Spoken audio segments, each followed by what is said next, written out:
Hello, ladies and gentlemen. This is Edward Joseph, and Let's Talk Live. Edward Joseph, Let's Talk Live 2025. All right, let's talk. Well, today, peoples, has been such an interesting day. I'm here, I am back live, and I am going to talk about some things, peoples. Peoples, Edward Joseph, Let's Talk Live 2025. You guys come on in. You guys come on in.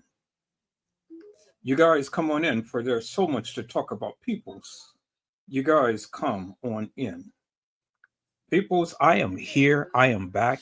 And it's 2025. And I am saying Happy New Year's to each and every one of you.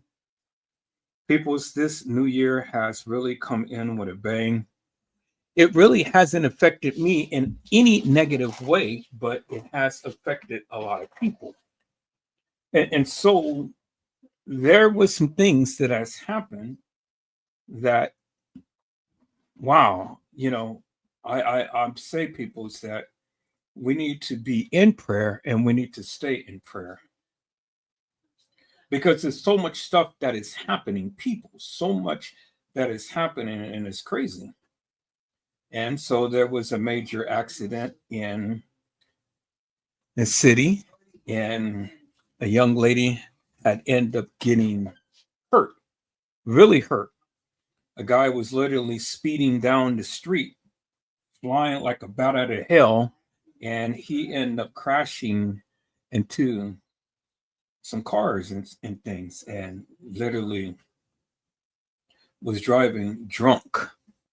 And so I'm going to share those photos with you, people. So I'm just trying now, just sending it to my email, but I'm going to share these photos with you on tonight. It is really crazy, peoples. These people just absolutely, unequivocally, and undeniably just don't learn their lesson. People are driving drunk. And it doesn't make no sense, for the people to drive drunk. I don't understand that, peoples. So here, let me delete some of these photos. But I'm gonna go ahead and I'm gonna show you these photos, peoples, for accident that happened tonight and things, and it's crazy. It's absolutely crazy, peoples. And when you see these photos, you're gonna say, "Wow, this person was really, really lucky, really, really lucky." One, two, three, four. I'm gonna share these first four photos, and then I'm gonna share the next four photos. Okay, it's a total of 12 photos. And that one, share that one. Two, three, four. So it's so much is happening. Okay, so what? 4 photos is too big, really? Are you kidding? Okay, 1, 2, 3, 4. So I should be able to send all 4 of them. And why it says too big? So are you going to let me send them or not? All right, so then I'm just going to send 1, 2, 3. Okay, 1. I guess these photos are really high quality photos, so it's not letting me send all 4 of them, but let me send 3 of them. Then I'm going to send the next 3. 1, 2, 3, 4. Okay, so let's see. 1, 2, 3, 4, 1, 2, 3. Okay, I'm going to send the next 3. Yeah, so it's already has been 1, 2, 3. So already has been a year, peoples, and it's been really crazy. Okay, now Let me send the next 3. Okay, 1, 2, 3. Okay, I'm gonna send the next 3, and then I'm gonna send the last 3. Well, I can't do it. Okay, so let me send the last 3. So clear that. I'm gonna clear that there. 1, 2, 3. I'm gonna try 4. 1, 2, 3, 4. Well, no, okay, so I've already sent that. So I don't need that. All right, so now see. All right, let me go to the last ones here. So I'm gonna send 1, 2, 3, and then I'm gonna cancel the 4. Send that one. All right, so I think I got all of the photos. So it's been really crazy, people. This year has really come in with a bang. It has literally been crazy. A lot of stuff has been going on and stuff. I want to show you guys this accident. I want to show you guys this accident, and you know, I want to show you guys some of the things that has literally been going on.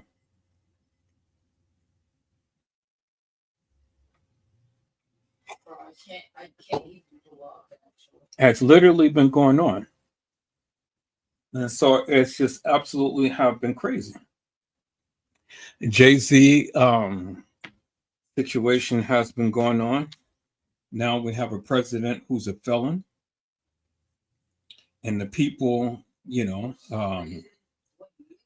I don't see how anybody can get mad now that has ever been convicted of a felony, because now, you don't really look too bad, because now we have a president who's literally is a felon. He can deny it all he wants to, but it's on record that he's a felon. He may not have had spent time in prison or anything like that, but he is a felon. And that's just the bottom line to it. He's a felon, no matter how you look at it. And if you was one who voted for him, well, then, hey, I know, you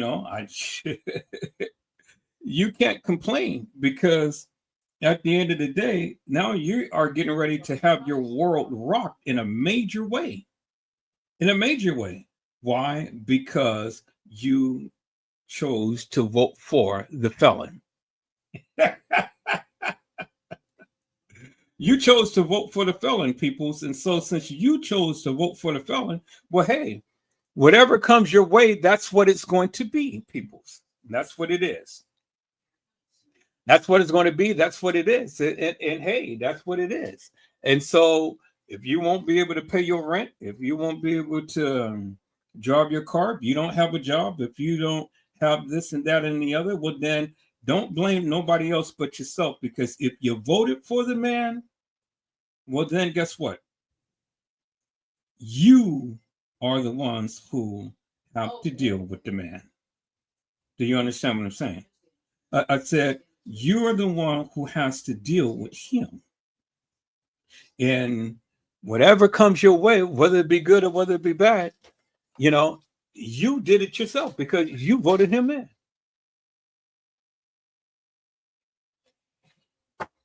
And so people, we're going to just scan the airways for a moment on tonight and things. I'm so excited. I wasn't going to go live tonight, but then I said, well, no, I'm too blessed and not stressed, and I am going to go live, because I know that people has been missing me, but people's, hey, I got a job too, and I've been busy. I have literally been busy. I've been busy doing my thing and stuff, and then I do volunteer work, so I teach printing and everything. So it is what it is. So I have a full-time job. I have a son that I have to take care of, and I got things I have to do. So I can't go live every day, every time. But when I do go live, I try to make the best of it. I sure do. I try to make the best of it, peoples and stuff. So I'm gonna share a couple of these photos with you peoples of this accident on tonight. So here, let me download that. I'm downloading all these photos. And download that. Let me download that. Yeah, it's an accident on tonight. And this guy was literally driving drunk. Okay, so I think this is the same picture. So I think I end up sending the same pictures twice. So I'm not going to do any duplicates. And then I already think I've already got that one. So let me, I'm trying to download the last couple of pictures and stuff so you guys can see. This guy was literally flying. People were saying this young lady the little girl that was in the car, she is lucky to be alive. And they had the news people out there, and the guy took some photos. The guy took some photos and stuff. And I was happening to drive in an area, and I was like, oh my God, this is crazy.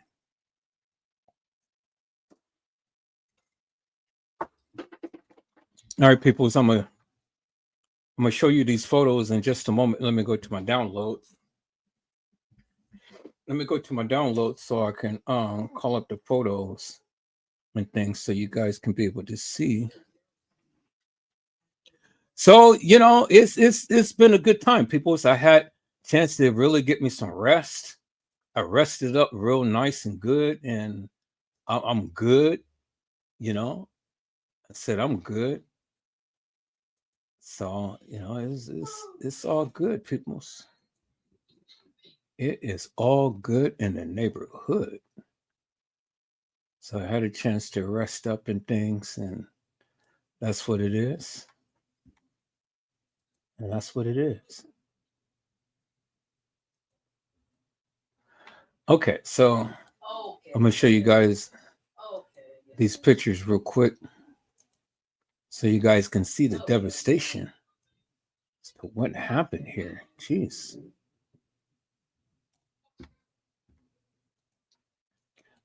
So here, let me do this real quick, peoples. Show you this one tonight. This is really crazy, peoples.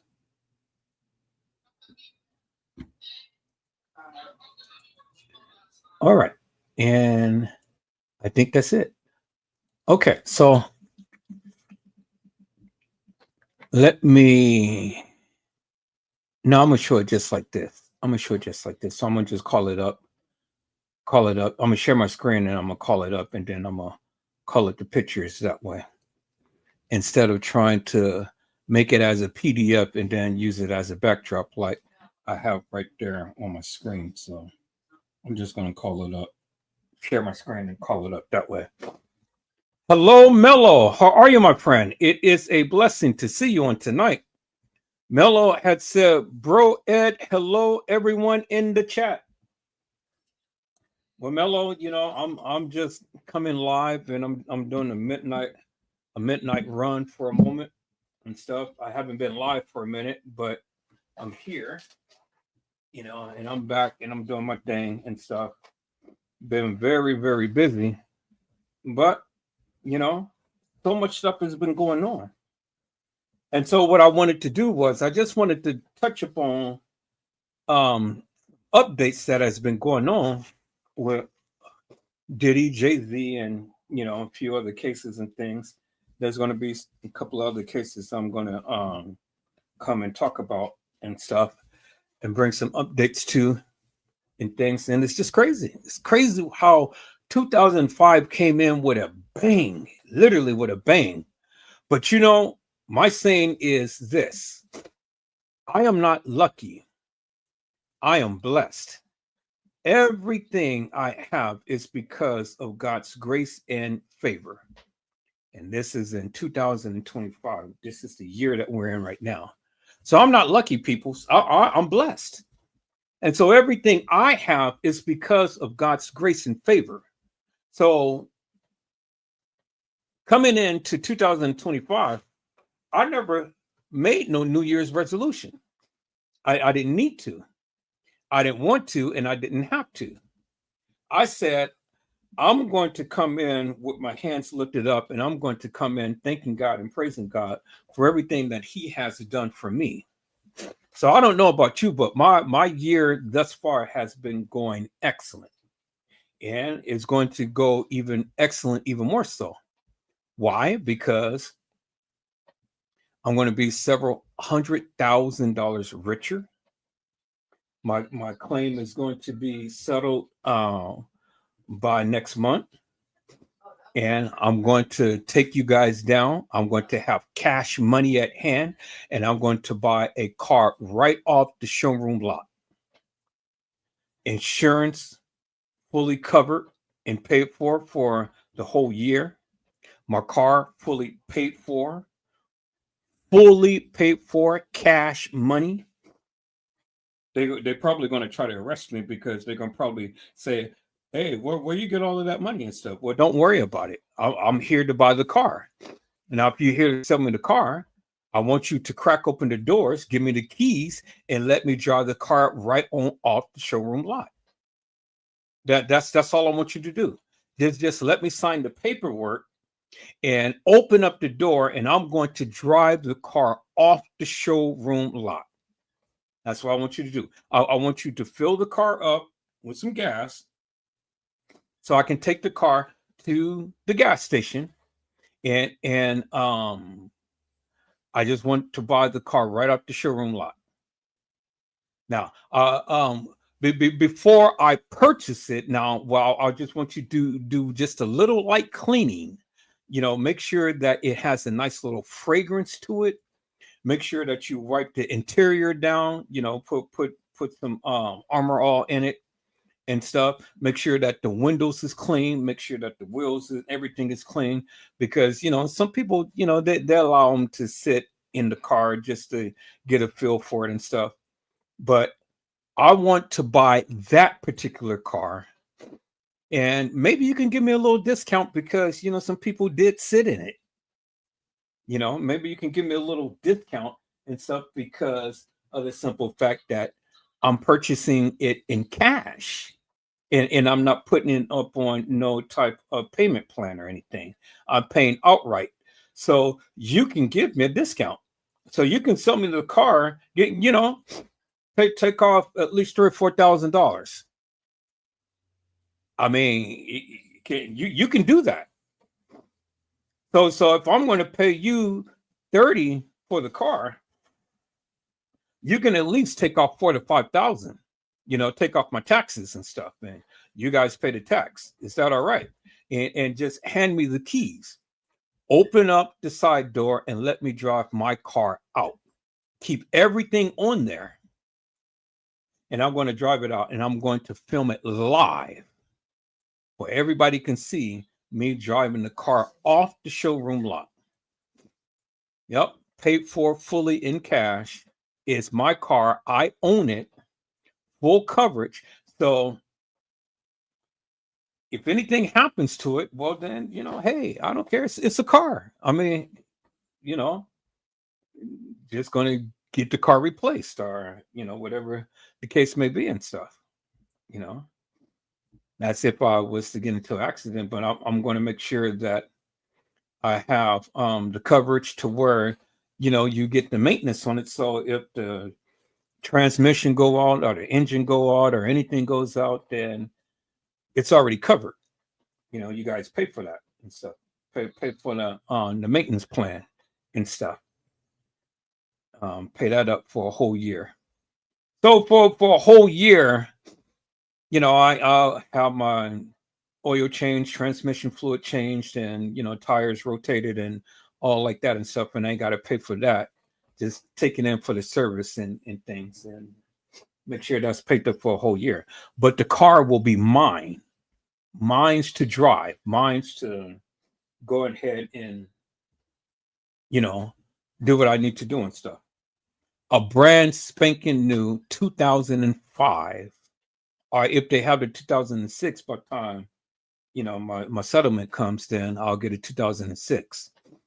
But I'm driving it off the showroom lot, and I'm showing everybody. I'm filming it live. You're gonna see me sign the paperwork. You're gonna see me hand over the cash money. There you have it. Give me my keys, open up the door, and then thank you so much. That's exactly what I'm gonna do, peoples. Exactly what I'm gonna do. Buy me a brand spanking new Honda Civic. 2005 Honda Civic.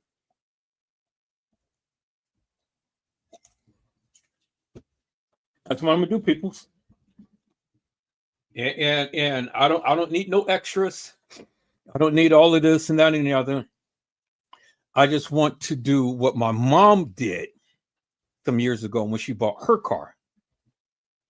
And so I'm just repeating what my mom did. Mom went in there, bought the car off the showroom lot, and she paid cash for it.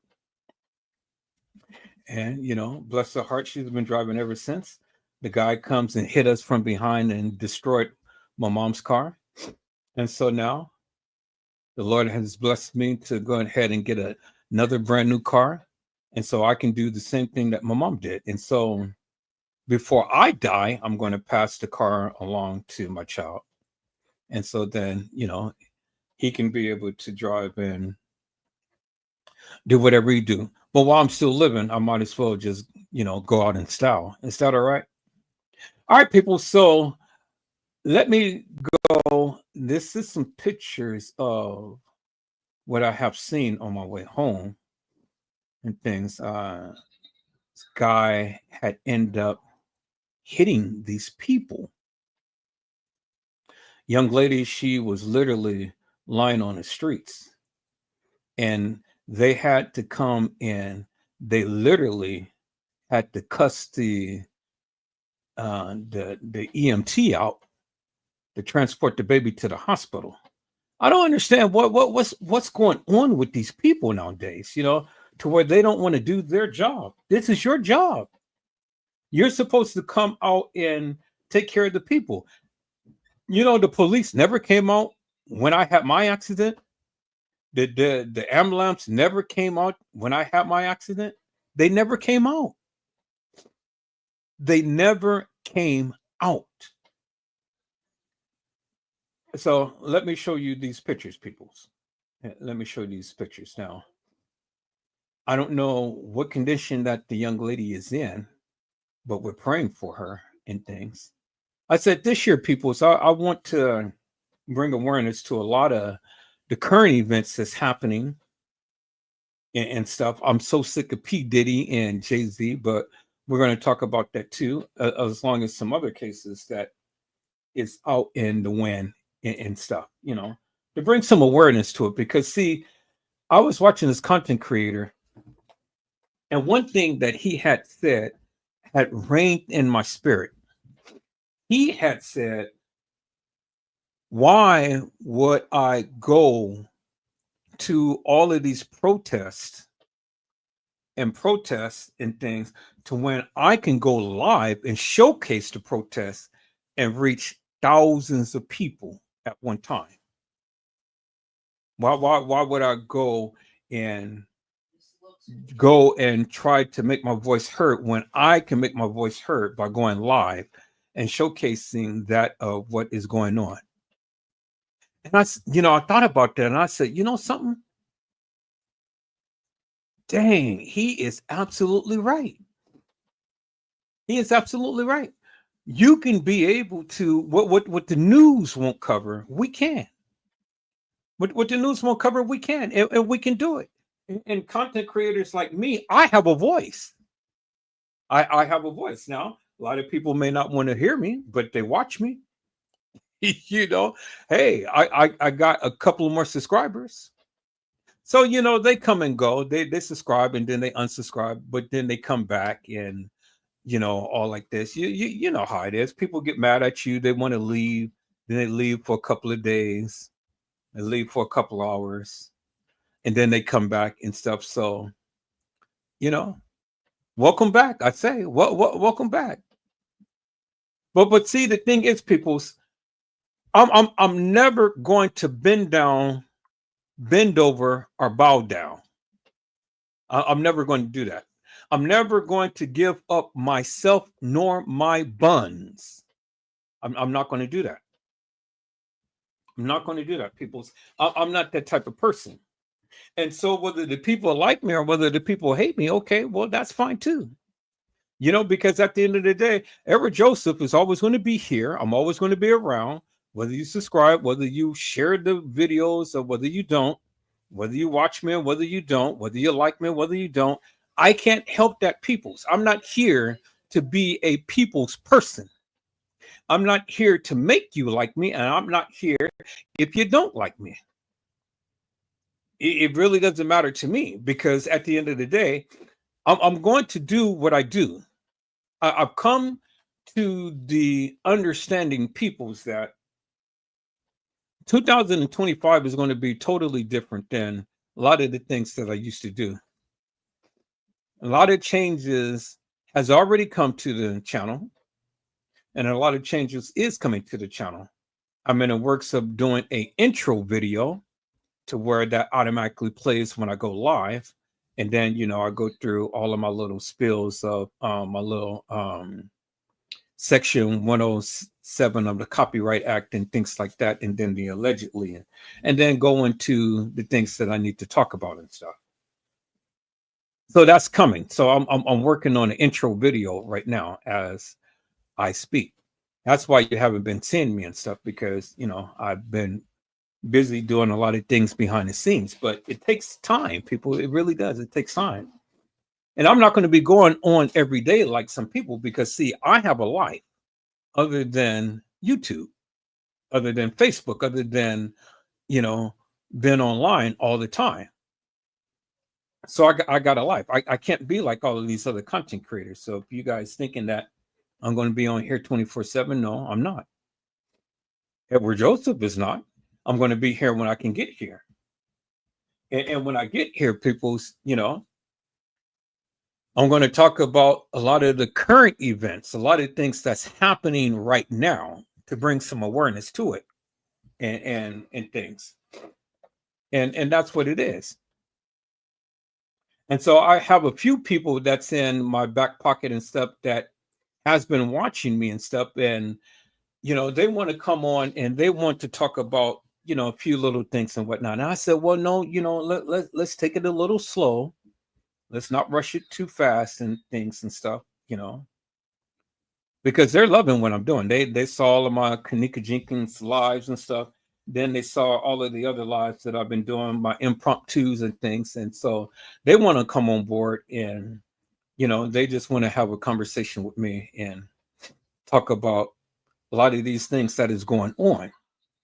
And so what I want to do, people, is I want to stick with the current events. I want to stick with the things that's happening now, more so than the things that happened years ago. And yeah, we will always be on the Kenneka Jenkins case, but Kenneka Jenkins this particular year is not going to be my main focus. It's not going to be my main focus, but we will, talk about her from time to time and things and stuff. But she's not going to be my main focus. I dedicated my time, I dedicated my talents, and I dedicated my voice to that particular case for the past 7 years. And so now it's time for us to do something different and something new. And that's what it is. And so I'm not going to always be up on Diddy. I'm not going to always be up on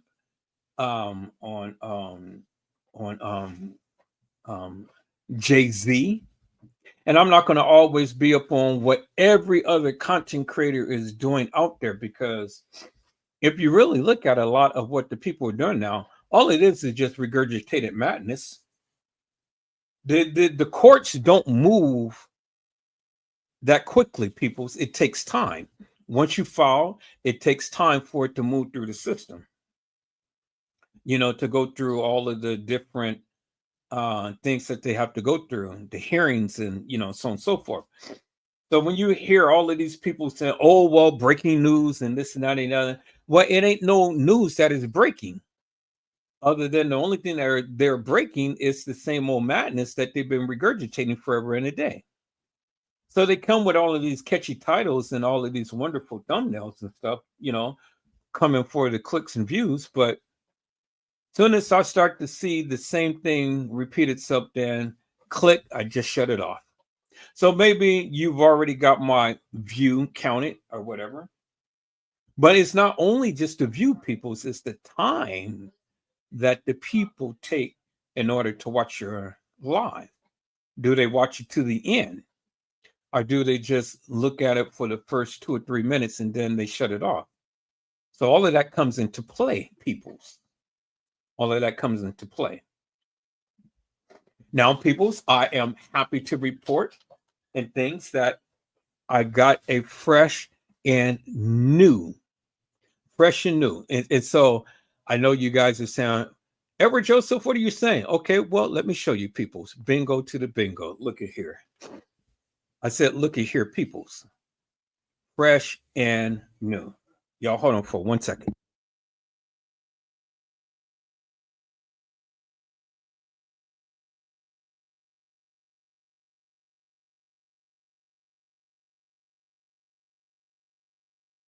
Okay, I'm back. So I wanted to caution the content creators. And things and stuff. So, we have some people who is strike happy because everybody, don't want you to share their videos, or don't want you to play their videos, and so on and so forth. So I'm going to give you a little tidbit to where you can get around all of that madness, because you got people in this community that is strike happy. And so I'm putting together a list of things. So just in case you do get strike, well, then you can fight the strike and you can get it off your channel, But see, what the people need to realize and understand, that the ones who are strike happy, is it works up against them when people are playing someone else's live. It worked, and then they want to go and they want to strike the people just because the people was talking about them or whatever, and things like that. Well, it works against them, because see, the same thing that you do will come back to you. So when you go and you want to try to strike somebody's channel, well, then guess what? It's going to happen to you. It's going to happen to you. And so, you got to be careful of those people. But if they do succeed in striking your channel, peoples, you can fight that strike. You can fight that strike and you can make it right. And so one of the things that you do is what I'm going to show you right here and right now. Let me go ahead and let me call this up, peoples. And so we're going to call this one. I'm going to call this one up.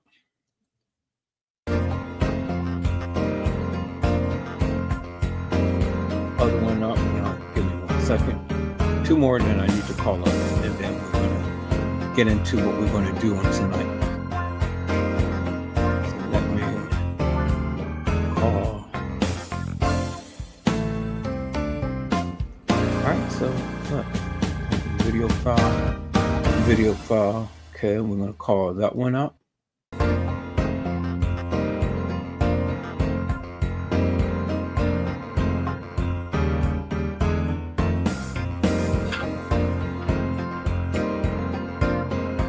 Okay, I don't hear it. So.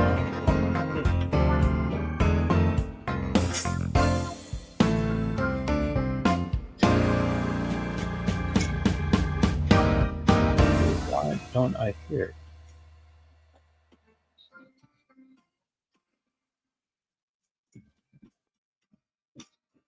Okay.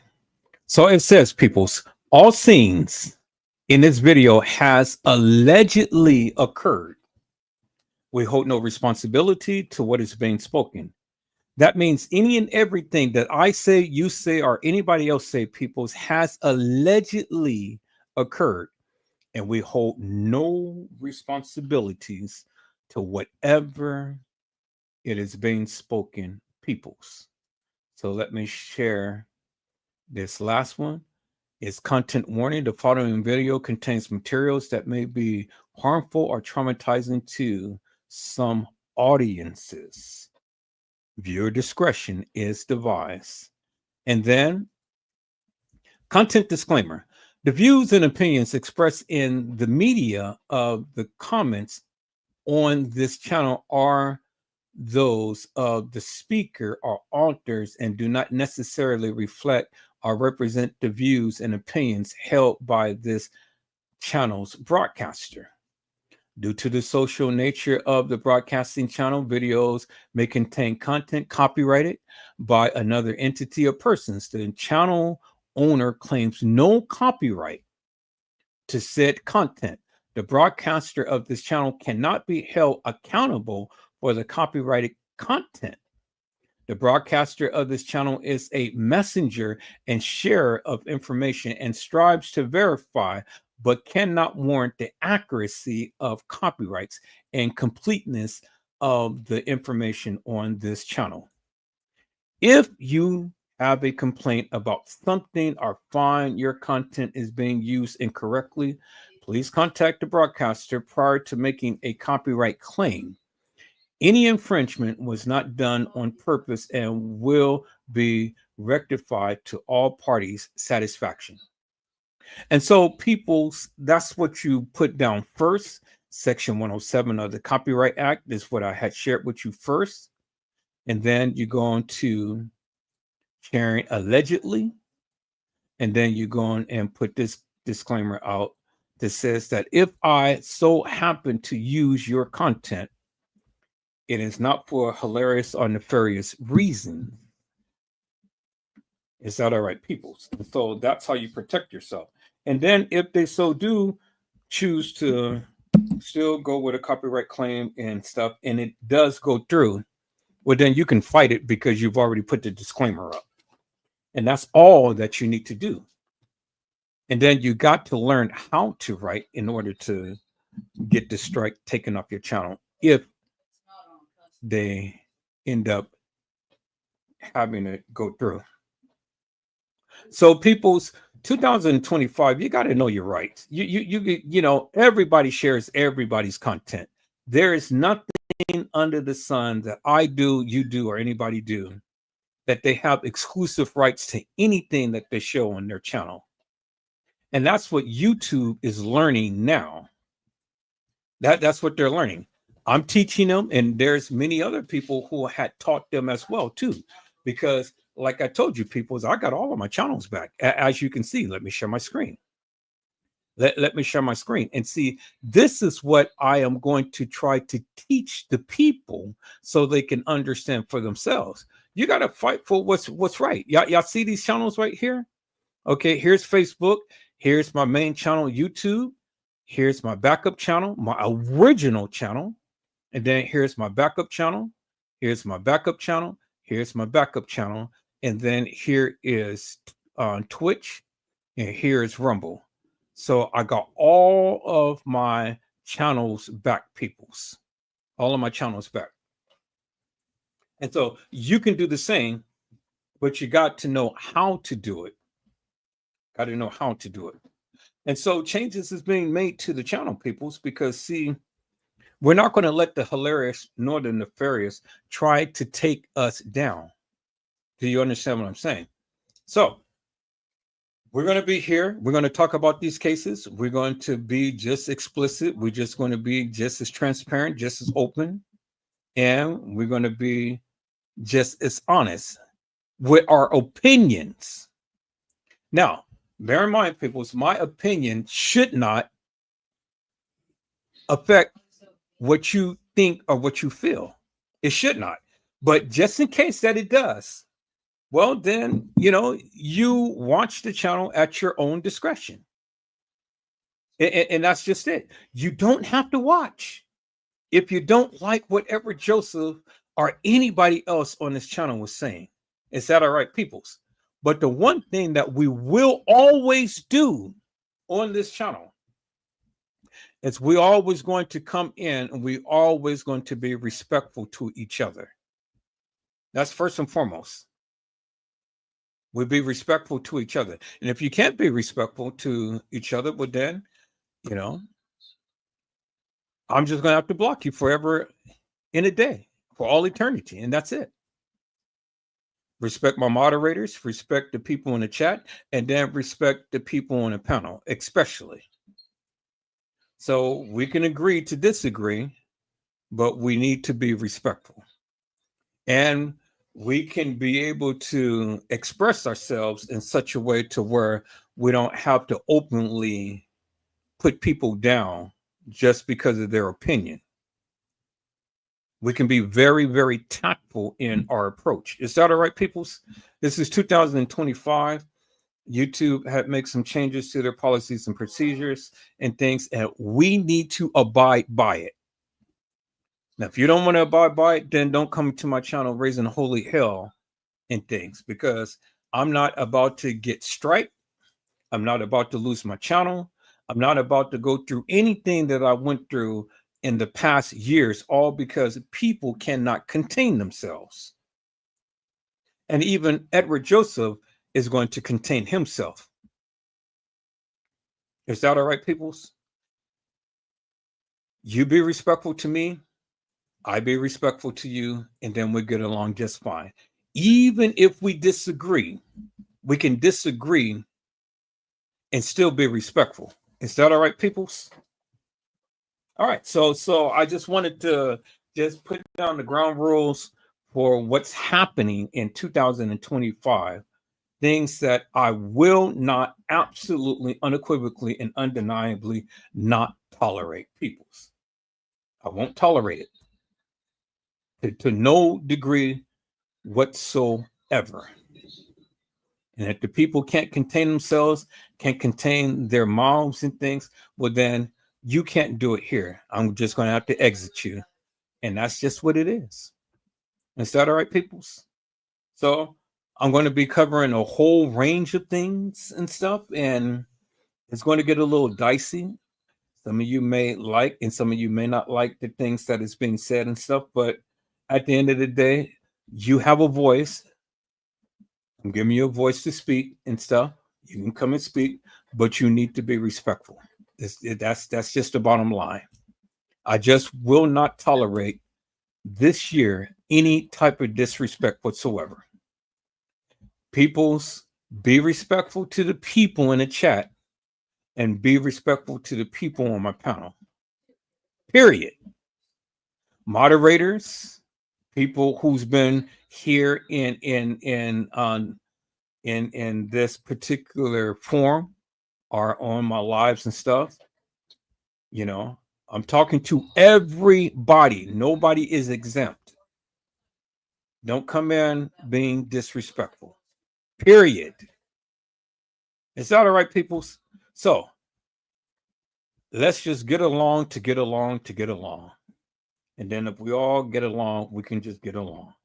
That's what Rodney King had said. Can we all just get along? Well, maybe not. But that's all right.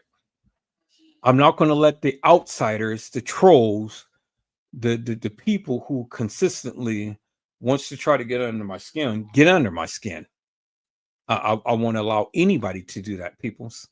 So, if you guys see any content about Edward Joseph and whatnot, well, then don't bring it to me, peoples. I really don't care what any other content creator has to say about Edward Joseph. Whatever they say about me, I don't care. Let them do whatever they do. Let them keep their mess and madness over there. But over here, I'm doing what I do.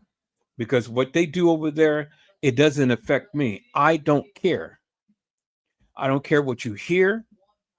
I don't care what you see. And I really don't care what you think that you know. Because at the end of the day, none of you people really don't know me. Period. You ain't never broke bread with me. You ain't never entered into my home. You ain't never been on my job. You ain't never been in my presence. So save it. You can listen to all of the rhetoric and madness and this and that and the other as much as you will and stuff. But at the end of the day, I really don't care what they have to say about Edward Joseph. Is that all right, peoples? Now, I put my pictures and I put certain things up on my Facebook page for a reason. And if I was going to be embarrassed about anything that I put up on my Facebook page, I would have never put it up. But I put it up. So I can't blame nobody. So whatever pictures you may have, or whatever information you may have gathered off my Facebook page, that's fine because I did it. And you can't use it up against me because I did it. So now, peoples, if you guys still want to live in hilarious and nefarious fantasy land, live there. But you won't disrupt Edward Joseph's channel. And you won't disrupt my peace.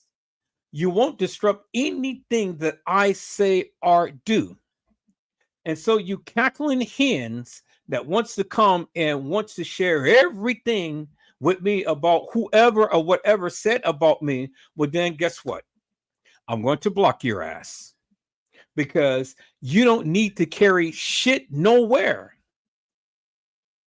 So if somebody is spewing shit, let that shit lie where it lies. You don't need to carry it. You don't need to put it in no bucket. You don't need to put it in no lunch pail. You don't need to put it in a bag or a box. You don't need to put it nowhere. Let that shit lie where it lies. And you don't need to put it in your mouth to carry it to me because I really don't give two rats' asses. Is that all right, peoples? So that goes with everybody. So once you start to carry the bullshit and you want to bring it to my attention, oh, Edward Joseph, they're over there talking about you. They're over there saying this and that. I don't give two rats' asses. So I'm going to block your ass for all eternity. And then I'm just going to come and I'm just going to do what I do on my channel. Is that all right, peoples? 2025 peoples, I don't give two rats' asses if the other content creators like me or they don't. And I don't give two rats' asses if you like me or you don't. You agree with me or you don't. I don't give two rats' asses. Is that all right, peoples? All right. So I had to get that out, peoples, because, you know, man, it's like, I'm just tired of the bullshit and nonsense. I really am. I'm tired of it. And some of you, that's all you know. That's all you're a part of. You're just a part of the hilarious and nefarious crowd. You're a part of the bullshit and nonsense. Let somebody come knocking at your goddamn door and stuff and then see and give to you the various things that you want to give to others and stuff. Be careful what you say about people and what you do, because the same madness that you entertain, it can always come back up on you. God said it in his word. Be not deceived, for God is not mocked. Whatso a man soweth, that shall he also reap. So if you're the carrier of bullshit, you are going to be the barrier of bullshit. Understand that. Understand that. You got content creators that literally sits on here day and night, and they just go and badger people day and night. I see it. I had them on me at one point. But then when I got enough of it and I start to fight back and I start to talk about their asses, just like they were talking about me, they didn't like it. So I got a lot of them out of the Kenneka Jenkins case, because they got tired of me badgering them, talking about them, putting them down. Now, if you answer to a hilarious and nefarious name that I gave you, well, then you're the one who's stupid. But it's good though, because it is the name that I gave you. And for you to respond to that fictitious, hilarious, and nefarious name that I gave you, and if that irritates the F out of you, well, then so be it. So be it. I would say it until I'm blue in the face and then some, and then still say it. So, if you don't want no smoke, don't light the match to start the fire. You don't start no stuff, it won't be no stuff in 2025. Is that all right, peoples? Now, this is a fair and this is a final warning to all of you hilarious and nefarious people. And you know who you are, because I've been dealing with your bullshit forever and a day for year after year after year after year after year. 2025, I ain't dealing with nobody's bullshit. I'm not. I'm going to call you to the carpet quickly. I'm going to address it quickly. Get your ass out of here quickly. And then we're going to go on. I'm going to bury you. Is that all right, peoples? So, this year, Edward Joseph just absolutely have a zero tolerance for madness. I've been dealing with that bullshit for all of these many years. Now it's time for Edward Joseph Let's Talk Live to move on to other pastures and do other things and stuff. There's so much shit that's happening, people, that we don't have to be at each other. If we don't like each other, that's fine. We ain't even got to talk to each other.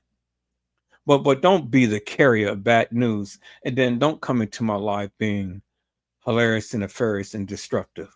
Is that all right, peoples? All right. So that's enough of that, people. So let me go ahead and get on to what I wanted to cover on tonight. This is a scene that I had saw people while I was in the city and stuff, and I stopped by and took some pictures of it and things. Young lady was in a car accident, and it reminded me of the car accident that me and my son was in. The guy was drinking and driving, flying. I don't know if he was doing 100 or something, but from what the from what the report says, and when you see the carnage, the damage that has been done, you know, then you can pretty much ascertain as to how fast he was going. Because this shit doesn't make no sense, peoples, whatsoever. This young child was literally splattered on the pavement, projected out of the windshield from the back seat when a car spun around and hit the other car. Peoples, let me show you the carnage.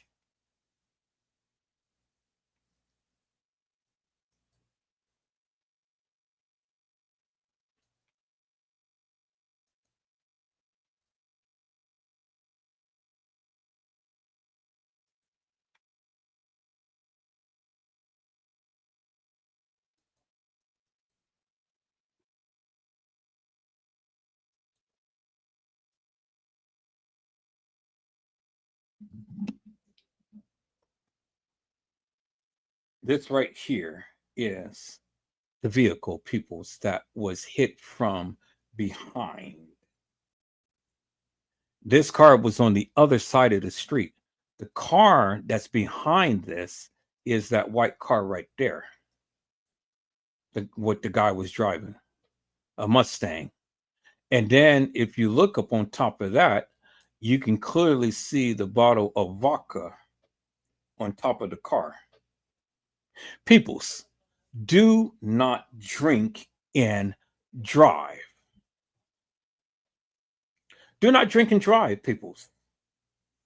The young lady who was sitting in the back of this vehicle, you see how This is all ripped up, peoples. The young lady was sitting in that seat right there, and she was propelled from the back seat over the seat right here in the car and out the front window.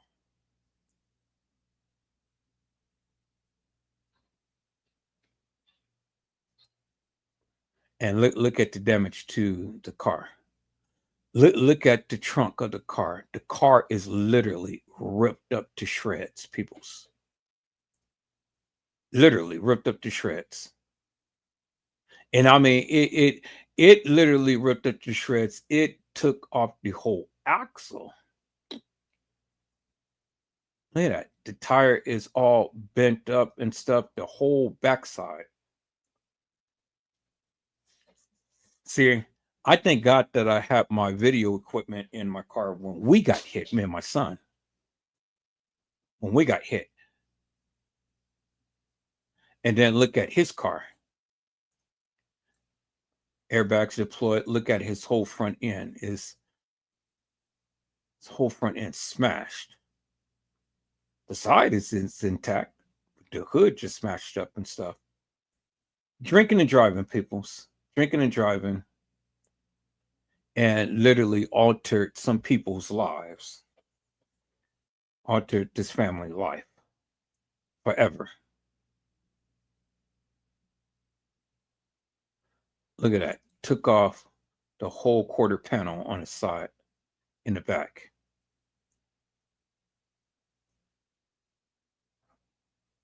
Just devastation, people. It's just devastation. God, and see, I know what the feeling is because we got hit. We got hit in September of last year.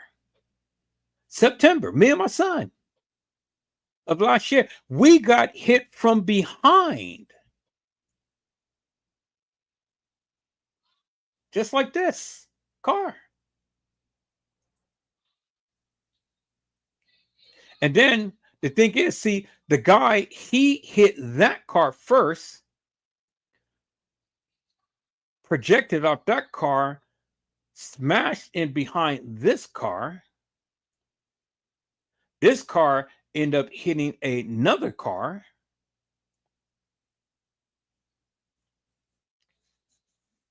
It's crazy. Smashed up this car, ricocheted, still going by, blew this car. And this car ended up hitting another car.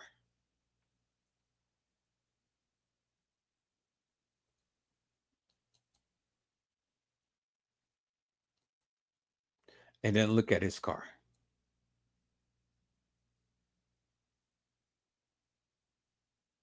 Look at that car, peoples. That's some engineering because shit, you know, look at that, peoples. I mean, this shit is still intact.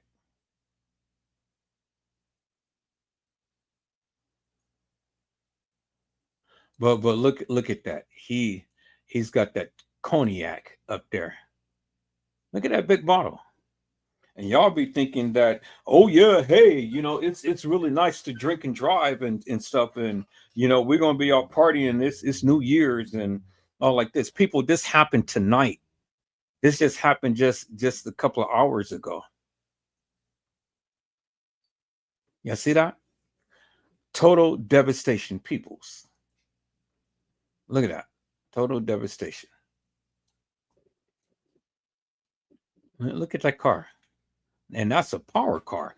That car got that's a GT Mustang. And look at the bottle up there, people. It's cognac.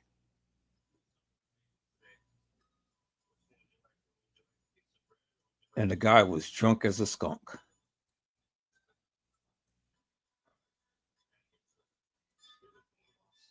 Look at that. Total devastation, peoples.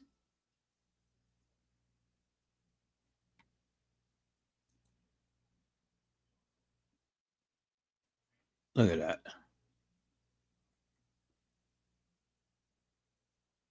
Total devastation.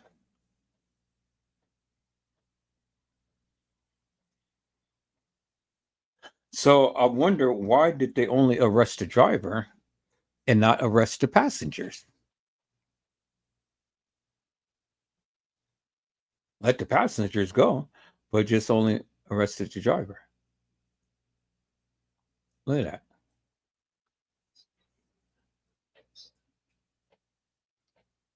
The car was right in front of this car. This car hit this car. This car hit another car. But he hit the other car first. And look at that devastation, peoples.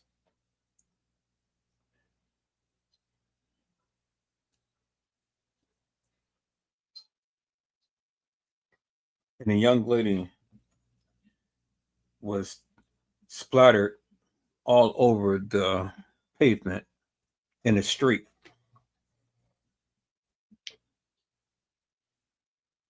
And the people had to curse at the people had to curse at the EMT to take the young lady to the hospital. They took their time. They took their time, peoples. They took their time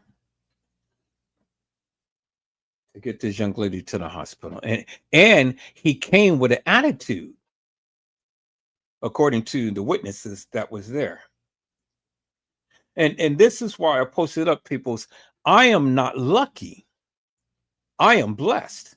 Everything I have is because of God's grace and favor. People's, everything that I have right now, my life, my health, my strength, my place, my job, my car, my money, my mental, my physical, my emotional, everything that I have, I thank God. It is because of God's grace and favor. I didn't deserve it, peoples. I didn't earn it. Me and my son is lucky to be alive today, but it was because of God's grace. Because of God's grace. And the Lord did that for us. We didn't do it ourselves. We didn't deserve it, peoples. The Lord did that. And I thank God for it. All right, people. So let's dive on in here and stuff, because you know, I said things is going to be a little different. Things are going to be a little different. So we're gonna go right here. We're gonna come to my channel.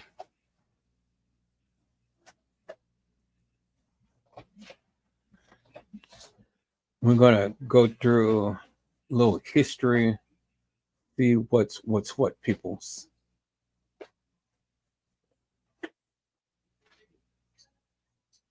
And we're gonna take a sneak peek at a few little people and things that they were saying and stuff.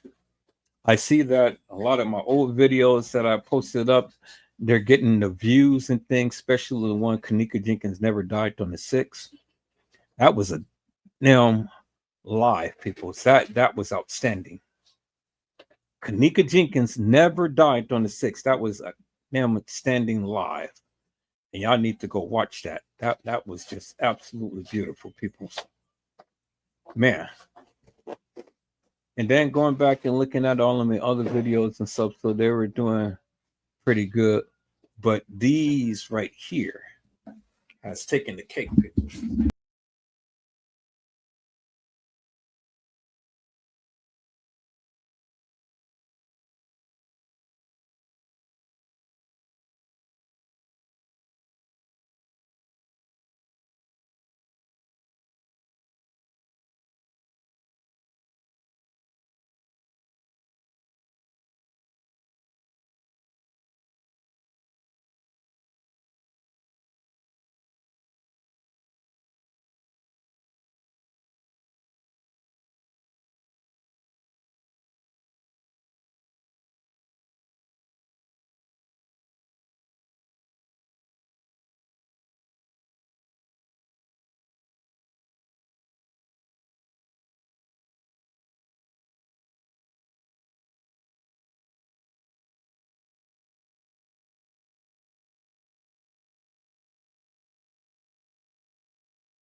Okay, you guys didn't hear me all of this time. I've been talking all of this time, man. You guys couldn't hear me, huh? I didn't even know that my mic was off. I didn't know until now. I'm talking all of this time and my mic was off. Okay. All right, so here, people's I'm going to share one of these people's lives, and let's listen into some details as to what's going on in the Jay-Z and Diddy's case. Let's listen to Law and Crime, because they had literally walked this thing down. 12 new shocking details in the P. Diddy's case, peoples.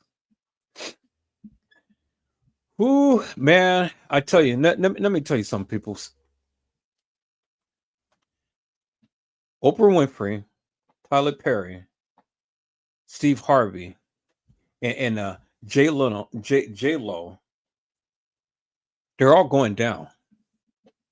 Did you hear what I said? They're all going down.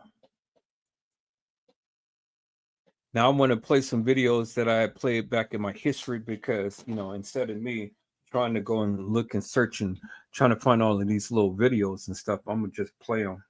They said like and subscribe and share, so that's exactly what I'm doing. I don't have time to do all of this homework, people, and things. I look up what I can and things and stuff, but as long as they showing the documentation from the courts and stuff, I'm good. I mean, you can't get no better than that, peoples, because people can come with speculation and conjecture and stuff. I'm not here to say that P. Diddy is guilty. I'm not here to say that Jay-Z is guilty. I said that, regardless of all of the allegations and stuff, they're not guilty until proven in the court of law. So I don't care how salacious, how heinous the allegations is, they are innocent until proven guilty in a court of law. So you may feel different. That's fine. You have every right to feel the way that you feel. But at the end of the day, people's, it's all about what you can prove. And it's all about what the people in that jury box says, not about what you think or what you feel. Because see, the thing is, what you think and what you feel is not law. There's nothing binding to that. It doesn't matter what Tisha tells, or Tissa, or whatever her name is, tells. Because at the end of the day, she and all Busby and I mean, she and all of these other YouTubers are not attorneys. They're bloggers. They're people who come and give their opinion about things that they see. Now, the only attorneys that we have already heard from is Busby and Jay-Z's attorney. I can't think of his name quite right now and stuff. And so that's all that it is. And then Jay-Z's and then Diddy's attorney. They are attorneys, people. They are representing their clients. So their clients are innocent until proven guilty. And so for the people who sits here and say, oh yeah, Jay-Z had essayed that little girl and all like this and stuff, people, I mean, people can just throw so many allegations out as much as they want, but you have to prove it. You have to prove it. Do you understand what I'm saying? You got to prove it. And until you can see some photos of a person who has been arrested with a title under it or whatever and stuff, well then what is it that you're saying? You ain't saying nothing. You ain't telling me nothing. So you can say whatever you say what you need to say, but you ain't saying nothing, because I mean, what is it that you're proving? Nothing. YouTubers is not law. And what they say is not law. And they can go and make all of these lives as much as they want to, but it is not law. So if you're going to sit here and watch YouTubers and feel that everything that they say is law, well then I don't know what to tell you, people. I said, I don't know what to tell you. Now, do I believe half the stuff they say? No, I don't. I mean, I'm listening, I'm looking. I'll render my opinion, but at the end of the day, it's still going to be Diddy didn't do what all of the people proclaimed that he did until it is proven. Now it's this guy that I've listened to. It's this guy that I listened to. Let me go back to my homepage real quick. We're going to share that in a moment. But this guy that I listened to, let me go back to my history. He made a whole lot of sense to me, peoples. Because he said that Cassie Ventura is not innocent. That's what he said. Cassie Ventura has been hit with allegations from making from the band. That's what this guy Ticket had played up on his live. Cassie Ventura has been hit with allegations. Now, I've listened to his live and things, people, but then I actually listened to the live that the guy had made. And I'm trying to find that live that I've shown. I mean, that I saw. He said that Cassie Ventura is not innocent. And Cassie Ventura wanted to get her cheeks clapped. And it was this guy, Chopper Young City. Chopper Young City. He was the one who spoke up on this. So let me see if I can. That was one of the lies, but let me see if I can go back and listen to that other lie that he had did. It's pretty amazing, people.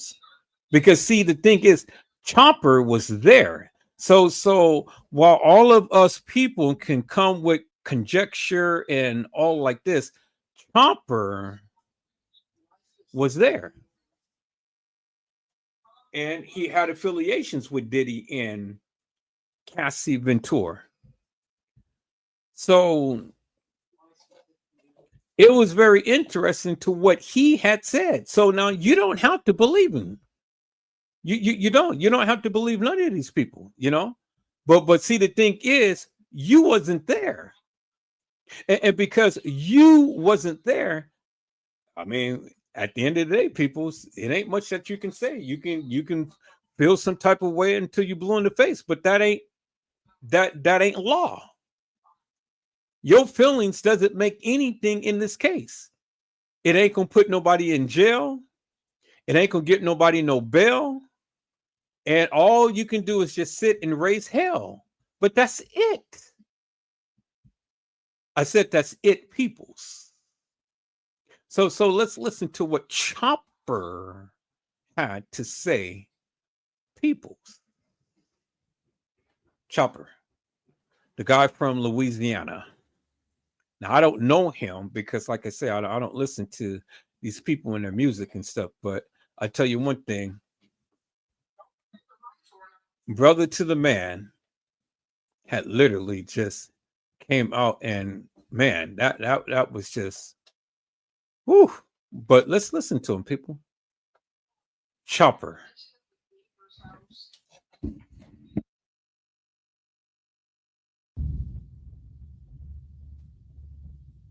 Freddie P, what's the backstory behind Puffy telling him that he'll take his life? I was there.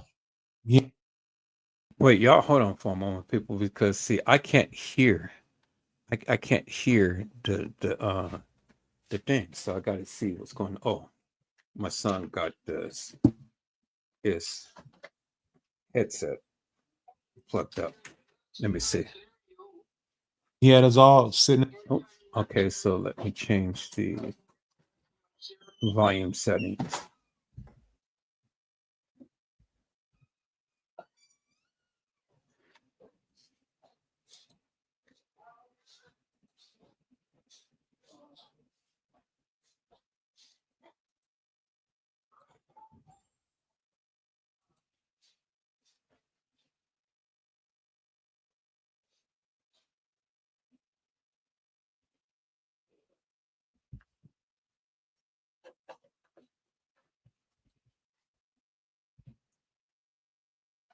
Okay, let me see. There we go. I can hear it now. All right, let's listen to Chopper Peoples. Shout out to the Art of Dialogue.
Okay, people. So, I'm sharing the screen.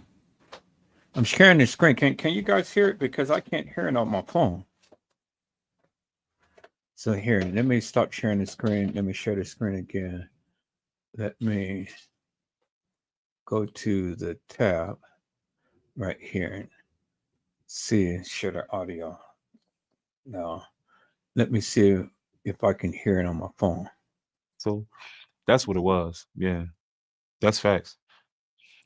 What was his reaction when Diddy was saying this? He was like, he was, if you know Fred, you heard me. He was sucking his thumb, and Fred and Diddy was threatening him every time he kept making different statements of the threat. He just kept taking his finger out his mouth and put his hand on his knee, and he looked at the Diddy, and I can look in his eyes. You know, I've been around Fred enough. I looked in his eyes, and Fred was looking for objects. You heard me? Like, don't sleep on him though. Like, he ain't no cap in his talk. You heard me? Because I remember I lived in Miami, and not to get off topic, but I lived in Miami one time. You heard me? And I just copped the Maserati. I'm talking about, I'm killing these niggas. I'm fucking with this little Natalie, not that girl with the long chin. Shout out to her though. But I'm rocking with this little pretty chick named Natalie. You heard me? And I guess some dudes that, you know, I guess he used to fuck on her. He ain't fucking on her no more because she chose up on me. You know, he tried to press me. He had buku niggas. So I'm ready to fight all these niggas. I don't turn down no phase. I'm ready for whatever. But I came with a bright idea. I said, you know what? I got you. I called Fred. When I called Fred, he said, where you at? Well, got you. Fred said, come get me. I got in my Maserati. This all facts. Got in my Maserati. I went and school Fred. Fred had this big ass AK-47. We pulled back up in that big. Fred get out the car. He ain't even had to get the chopper. I swear this happened. He ain't even had to get the chopper. They seen Fred, was like, oh, Fred, my bad blood. Oh. So I'm not gonna sit up here and discredit his credibility of how he say who he is, because in New Orleans, you know, I'm respected, you dig? But I was living in Miami. Them people ain't know me, you dig? They looked at me like I'm wearing buku jewelry and this nigga talk funny. Old New Orleans ass nigga on our. But Fred was about what he say. So at that moment when Diddy was threatening him, you know, I watched Fred eyes. He was looking around for objects. Fred wanted to find a knife or something. Fred wanted to poke that boy here. You heard me? Fred wanted to poke that nigga. Did it? I truly believe if Fred was in the room with him, he probably would try to kill him. I feel that way. You know, it ain't that serious, Fred. That nigga ain't worth trying to kill. You know, keep it pushing, Fred. It's cool, bro. Let that nigga. You dig? That's just how I said. You know, that nigga, you know, what he ain't making your shit. Yeah, you could chill. He not over that, man. He's not. And that's the thing. I try to tell him all the time, you know, I try to say, Fred, man, let the past be the past. Man, fuck all that chop. I'll be like, you know what? Be great. Because you can't stop a man from feeling how he feel, you know? So I just let him be great, you dig? And I love him to death, you dig? So I don't judge Fred because I know Fred mean well, you know? And he kind of get overshadowed for being a real nigga, no matter how it sound. You know, I know a real nigga when I indulge in one. Fred is a real nigga, but he get overshadowed because Fred need to understand. This can be on record because I tell my big brother this all the time. You know, the killers don't win, Fred. The gangs, the hard niggas don't win, baby. You know, it's the niggas that's getting the money. The hard niggas go to jail and be laid back there, fucking depressed, trying to get their baby mamas to send them to jost them. You did to send them some commissary. And while niggas is out here getting money, fucking on baby mamas and bitches. So you might want to be the nigga fucking the bitches than the tough nigga that's willing to crash out. And that's why I'm afraid that, you know, I just wish Fred is always in a good situation because I'm surprised he ain't crashed out by now. That's how good that nigga crazy, yeah. Me, I'm a little logical, you dig? I think about shit. My dog Fred is a Looney Tune. He Looney Tune, you dig? I hope he grew out of that though, for real. Or if he didn't, I hope he grow out of that because Fred is a good person. Period. It's time to let it go. You know, he's getting this humble pie. Did it getting this humble pie? You know, life is gonna go how it's gonna go, and let that be. You know, we ain't got to talk about all that shit no more. You know, we grown now. I mean, Fred was already grown, but I'm grown now, and I look at Fred, you know, as my brother, you know, and I just I hope the best for my dog. I do, you know, and I hope that he enlighten himself and to realize that, you know, the world don't owe us nothing, brother. You know, he got a beautiful, handsome son, you know, that he took care of the whole ride. And I'm proud of him for being a great father. And that's what it's about, Fred. The jewel is you, baby, and the treasure chest is your family. And I hope that he focus more on that focus and getting his emotion to focus on what's important, his family.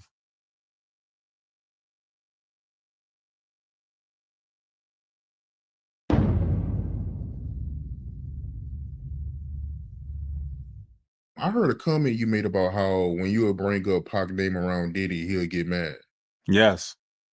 Yes. He hated every bit of it.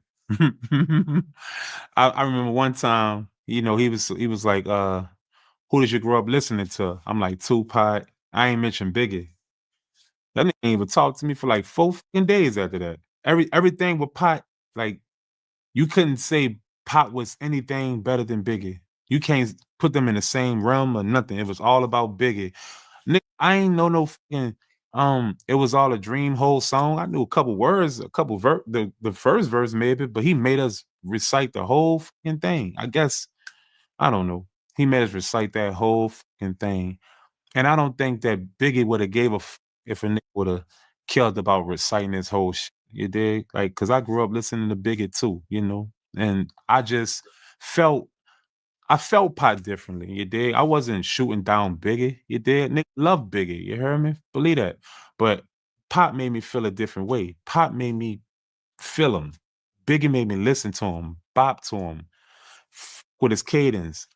But Pop made me feel away. I done seen, you heard me around my way, I done seen niggas cry.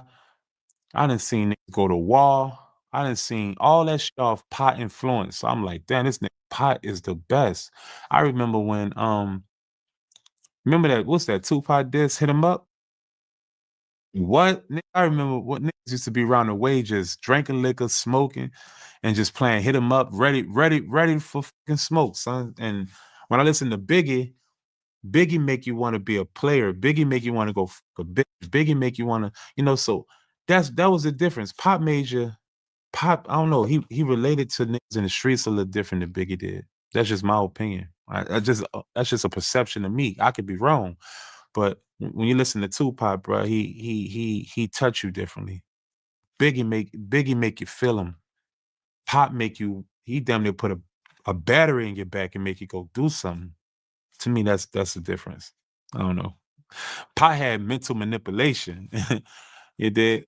That's just my opinion. Like that was powerful to me, to have mental manipulation, to basically put a invisible battery in people's backs and make them go be a fucking Black Panther, a leader, logical man. He can make it turn into a thug. He can make it turn into a fucking. He make you want to do good. He make you want to do bad at the same time. He make you pick your poison of who you truly are. Pop brung out who you truly were. Of your characteristic. That's just what I feel. You did. He brung you out of who you are. And that's wild. But yeah, Diddy hated everything about Tupac, no matter how it sound. Diddy hated Pop. Facts. hated his guts. Hated him. I didn't know the hate was that serious, man. It was that serious. It's that serious. Honestly, say, bro, I think the Keefe D situation, I think the real reason why they ain't gonna let Puffy out is because they trying to connect that Keefe D situation with Puffy. That's what I really think it is. Because if it came down to some sex trafficking, foolishness, and all that, there are buku chumped up charges they couldn't prove. I don't think they got no evidence. I think they trying to keep them in there to lock in that Keefe D. You heard me? That Keefe D situation with Puff. I think that's the only reason why he's still in jail right now. They know Puff is not a dangerous person on the outside. They know if they let him out right now, he's gonna be on house arrest. He's gonna be a good boy. He around and do all church videos and whatever. They know that already. That's not what they aiming for. They don't care about none of that. What they care about is they trying to connect Keefe D with Biggie. I mean, with Tupac and Diddy. I'm telling you, that's what I feel. And I never thought I would have said that, but I'm an intelligent man, bro. And ain't no other way they gonna keep you in there of, yeah, Diddy did this to me. Oh, Diddy did that to me. I'm suing him. Oh, we got enough evidence to. No, you don't. That's accusations. That's not factual, brother. You did. So I feel like the actual factual thing that they really trying to aim for is the Keefe D. That's the only thing that they can really lock them in with. All the rest of that shit gonna get chumped down when it come down to it. Diddy gonna plea, and that shit gonna be over with. What they going? That rabbit in the hole is gonna be that Keefe D situation. I'm telling you, mark my words. Watch. That's why they ain't gonna let him out. They would have let Keefe D out on that bail. Vegas got a little thing. They'll let you out on bail, but they got little restrictions of how you can get out. You did. So they're gonna make sure your ass can't get out of jail. Trust me. So that's the only way I see that. Because the feds play a different game. They patient. They play chess, right? They lay it down and they watch. They're gonna let you play however way you want to play and do whatever you want to do until they're ready for you. And I don't think the feds' plan was to, let's be ready for Diddy. No, they drew the sex charges and all that shit out there so the media could look at him a certain way, like a monster, which probably he is. I don't know. But look at him like a monster to keep him sealed in that bit. But what they're really aiming for is Las Vegas. They're gonna try it.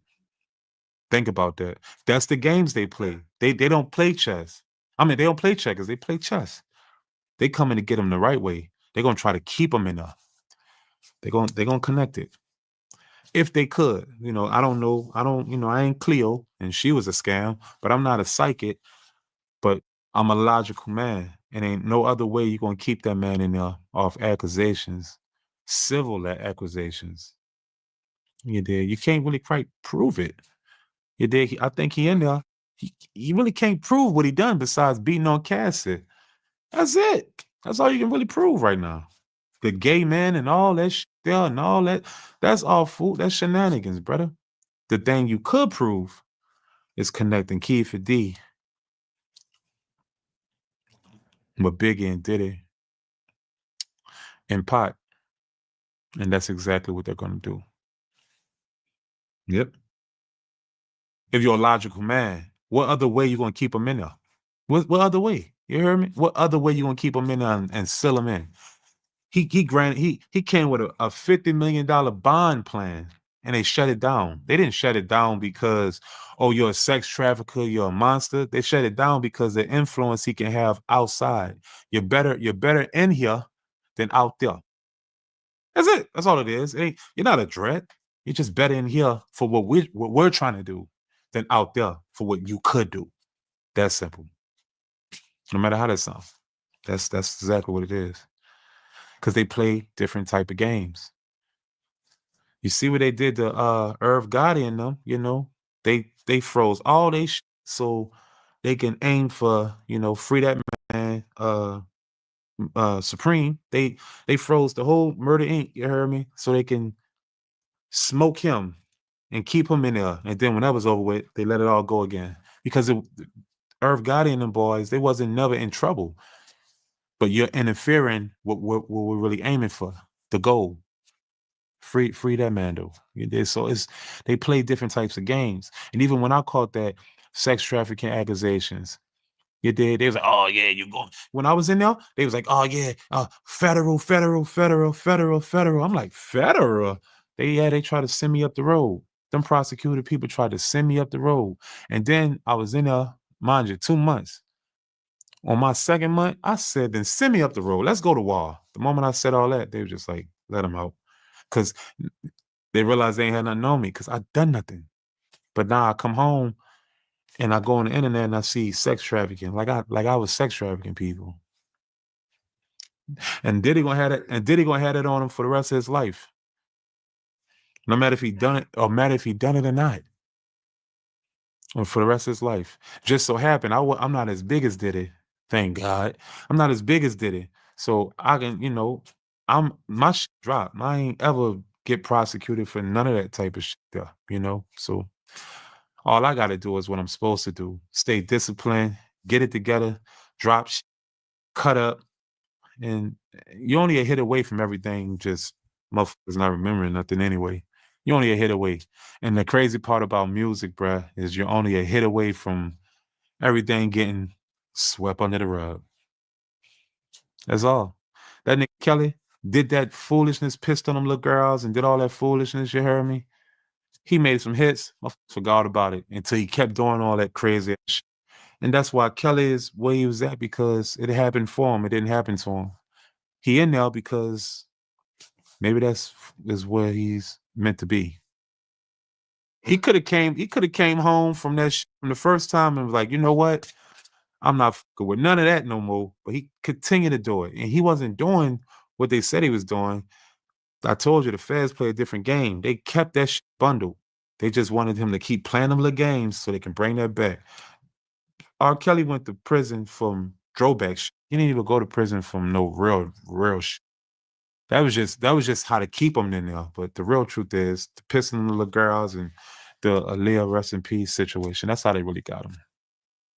So they just let you know that it's different. R. Kelly and Diddy are not the same. It's not the same situation. So obviously it got to be something else of what they're aiming for. It can't be that, because we all know, man, it's too wishy-washy, It's something else. It's something else, brother. But yeah, that's all I have to say about that. Do I think Diddy guilty? Maybe. Do I think he did everything they saying he did? No. But at the end of the day, Do he need to sit down and have a piece of the humble pie and go through this to change his life and get some discipline? Yes. Just like every last one of us should get. We should get what's for us. Period. That's real talk. And I remember that episode, how he had y'all out in the cold rapping big lyrics. Yeah, that was crazy, man. Hated every bit of it. Hated it. I hated it. Oh, I wanted to go home, dog. That was the only that's the only time I wanted to fight that nigga. You heard me? Everything else, that was all my dog Fred. But when he was making us recite them rhymes, I was just like, that ain't what we came here for. So when Gene say, oh, he ain't have no intentions for them niggas, maybe he didn't, dog. But at the end of the day, if hip hop is about that, I don't ever want to be mainstream. So I mean, I'm older now. I've been in this shit a long time. So it was just round way. It was his way. So that's why I say some of the shit he going through, he kind of deserve that shit, brother. You know, he kind of deserve that shit, dog. You don't put no motherfuckers through no shit like that. That ain't business. That's some egotistical shit. Ain't that fucked up? Ain't that fucked up? So how do you expect us to last when you're shooting us down like a dog? How do you expect us to walk with our tail swinging when you keep cutting our tail and expecting us to be happy about it? Come on. So if he done that like that, imagine what he really get down like. That was light to him. That's an easy 30. Easy 30. And I did them dirty. Imagine what he doing to other people. So is he guilty? Maybe. Did he do what everybody said he doing? I don't think so, but I don't think he innocent either. So however his outcome coming, it's for him. Because it wouldn't be happening. It wouldn't be happening if it wasn't for him. It's happening to him because it's happening for him. He need this. Say, bro, to be honest with you, I don't even think I would be this way mentally if that didn't happen for me either. Did it happen for me because I was guilty? I was doing all? No, but I needed that because in my mind, especially at that time, I felt like I couldn't be with. I did. I felt untouchable. And the reason I felt that way because I'm like, I don't even need them. I'm not, I'm always rap. That's what I do. I love it. But at that time, I felt like I was getting so much money from other things. I can do what I want to do. So I started looking at the same shit. I started looking at women like objects and items instead of like human beings and people too. Because that's the power of what money will do, bro.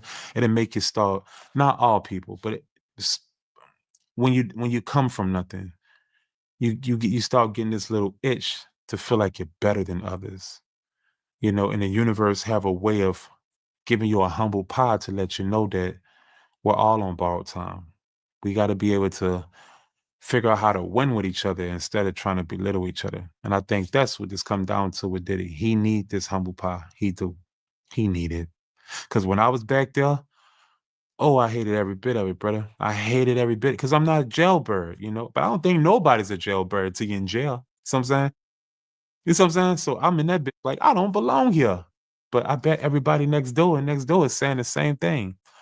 But at that moment, I realized this what made me go home, honestly. I was like, maybe this is meant to happen for me. Maybe I'm meant to be here. Maybe I need to get my mental together. Maybe I need to cut off all my friends. I need to cut off all them holes I'm with. I need to cut off everything that's wearing and tearing on me. Because when I was in there, I got a lot of love, so I'm not gonna lie. But the people that I expected to be there for me wasn't there for me. And the people that I didn't even expect to be there for me was there for me. And that's what I realized to myself, like, life is a motherfucker. When I got out of that motherfucker, I went head throttle, bro. I got to it though. I ain't gonna cap. I didn't tuck my tail. You heard me. I ain't get on no interviews, just accepting money to survive all that weird ass shit. I'm not doing all that.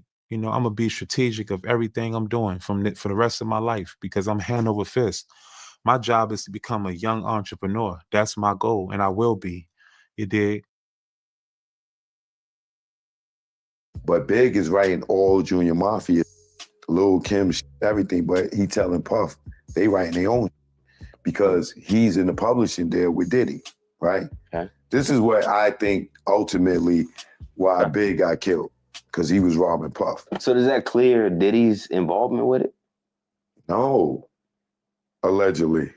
You know what I'm saying? I don't know. Could you kind of put that on? It seemed like you angle it like Reggie as the orchestrator, but where does Diddy fit in that equation then? Because people are trying to assume that he is connected to Tupac's assassination. All right.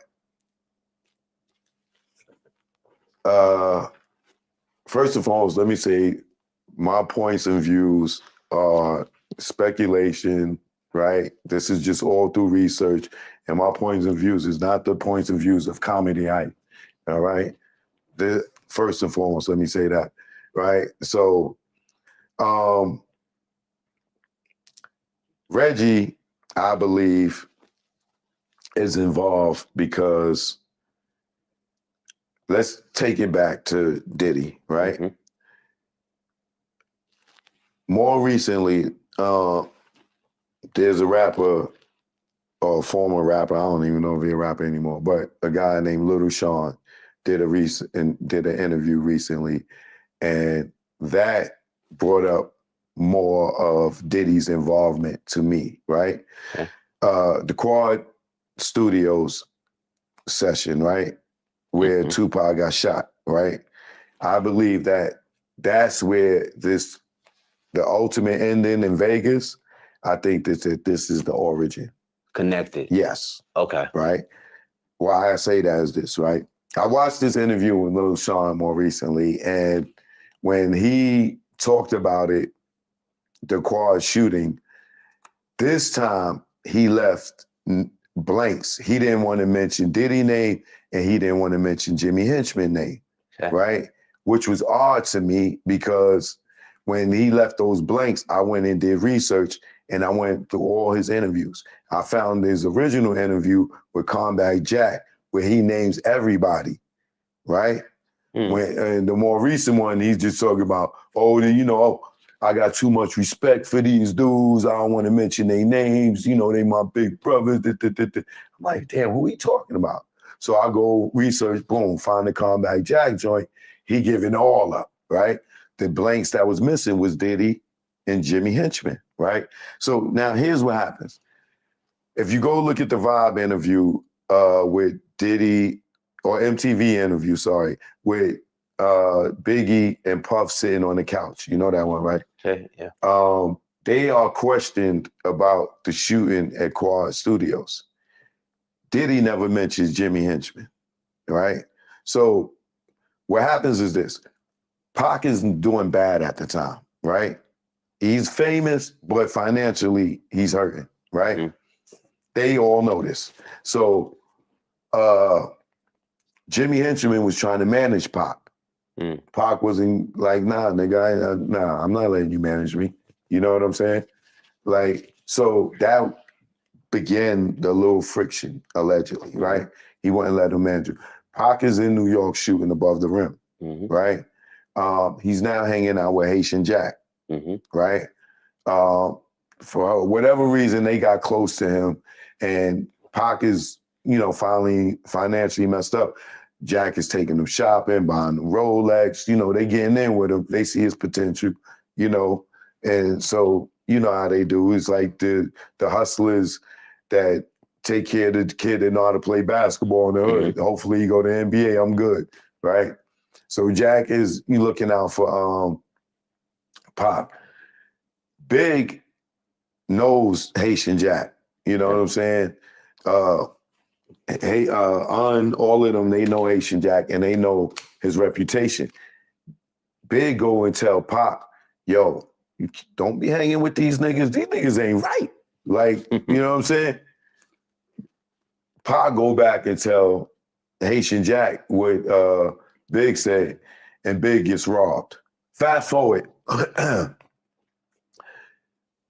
Jimmy Henchman has an argument for whatever reason with Pac on the phone, right? Now, Lanson Rivera tells this story, and they on the phone, they say Pac arguing with a dude because Jimmy wanted Pac to do a verse for Little Sean.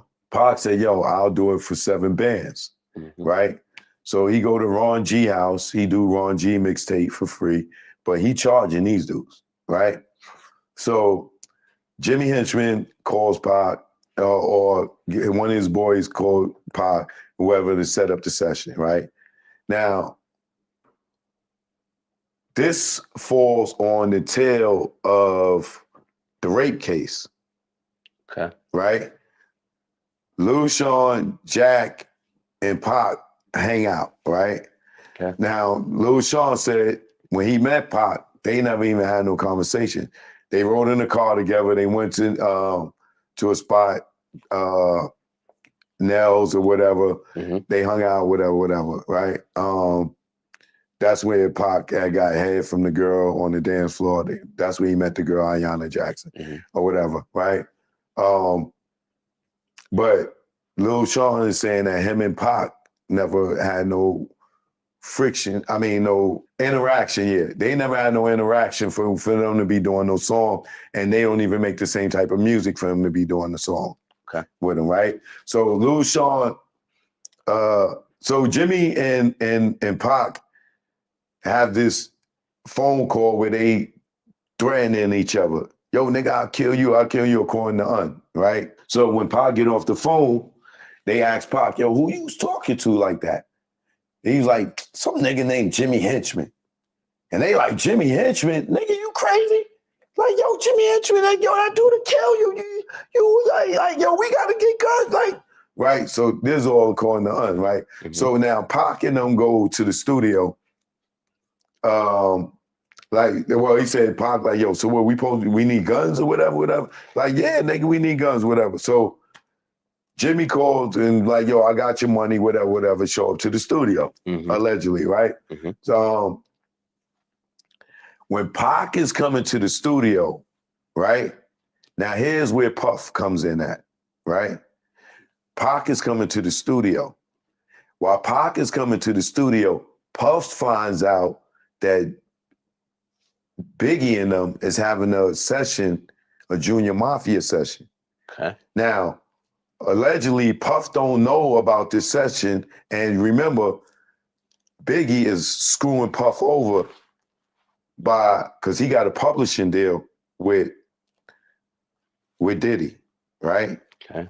But Big is writing all Junior Mafia, Lil Kim, everything, but he telling Puff they writing their own because he's in the publishing deal with Diddy, right? Okay. This is what I think ultimately why Okay. Big got killed, because he was robbing Puff, right? Mm. We'll get to that, right? So when Pac is coming to the studio to do the verse for Little Sean, when he see Little C's on the balcony, he like, yo, Pac, what up? He's assuming that Big in them is upstairs in the session that he's going to do the verse, Right. right? This is why he blamed Big in them in the beginning, right? So when he comes around the corner, you know, the dudes who we know who they are now, they in front of the quad, hats low, whatever. Pac and them go in, right? When they go in, the whole robbery happened. I ain't got to recap that whole thing, right? Mm-hmm. But after the shooting and everything, Pac and them get on the elevator. When they go upstairs, they don't go to Big session, right? Now, what people don't know is Puff didn't know about Big session. Somebody called him and told him that they was up there, right? Now, Jimmy Henchman's upstairs waiting for Pac to come up. Them niggas was just beefing. Nigga, I can't, right? Puff is upstairs with Jimmy Henchman, right? Getting ready to bust in on Biggie and them, Right. little secret ass session. But Puff ain't going in there by himself. He going with Jimmy. But before that can happen, the altercation with Pac happens downstairs. Right. So when Pac get on the elevator, come upstairs, and the elevator open, Puff is in there with Jimmy. Not only is Puff in there with Jimmy, Andre Harrell's in there because Pac Andre Harrell been taking Pac out, you know, to lunch and stuff and dinner and stuff, trying to get ready, give him a job on New York undercover, because they telling Andre that Pac is hurting for money. So he like, yo, I'm gonna give you a recurring role. So he's there to meet Pac to talk to him about the New York undercover. While Puff is there, I don't know, right? While Jimmy is there, we already know they was just beefing, right? So Pac come in, he shot, right? When he go to sit down and shit, he can stand back up because he shot himself in the nuts, right? So he like looking around, what's going on?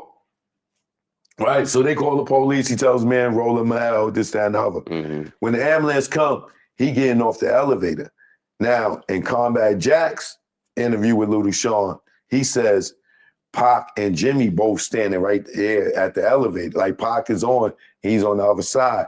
And Pac is like, yo, what's up, nigga? What's up? What the fuck is going on? Fuck is going on? And Jimmy like, yo, come here, nigga. Let me talk to you. Elevator closed. Douche. That's the last time they seen each other, right? This is why Pac starts going at Bad Boy. Puff, you was there with this nigga Jimmy Henchman. I was just beefing with this nigga. I just got shot up. Right. You here with this nigga? Big, you supposed to be my man. He thinking Big and them was all together. No, Puff was getting ready to run down on Big ass. He got the muscle with him. You get what I'm saying? He couldn't run up in Big session with Un in there. You know what I'm saying? And Un and them was already had problems with Haitian Jack, right? Allegedly, right? If you listen to his interview, tell me they banged out before, right? So, and remember, they robbed Biggie for telling Pac, don't hang with them niggas. So, being at the whole shooting, or if you go back and you watch the video of them coming out of quad, Pac comes out with Jimmy Henchman. I mean, not Pac, excuse me. Puff come out with Jimmy Henchman. Big and them come out like 5 minutes later. They wasn't even in there together. They wasn't in the same studio. Got you. But if you look at it on TV, they make it look like Puff walked out and then they clip it and then Big come walking out behind Puff. Big ain't even know Puff was upstairs. So moving forward, right? The beef is lit. Now, Jimmy Henchman and Suge already had beef before Pac and Jimmy Henchman had beef. Now, this is, remember, Pac ain't even on death row yet. Right. And Suge already got beef with Jimmy Henchman before from some Miami shit, right? That happened with Luke back in the day, right? Now, Pac got beef with Jimmy Henchman, then the whole shit the trial go, he shot up the next day, he go to court and shit found guilty. Right. He go to jail. Left with seeing Jimmy and Puff. And then Big, potentially too. Right. Now, Big's still in the dark a little bit at some point, right? Because he got to figure out what the fuck Puff was doing upstairs. You know what I'm saying? Now, he went and got his old deal, right? Now, here's the other thing, right? Keep that in mind, right? Now, we got Pa go to jail, Pa come home. He go to death row. Jimmy tell the nigga, yo, nigga, he tell Stretch to tell Pac, nigga, you don't want to go to war with me. You got to get your money right. That's why you hear Pac say on Against All Odds, you told me don't go to war until I get my money right. I got my money right, right? So now Pac is over there with Suge, and they both got a problem with who? Jimmy and Puff, or Diddy, right? Now they see each other, Soul Train Award, all this shit going on, right? Now, on top of that, let's fast forward a little bit. Now Snoop goes and say he ain't got beef with Puff and Biggie, right? remember, Pac seen Puff in the fucking studio where he shot in his head, shot the fuck up. He remember Puff being there with Jimmy, right? Mhm. Now, Snoop, you saying you ain't got beef with these niggas? Mhm. Those is your boys? Fuck you too, right? So how does Pac and how does Snoop move forward with Death Row under these conditions? Right? Mhm. Boom. Now, Diddy starts hanging with the Southside Crips, Okay. right? The Southside Crips allegedly get offered by Diddy, right?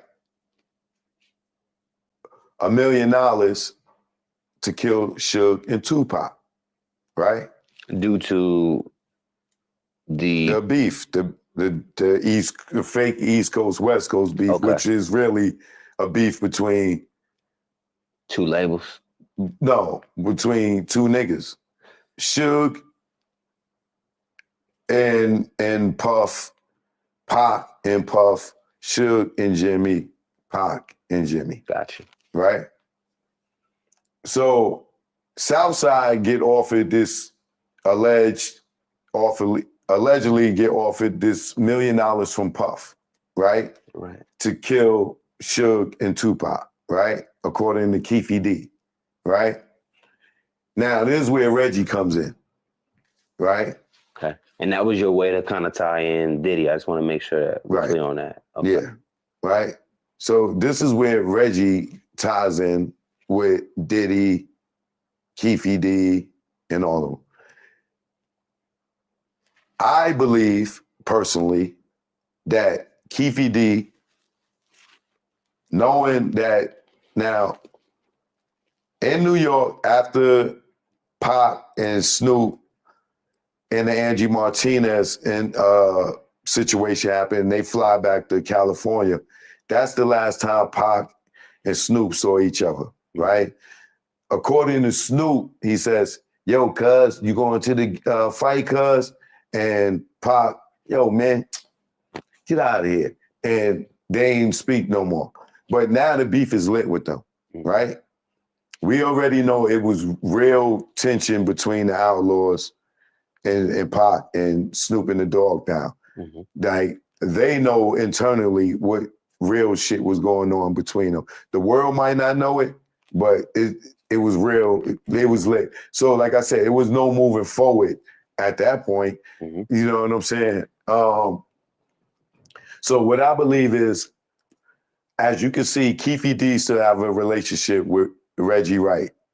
Reggie Wright still has a relationship with Keefe D and his son, and they are Crip affiliated. Reggie's affiliated with the Great Street Crips, right? Mhm. Then we got Mob James. For all y'all in the comments that goddamn saying, oh, Mob James wasn't a Crip. I know that his name is Mob. Mob is the Pyrus. Duh, I know that. I said Mob James is Crip affiliated, being that his baby mama is a Crip, his daughter is a Crip, and they live in Southside Crip neighborhood, and he isn't being able to be and grow up. He originally grew up in that area. And let him tell it, he did grow up in that area, and he got a baby mama as a Crip, and his daughter is a Crip, and so he's Crip affiliated. To make it clear for y'all, okay? Now, Mob James allegedly lived in Vegas with Keefe D for 7 years before he went back to Compton. Mob, you heard Keefe D say Mob James hangs with Keefe D's son, who's a Crip, right? So Mob James is Crip affiliated. Not only is he Crip affiliated, he hangs with Keefe D. Him and Keefe D is boys. Him and Reggie is boys. Reggie's Crip affiliated. Reggie is cool with Keefe D. We seen Reggie call Keefe D phone on YouTube on Tupac anniversary last year of his death. He got his phone number. Reggie also hooked Keefy D up to do these interviews on the internet. So they have a relationship, right? Snoop is Crip affiliate, is a Crip, right? Snoop did the Hard White compilation with the Crips who was in the car who was supposed to kill Tupac. The Hard White compilation, Big Dre's record label, who Reggie said had a meeting with Big Dre himself.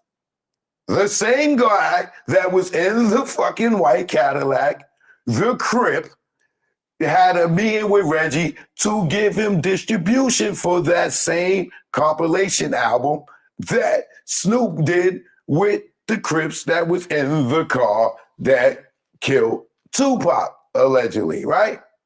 Boom. So what I believe is this.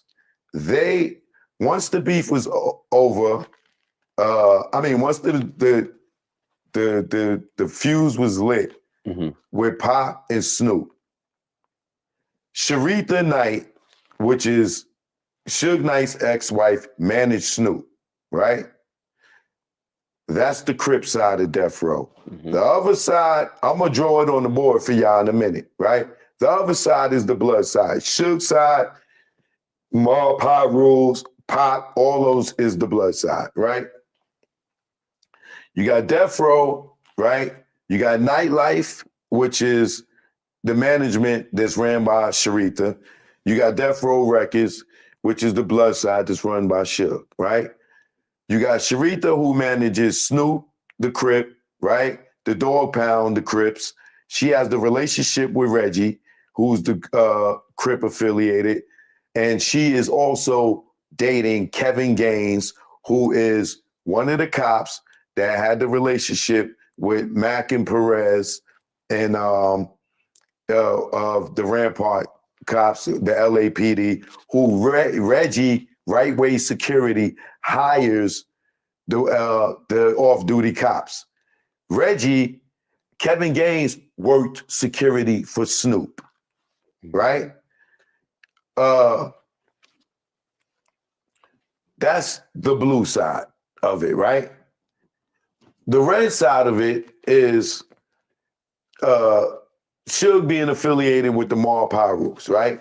Now you got Mob James, who is sitting there constantly talking about how they wanted to rob Suge. Yo, man, let's get Suge. So even though he's on the red side, Mob James, he's Crip affiliated, right? So he goes over there with them, with Reggie, with Keefy D and them, and everybody else, because that's who he get money with in the streets, allegedly, right? And that's who he's aligned with, Reggie and all them today, right? It's fuck Suge with Mob James. My brother got killed, this, that, and other. Buntry, Neckbone, Henry,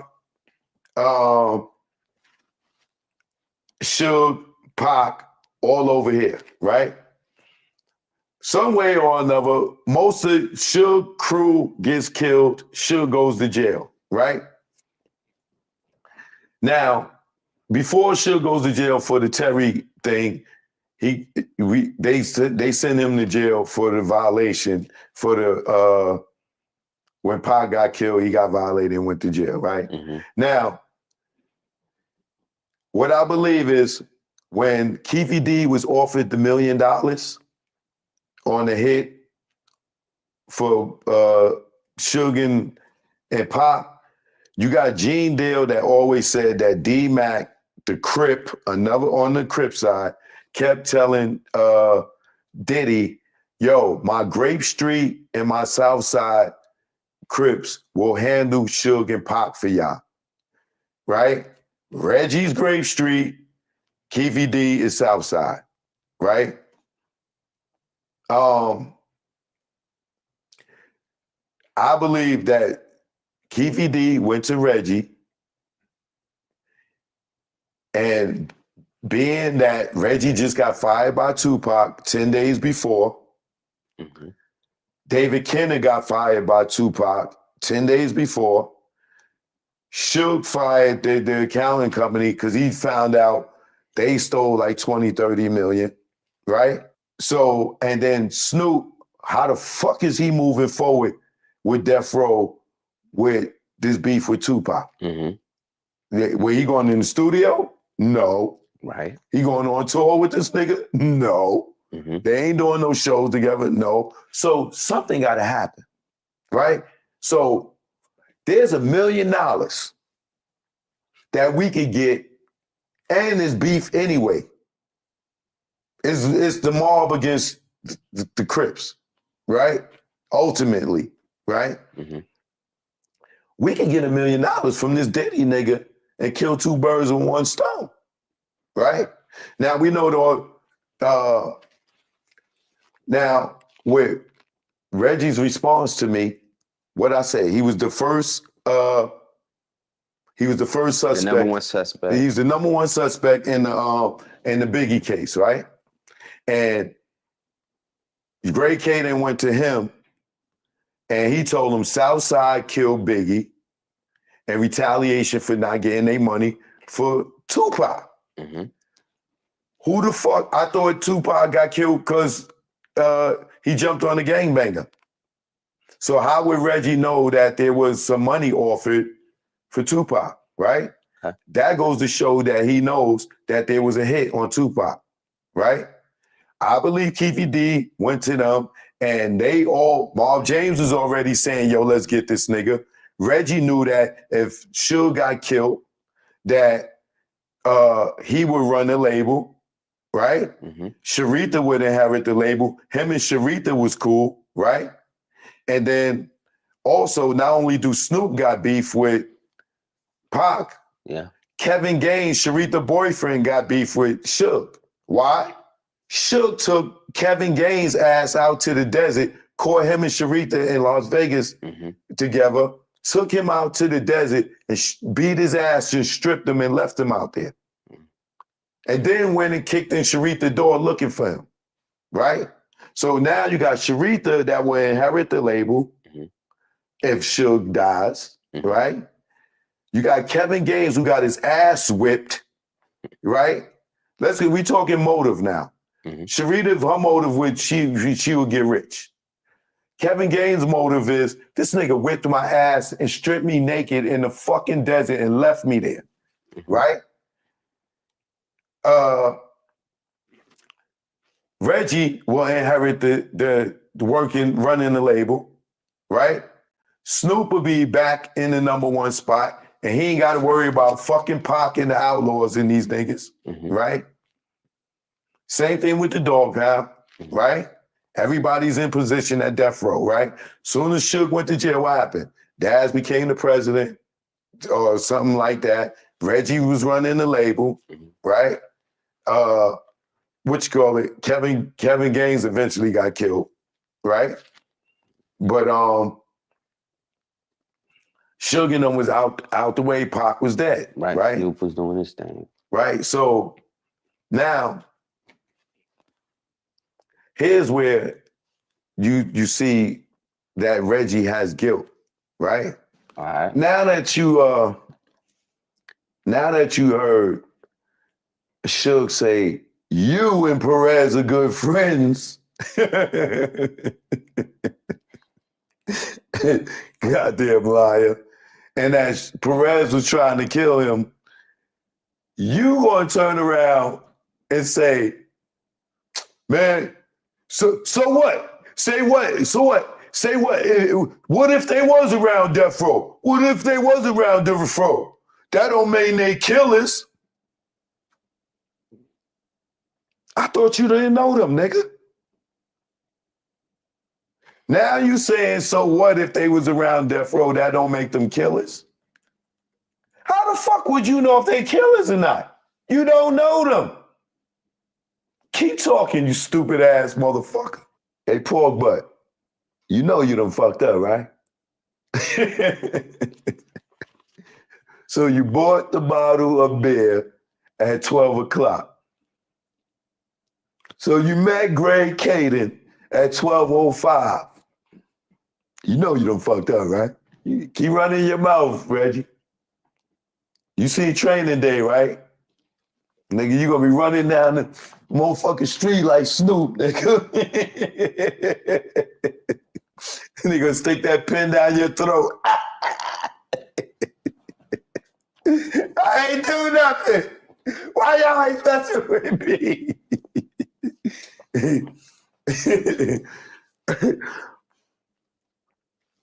Now,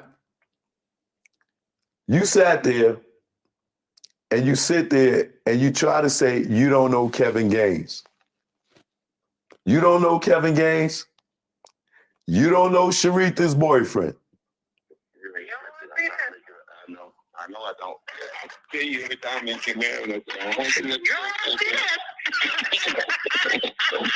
But anyway, very quick, big bro. I was gonna tell you, Kevin Gaines. You know, some checks or something like that. From Duffel Records. I know you came from Duffel Records, but you maybe got some highlight. $2,000. No. He got something where they trying to say that they got pictures of check stubs and stuff like that from Duffel Records. No. Never. Okay. What about the nightlife? What about the nightlife? Nope. I would have killed this shit, bro. I would have killed you, me, and everybody else. No, you got check that shit. I do a lot of things, but I ain't that scammer. Yeah, I would kill your ass. They lying. Hey, why would I wear a paper trail when I never brought him around nowhere? Exactly. That's all like. I'm gonna hide him in secret. You think I'm gonna let somebody catch a paper trail? Even when he worked with, and I don't even think he's the one that worked. He got his friends to do it. They were paid cash by Snoop. Yeah. No, there is no reason. There's no not for those $10,000. That's a made up shit. Any cat? Not that I'm aware of. No, not unless it was that whole other thing. Yeah. It would have been from Death Row. But that would have been later. That would have been to you. It would have been to. It would have been. I would have. What's that whole other thing, Reggie? Vegas? It would have been that whole other thing? What's the other thing? Why y'all can't talk? Why she can't say what it is? Would that be allegedly the hit on Tupac? Or maybe Biggie? I thought you didn't know Kevin Gaines. But you call her and ask her, Kevin Gaines, you ever paid him with a check from Death Row? They saying they got a check for $10,000. Oh, Reggie, I'm scandalous, but I ain't that scandalous, Reggie. You think I'll bring him around? Why would I write him a check if I ain't even bring him around? Reggie, you should get off the internet, bro. You better get off the internet, nigga. You can go to jail. You ain't know Perez and Suge know Perez? I thought you said Suge didn't know Perez. He said you and Perez are good friends. I didn't say it.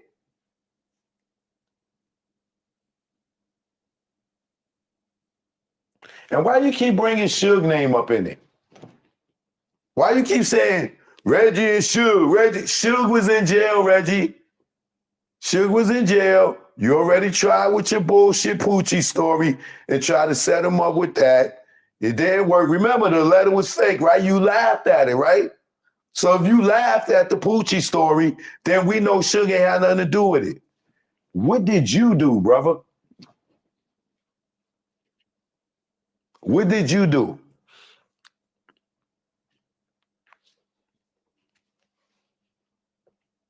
And why you get so hostile and angry and yelling and stuff? Huh? Why you get so hostile if you're not guilty?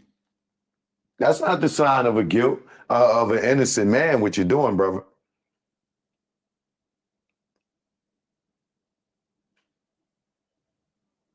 And you talking about these cops never brought up your name. Why would they bring up your name, Reggie? If they allegedly killed somebody for you, why would they bring up your name? Motherfucker, you the nigga, the weakest link. You on the internet tell niggas business every motherfucking week, nigga. Niggas street names, niggas sets, You a fucking rat. Fuck you talking about. And you keep talking about snitch joke. You ain't got no paperwork yet? Where the paperwork? And Reggie. Well, let me take his name out of it. A pork butt. What you call him? Pork butt. Pork butt? Pig. You know, dirty pig, cops are pigs. Yeah, I get it. I didn't. All right. Yeah. A pork butt. Why are you saying even Biggie mother believes the story? And she said, oh, I believe 97, 98% of murder rap and Greg Caden's investigation. Brother, that lady is not street smart. No disrespect to a Biggie mother, but she's not street smart. She didn't even know her son was out there selling drugs, brother.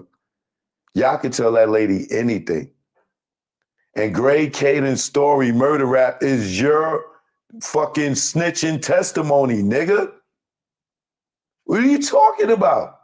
Murder rap is Greg Caden coming to you and you telling him Southside killed Biggie in retaliation for not getting their money for killing Tupac. That's the whole fucking film, nigga. They made a movie off of your fucking ratting ass confession. Lying ass confession. And Greg Caden's stupid ass, you interviewed Kaza Soze, nigga. That nigga spun you. I'm not even addressing you no more. This is it. This is it. This is all for the sake of getting justice for Christopher Wallace, a.k.a. Notorious B.I.G., and Tupac Shakur. All right? Lisan Crooks. All right? That's what this is for. This ain't here to, we ain't here to entertain any of y'all non-believers. And all y'all that believe Orlando Anderson, the dude that got his shoulder kicked out the socket and went to the hospital, was in that car. Y'all fools. If y'all believe Suge paid this nigga 60 grand to testify for him in that trial just to get out and not going to jail, and he shot him in the head and killed Tupac, y'all niggas is stupid. Choke no joke. We gonna take y'all over to the board. I'm gonna break this down to y'all and show y'all the split between Death Row Records, between the bread side and the blood side. And that's why I believe ultimately, at the end of the day, this wasn't about no bad boy, Death Row, East Coast, West Coast. This was about a few individuals. And what I want to believe, tying it back down to you saying, how this all lead back to Diddy? Right. How this all leads back to Diddy is I believe that Diddy allegedly put the hit out, like they said, but I believe that allegedly Jimmy Henchman and Diddy did that together. Only reason I say Jimmy Henchman and Diddy did that together is because Gene Dale said that check came for $1 million, went to Zip. Zip was supposed to pay that to the Crips, and the check came from Black Ground Records, and Jimmy Henchman was working at Black Ground Records with Barry Hankinson. So if the check did come through Black Ground, the only connection with Black Ground and the only connection between Black Ground and that check and Zip is Jimmy Henchman worked at Black Ground Records, and Jimmy Henchman had a beef with Tupac.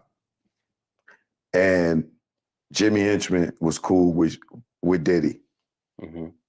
And Diddy had beef with Big for stealing that publishing.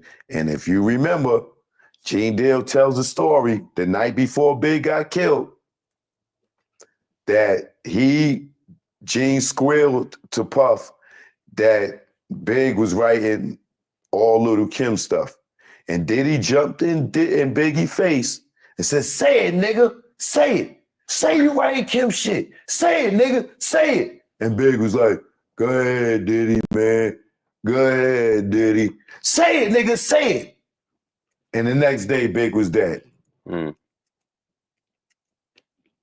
So if Southside allegedly killed Pac for that hit, it all makes sense to me that Reggie, who allegedly orchestrated it, who calls himself the orchestrator, he said this. I'm the I don't get my hands dirty. I'm the orchestrator. You said that, right or wrong? Okay. That's what I ultimately believe in my theory, that if that check did come from Black Ground Records, then now I believe that with the beef that Suge and Pac had with Jimmy and Puff, that would be why Pac got killed.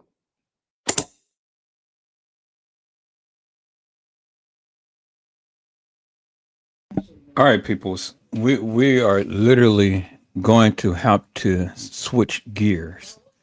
Now, I really didn't want to go into this. I really don't want to go into this because I have to be very careful about the things that I say, the things that I do, the things that I show, and so on and so forth. But you know, sometimes you just have to kind of just go with what you know. Do you understand? You just have to go with what you know. And I know a lot of people literally don't believe in a lot of the things that I have been saying throughout the years, but it's okay because it is all coming to a head now.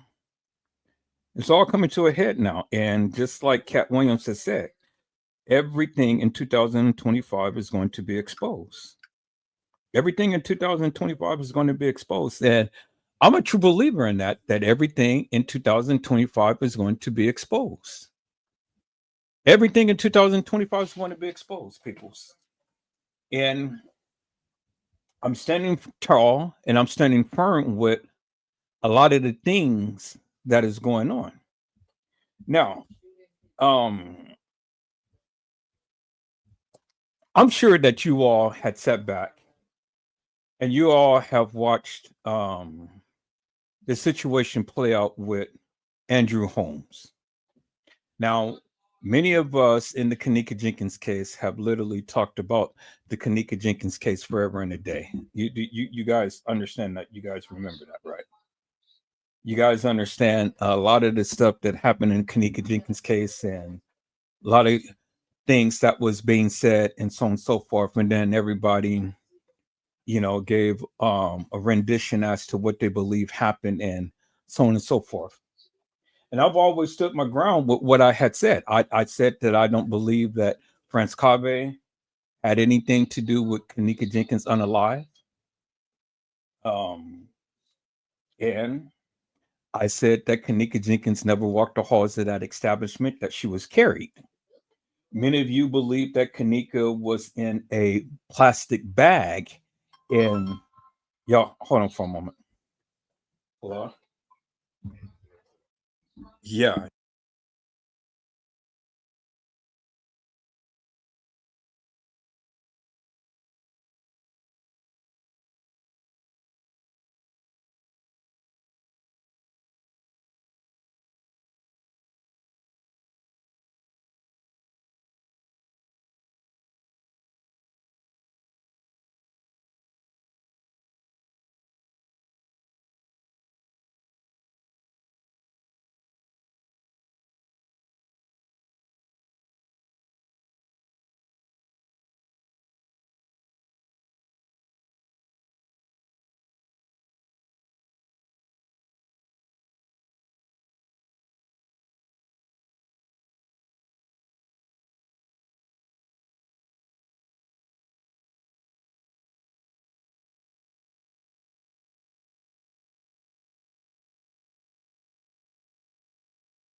All right, people, so I'm back.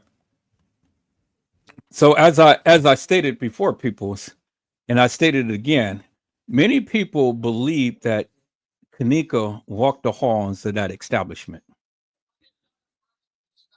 Many people believe that, nothing happened to Kanika.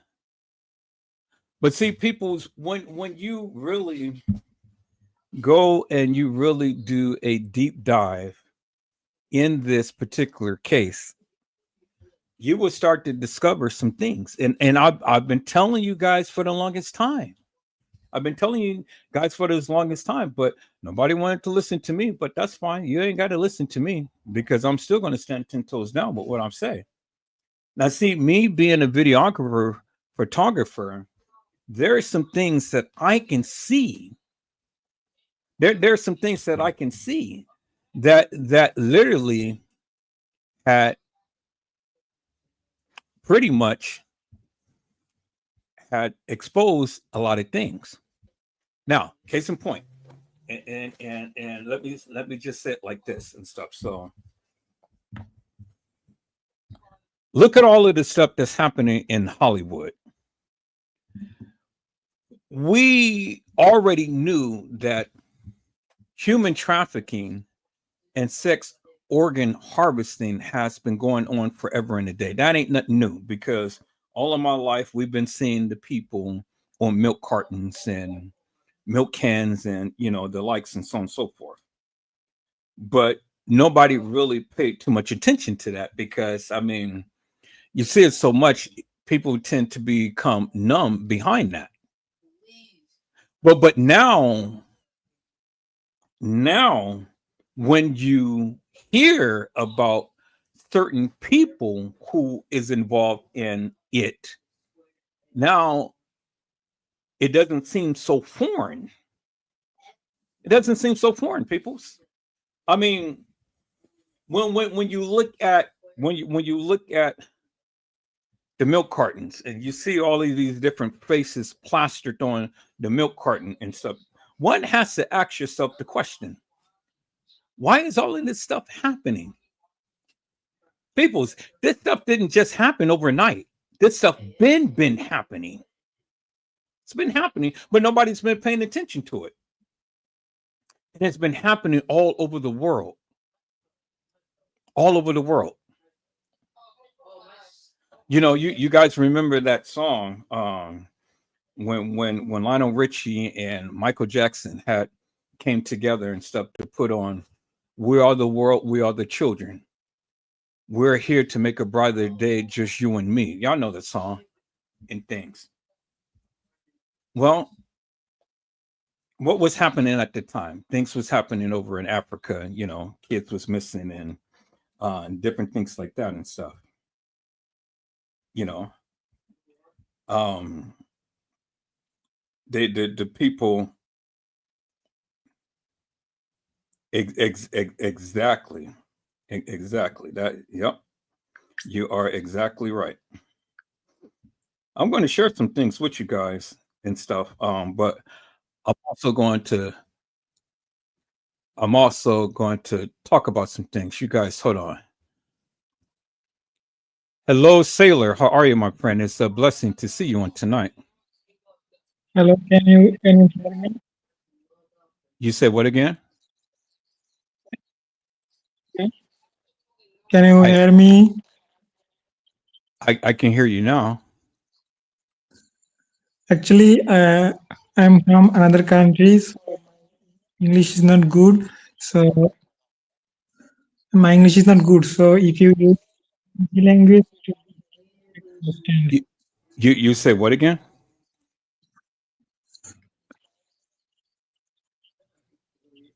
Just wait a bit. I'm coming after a while. I'm just I have to use my microphone so that my voice can be.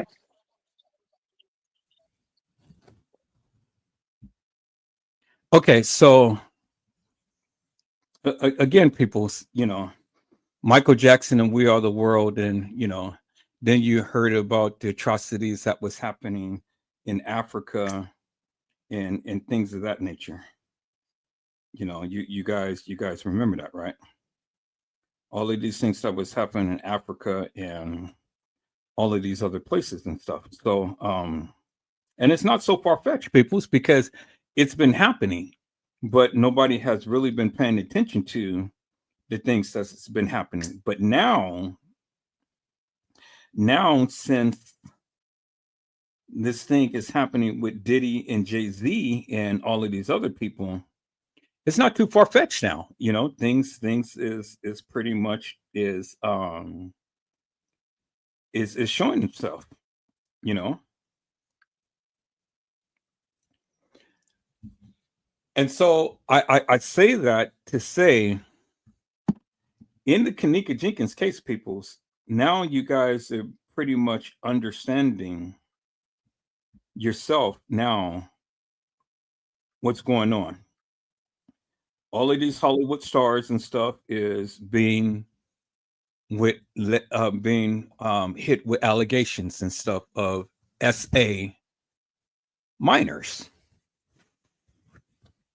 You know, it started off with Jeffrey Epstein, and then Mr. Weinstein. Oh my God. Well, hello? Hello, can you hear me well? I can hear you now. What's going on, my friend? Actually, I'm from another country, so my English is not as good as you. So I want to discuss about one topic that is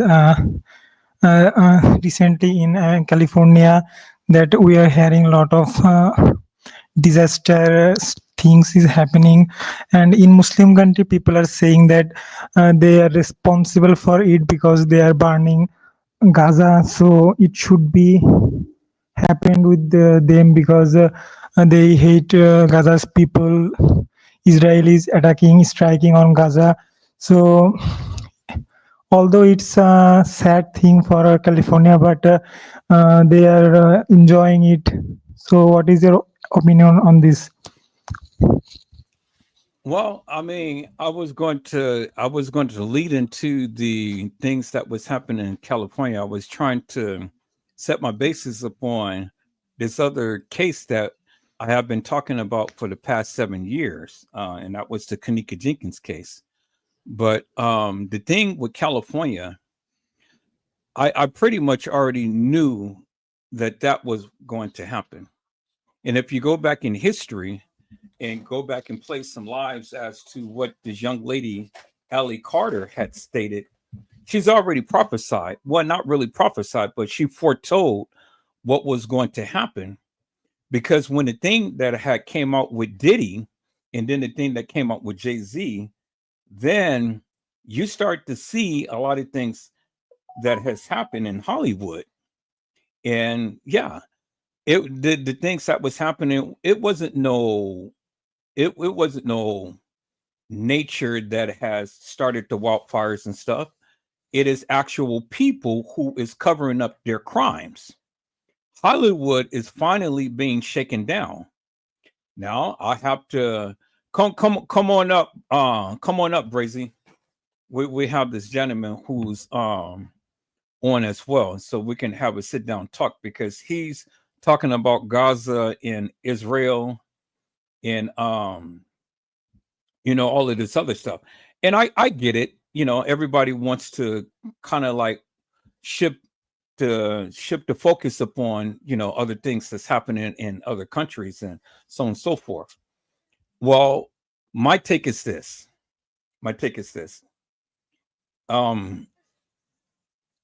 As you can see, a lot of stuff that's happening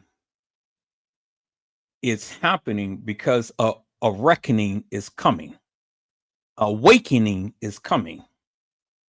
And what happened with Diddy, it was just only the precipice as to what is about to come in a major way. And Hollywood is a major part of a lot of things that is happening, not only in California, but around the world, because they make movies behind all of that stuff. And, you know, they have all of these depictions of these atrocities and things and that and the other. And people be thinking all of this stuff is fantasy land, but it's not. It is some real honest to God truth to these movies and people haven't been woke. People haven't been paying attention. And if you have been paying attention, you haven't been saying anything. A lot of these things that is happening right now has happened with all of those people in that particular area. And every last one of them is going down. This is one of the reasons why they started to burn a lot of these mansions out there, because a lot of the things that was taking place with this SA trafficking started in Hollywood. And you got people like Mel Gibson, you got people like Paris Hilton, you know, whose houses, literally $1 million houses, has been burnt down. And for what reason? Well, you're going to see that in the superseding indictment. You got Jay Leno, who has J-Lo, the girl who was girlfriend to Diddy and things, J-Lo. And then you got Cassie Ventura, who had some allegations set up against her. Y'all thought that Cassie Ventura was this innocent little broad that Diddy had beat down and things. No, that girl, she's a freak, first and foremost. She's a lesbian, second, and then she put hands upon Diddy as well. And not only Diddy, but other people as well. Now, see, y'all be thinking about girls who get beat down by men and stuff, you know, that is just so atrocious and stuff. But people, you got to realize that men, even till this day, is getting beat down by some woman. Now, I don't endorse, and I don't condone a man ever hitting a woman or a woman ever hitting a man. I think that people need to keep their hands to themselves, and then we won't have these situations and things. But see, the thing is, and if we really be frank with it, peoples, you all put yourselves in that type of situation because you can't keep your hands to yourself. And so then when the brother comes back and he goes and beats you down to pound you or do whatever he does and stuff, now you feel in some type of way. Now you want to press charges upon him. Now you want the world to say and see, oh, well, look what he's done to me. But what have you done behind the scenes? Now, if Cassie was ever done in a manner to which the people are portraying all of this stuff to really happen, but then you got to look deeper, people. You got to really look deeper. She could have left at any given point in time. Do you truly understand and see the behind the scenes as to what happened and why Diddy had kicked her and beat her down? Did she have a bag of money that she was taking from him? See, you know, all we seen was just clips of that had taken place of Diddy kicking. He didn't beat her. He only just kicked her and threw some at her, which didn't literally hit her. So I don't understand why everybody is getting so up in arms with this girl getting kicked around and stuff. What did she do? And how long has she been doing it? Was she accomplished to bringing the little young ones to these freak offs as they have been having forever and a day? Kim Porter had even said that in her own memoirs that she was a part of and stuff, but I don't see nobody getting up on Kim Porter. You know, she said that, hey, you know, I allowed myself to be a part of this madness. She was even pregnant with her babies and having freak-offs. But nobody said anything about Kim Porter and being a freak while having to be pregnant.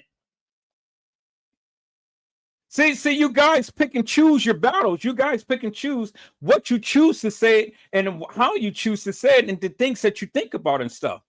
But if you really read and get a greater understanding, well, then you'll know some things, peoples. These women wasn't innocent. All of these people who participated in Diddy's freak offs, they wasn't innocent. They wanted to be there. They participated. And guess what, peoples? They were the ones who, and it's just like what they said. Cassie Ventura was the one who had to employ all of these SA people to come out to these freak-offs, to get these men, not only men, but women, not only women, but guess what? Young children, babies, kids, underage, however you put it, she did it. So why is the feds overlooking what Cassie had done? And not only Cassie Ventura, but other Diddy employees. That's why they say conspiracy. That's why they say RICO, because everybody is involved, which is in turn, which is what I'm saying. And partly is why all of these mansions is going up in flames.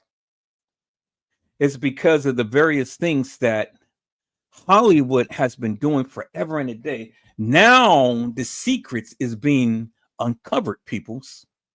Everything is being exposed.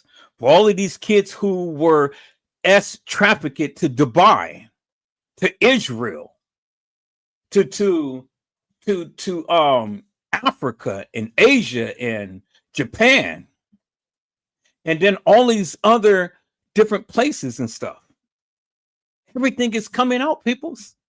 Hollywood is burning down because they don't want to lose their millions.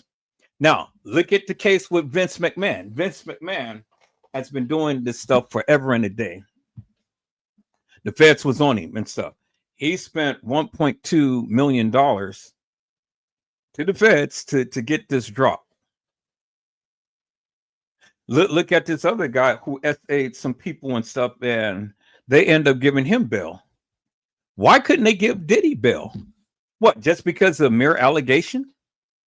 Just because we seen a clip of a woman getting kicked around and stuff? Give me a break, peoples. Now, I'm not here to try to protect Diddy, and I'm not here to endorse what he had did and things and stuff, because I do believe that Diddy needs to pay for his crimes and stuff.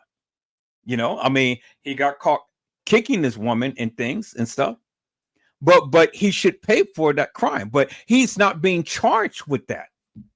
What he is being charged with is, and Sailor, come up in about 5 minutes, and then I'll let you talk about what you wanted to cover, my friend.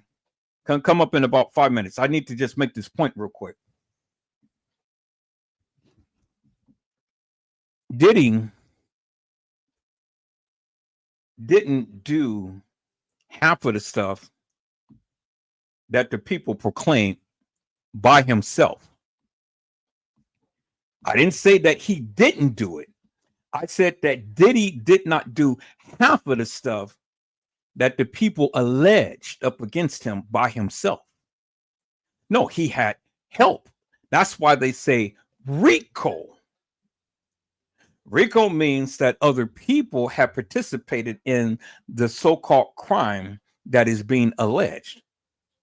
Now you got to ask yourself the question, peoples, why is all of these white people getting off and getting bail, and the black man is going to jail? I mean, okay, so look at R. Kelly. Y'all wanted to vilify R. Kelly, but you're making love to his music. So you endorsing what R. Kelly had supposedly had did to Aaliyah and other people, pissing up on them and stuff and doing all of this and that and the other. You endorsing it. You're the one who kept R. Kelly in the mansion because you're making love to his music. And then not only are you making love to his music, but you are the ones who is playing his music in your weddings and at your graduations. I believe I can fly. I believe I can touch the sky. I think about it every night and day. I spread my wings and fly away. But instead of spreading your wings, peoples, you women are spreading your legs. You're spreading your legs to his music. So if you had such a disdain up against R. Kelly and the various things that R. Kelly had did, or supposedly had did, well, then you are endorsing it because, one, you listened to it, you bought the tickets, you went to the concerts, you play it all the time. You can't tell me that you not are complicit to the very madness that he is supposed to have been doing. Because if you had such a disdain up against R. Kelly, one, you wouldn't have bought the tickets. Two, you wouldn't have never went to the concerts. Three, you never wouldn't listen to his music. But you just as guilty. Because while he's over here SAing, as you guys said, the young ones, you're making love to his music. So he must not be too much of a freak. He's not. He must not be too much of a pedo. He must not be too much of whatever you guys classify him to be. Because if that be the case, well then, hey, you wouldn't be making love to his music, but you make love to his music. I mean, you talk about Jay-Z. You talk about Beyonce. Y'all say that she's a witch. She's a bitch. She's this, she's that, and the other. But your ass is down there buying the tickets. You're the one who's keeping her in that $200 million mansion out there in Los Angeles that they said that had burned. Really? Did it really burn, peoples? And how convenient if it did. And why it's so right now, peoples? Why so right now? Why is all of these mansions out in Hollywood burning? This shit ain't got nothing to do with nature. Don't blame it on God. I said don't blame it on God, peoples, because God didn't do this. It is things that is happening, peoples, that is coming out. Hello, Tay Moneybag. How are you, my friend? It is a blessing to see you on tonight. Tay Moneybag had said R. Kelly will always be the king of R&B. That's why I had to lock him up. What you mean? That's why you had to lock him up? I don't understand that. Well, if R. Kelly will be the king of R&B, what is Michael Jackson? Michael Jackson is king of pop, right? So what's the difference between R&B and pop? Now, y'all say R. Kelly is a pedo, so is Michael Jackson a pedo? I mean, that's what you guys say, but has it ever been proven in the court of law? See, this is the problem that I have, Tay Moneybag.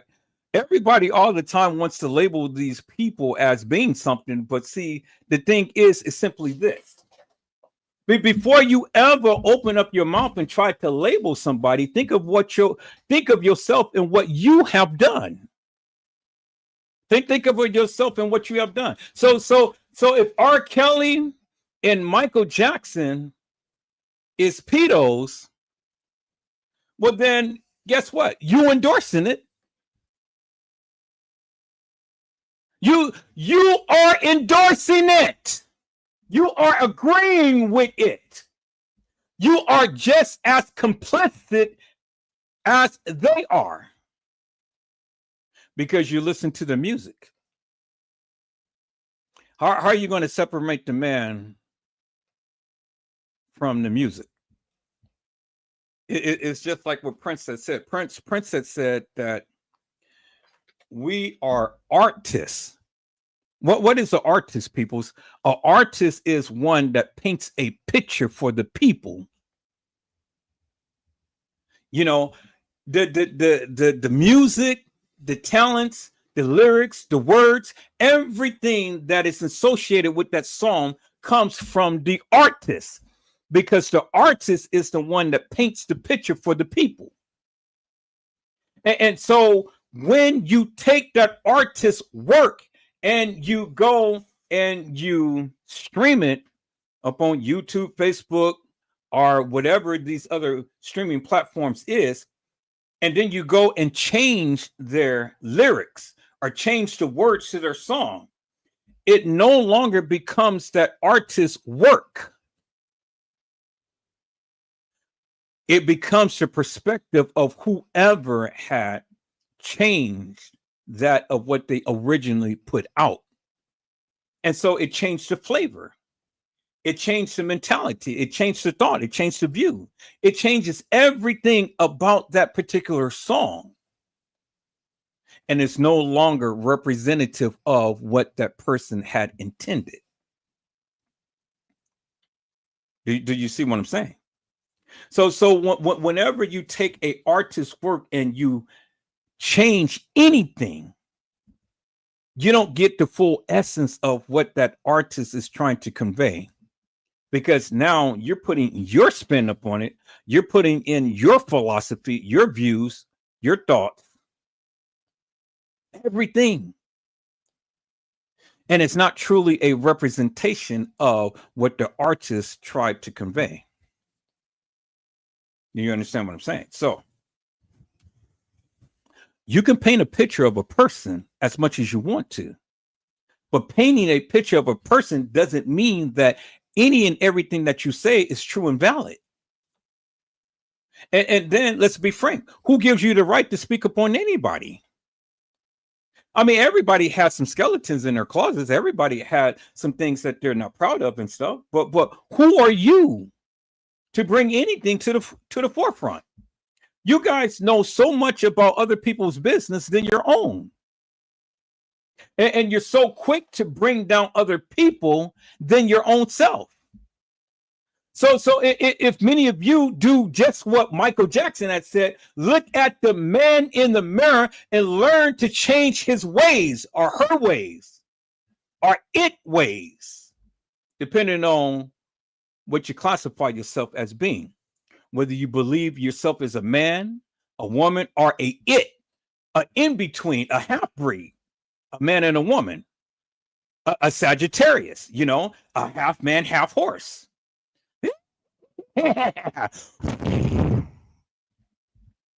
What are you?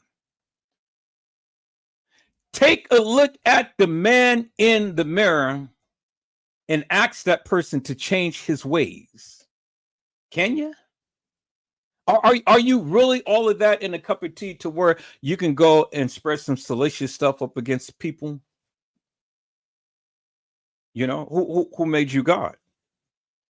Who made you the one that you can go and speak upon anybody and spread any type of allegations upon anybody, whether you have the proof or not? Who do you think you are? Like that song, Mr. Big Stuff. Who do you think you are? See, people's every single thing that happens in this life, somebody had made a song behind it. And they are basically telling you. They are basically expressing you about you. And then you listen to it, and then you have the audacity to go and try to bring down somebody. Y'all talk so much about Michael Jackson. Y'all talk so much about R. Kelly. But guess what? Your asses is the one who sits and listens to them. Still buy the music. Still making love to the music to this day. So for a person who don't listen to them on a daily. Now I've heard some of the music. I can't tell you all of what they sing. I haven't listened to everything that they've done.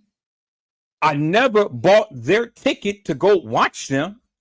I don't watch the music awards and the Oscars and all of this and that and the other because, hey, I don't follow these people. None of their music touches me. So I don't endorse them.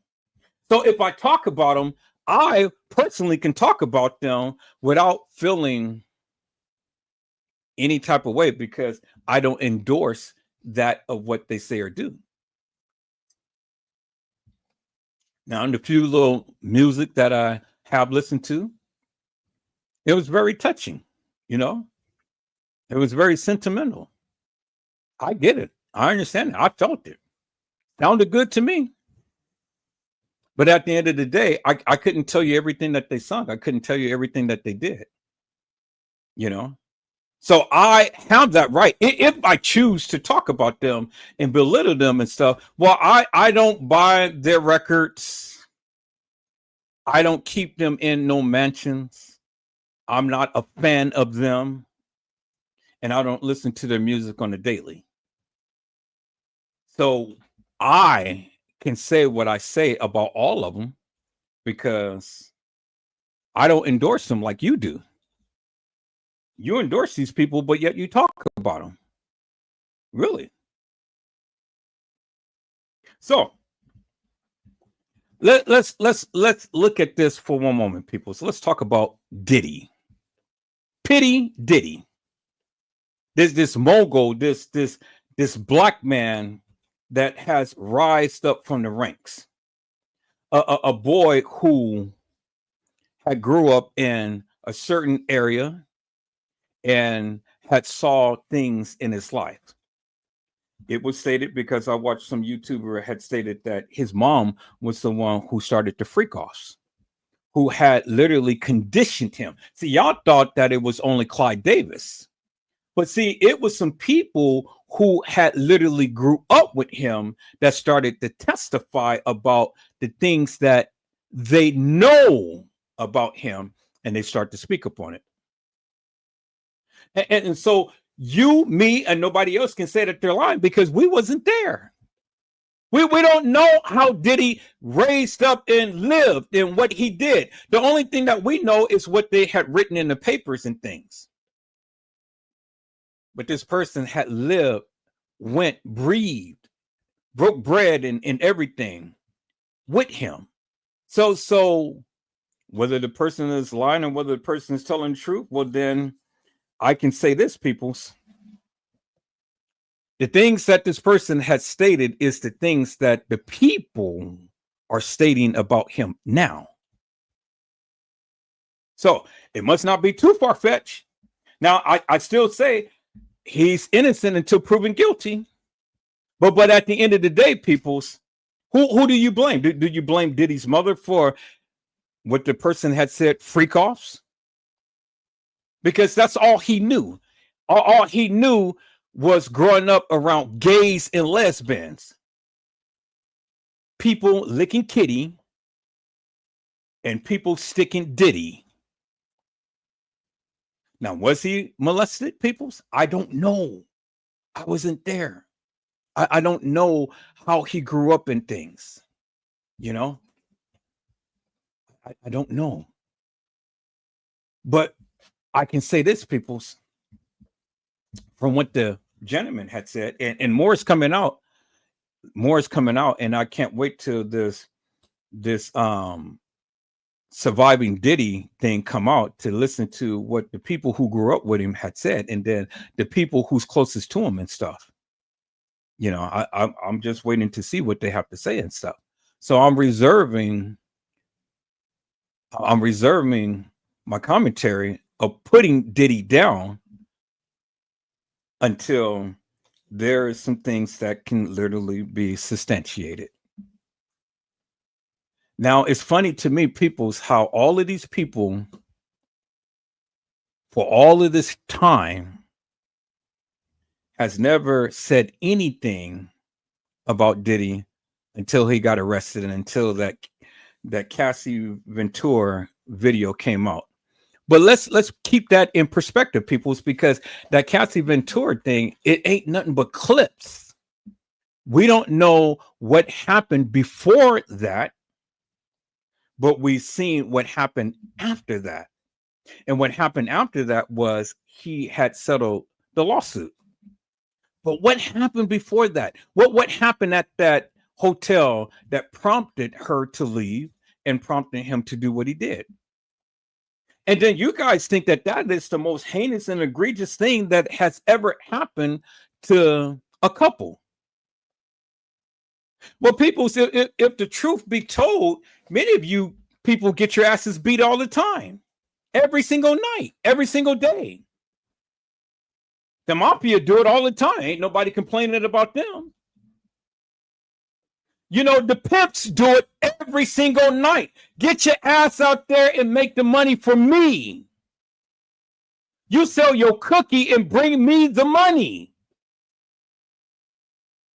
Kids is being exploited every single night, but you're not complaining about that. People are getting trafficked every single night. And none of you are complaining about that. But Diddy kicks Cassie Ventura's ass. Now everybody is up in arms. Oh, how dare he?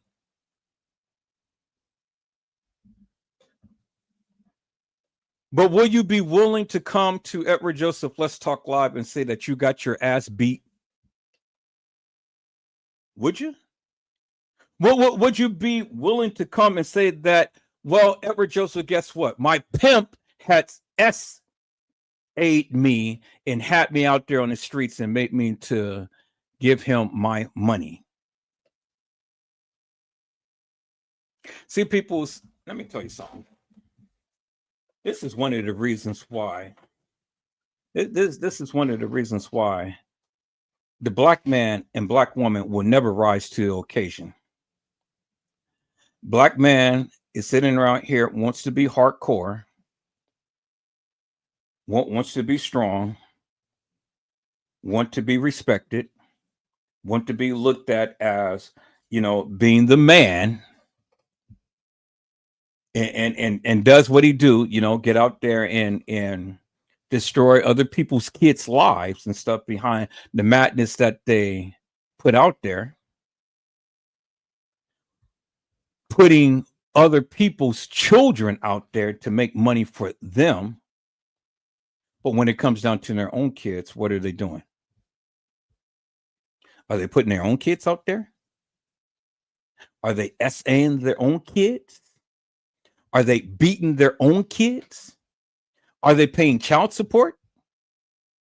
Are they raising their kids to be upstanding citizens? Are they putting them in college? Are they buying them a Christmas present? Do they see them on their birthday?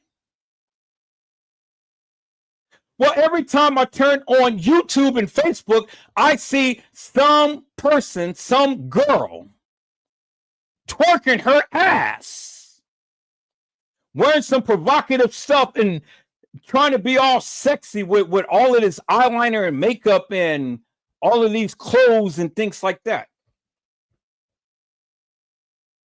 And then you guys have the audacity to say that I want to have a man respect me. How is a man going to respect you and you over there twerking your ass and looking like a sick ass puppy? I would have beat my daughter down had she ever got online, put on some makeup, and twerked her ass. Even still to this day. And she's grown. If I ever would have caught my daughter twerking on some TikTok, I'll go over there and beat her ass today. I don't give a goddamn if you got a child, if you're grown, you got your own place, you're making your own money, doing whatever you do. I'm still your father. I'm still living. And as long as I live, you're going to be a good representation of me. My children will never go out there and be doing all of this crazy crap that many of you allow and many of you endorse. Oh yeah, you endorse it because look at Jay-Z. Look at Jay-Z. Look at Blue. Blue ain't nothing but what, 11, 12 years old? And she's wearing high heels and she's wearing all of these provocative clothing and things. She's wearing full lipstick and have eyeliner and all of that stuff.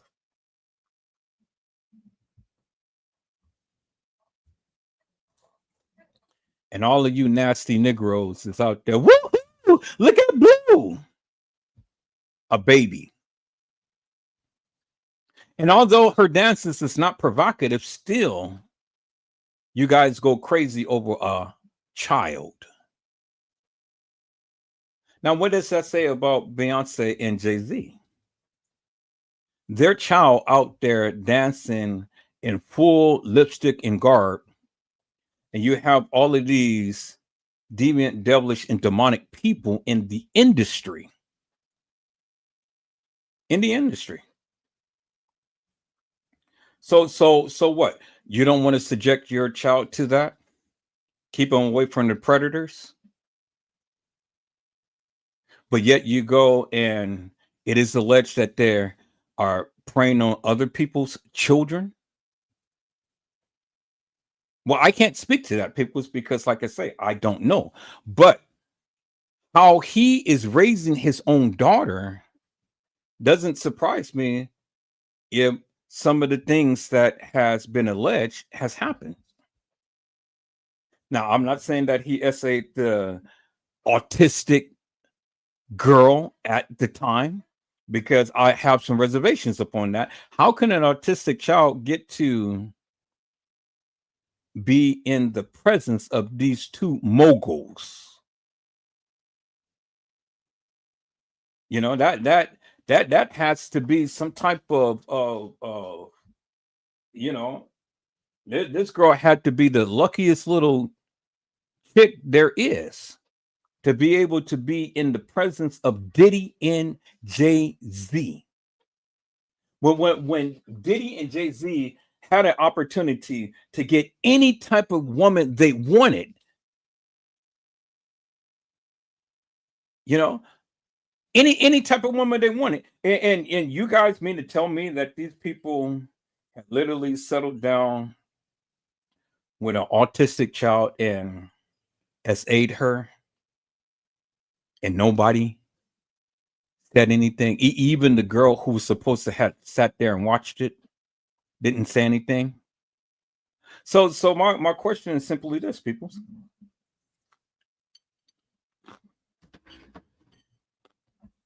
My question is simply this.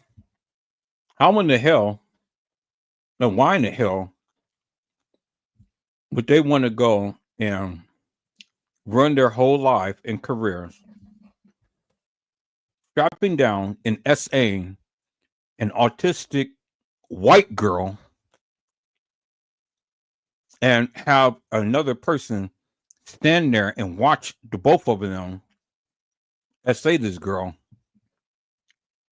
and none of them say anything?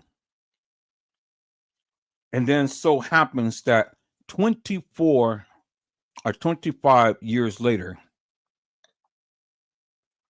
she just all of a sudden has an epiphany, and she remembers she had her little kitty destroyed. Think about that for one moment, people. I want you to think about that for one moment. So, Diddy goes to jail because they say that he's been SAing all of these people. But Diddy is the only one in jail because he's supposed to have SA'd all of these people. How ironic is that? That it's only Diddy in jail for SAing all of these people, but all of these people had booked the flights, paid the money, got these people down there, did whatever they did to these people, and only Diddy is the one in jail, and nobody else is in jail. Think about that for one moment. So Diddy was supposed to have put on all of these parties and things and stuff, and Diddy, it was the only one who did it. Really, people? I think that for what the feds had done to Diddy was bullshit. Because see, the thing is simply this, peoples. If the feds really have any type of evidence whatsoever that a child has been essayed, the person who was the perpetrator will be immediately in jail. No questions about it. If they had evidence.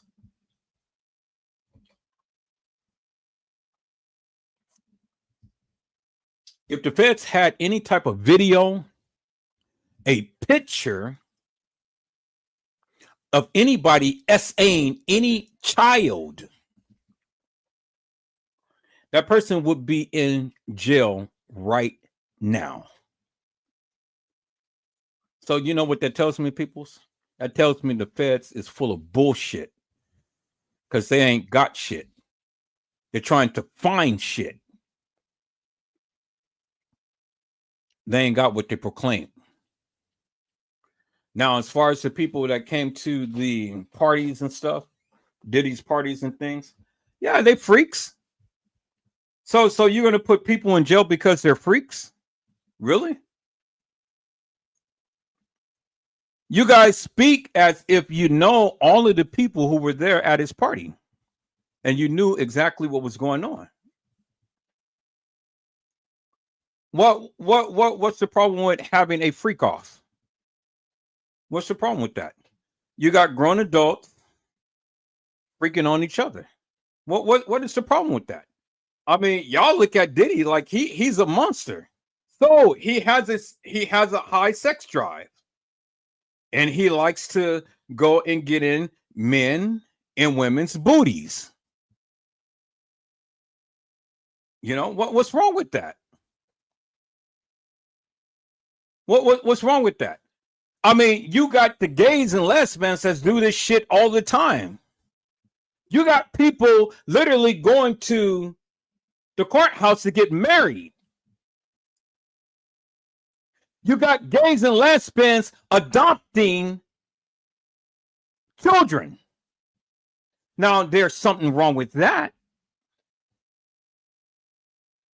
There's something wrong with that. I mean, you know, my take is you can do whatever fetish that you want, but I just can't see gays and lesbians adopting a child. Now you've already done warped their mind and things. You've already done, and I don't care. You can be the most loving parents and things, but people is nasty. 2 women and 2 men is nasty in my book. Now, that may be how you get down, but that ain't how I think. It's not biblical, people. God didn't make man for man and woman for woman. You know, and if a man was with a man, it ain't no way that man and man can make babies. 2 horses cannot make a fawn, peoples. And 2 cows, which is bitches, cannot make a calf. Do you understand what I'm saying? So when it doesn't mix, peoples, how in the hell can we be able to grow society and reappropriate, because that's what God's plan for us. He put us on here to have babies and multiply. That was his plan. That's why he made Adam and Eve, not Adam and Steve, because Adam and Steve can never conceive.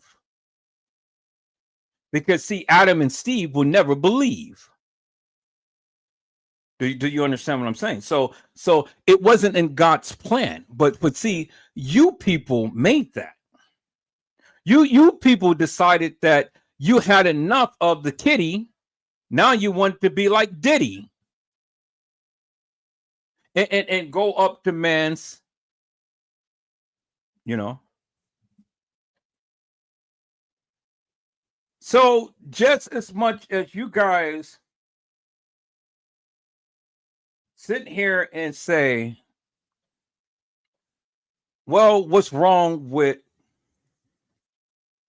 a gay couple adopting a child? And you say you don't see nothing wrong with that? You don't see absolutely nothing wrong with that. A gay couple adopting a child.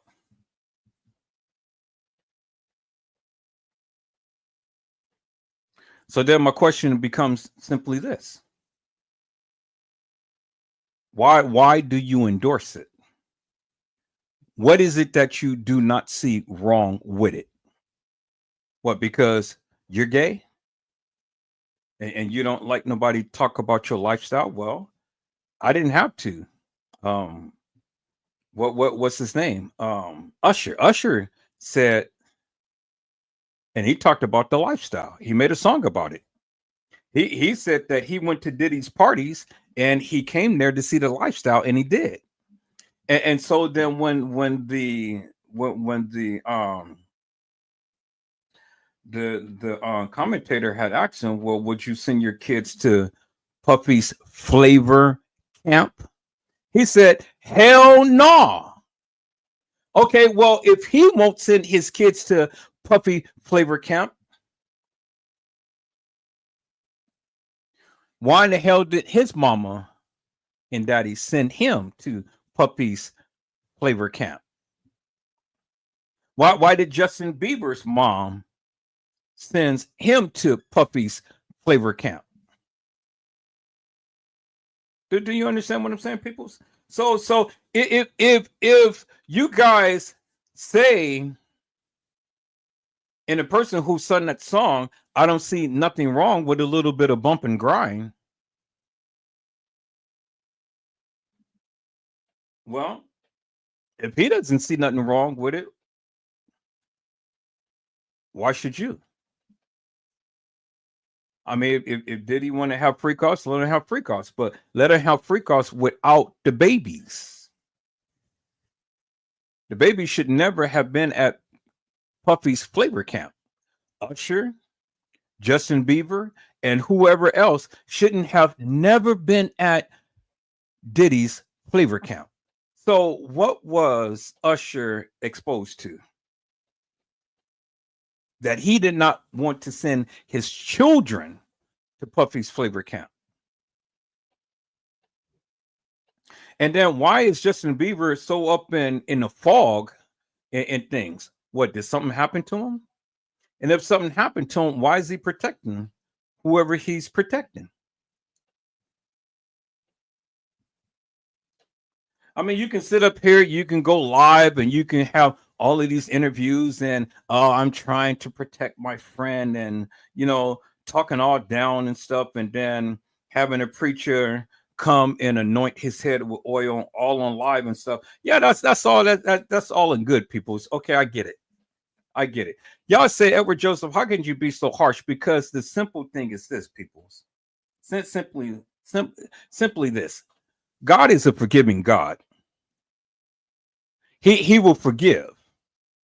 If you ask him, he'll forgive. He's a forgiving God.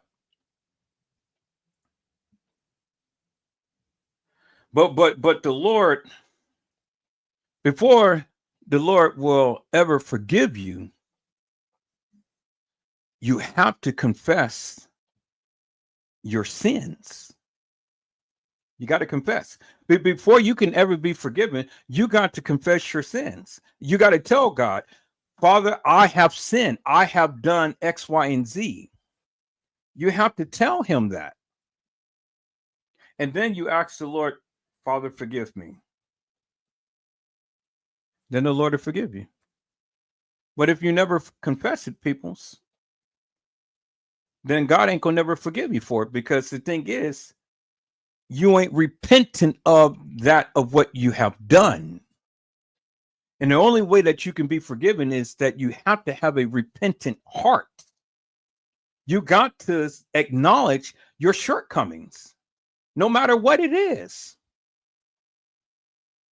You got to acknowledge that to God. You got to say, Father, I throw myself to the altar.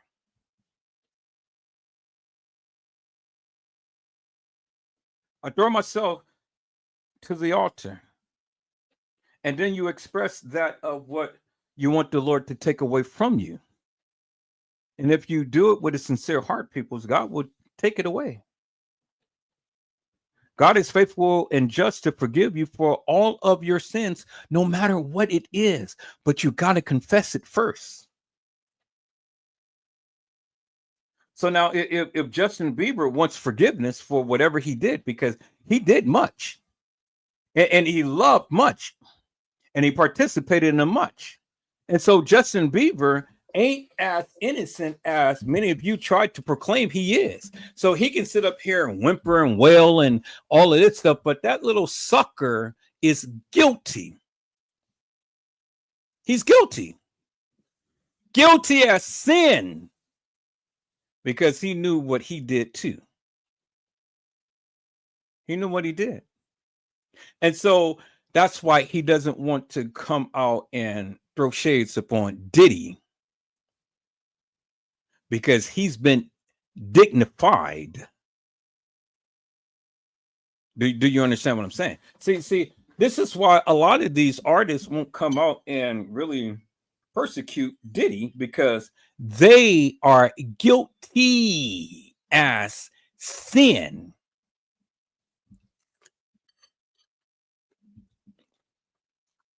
And what did I tell you, people? So I said that you can't get in unless you confess. So you got to acknowledge your shortcomings first. And you got to tell God about it. And then when you tell God about what you have done, then God can forgive you. And then he will relieve you of that from your conscience. He will throw it in the sea of forgetfulness, never to be brought up again. So if God can forgive you, doesn't matter what men say, he'll forgive you. But you have to come with a forgiving heart, but you have to confess. So now let's look at it, peoples. All of these people came to Diddy's party. And all of these people was drinking and smoking and doing whatever else that they did. They said at a certain time, people either got up and left themselves or was told to leave. And the people who stayed behind knew exactly what was going to go down.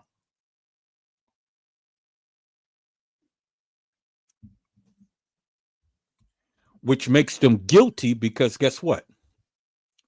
They knew exactly what was going to go down. And they stayed. And they participated.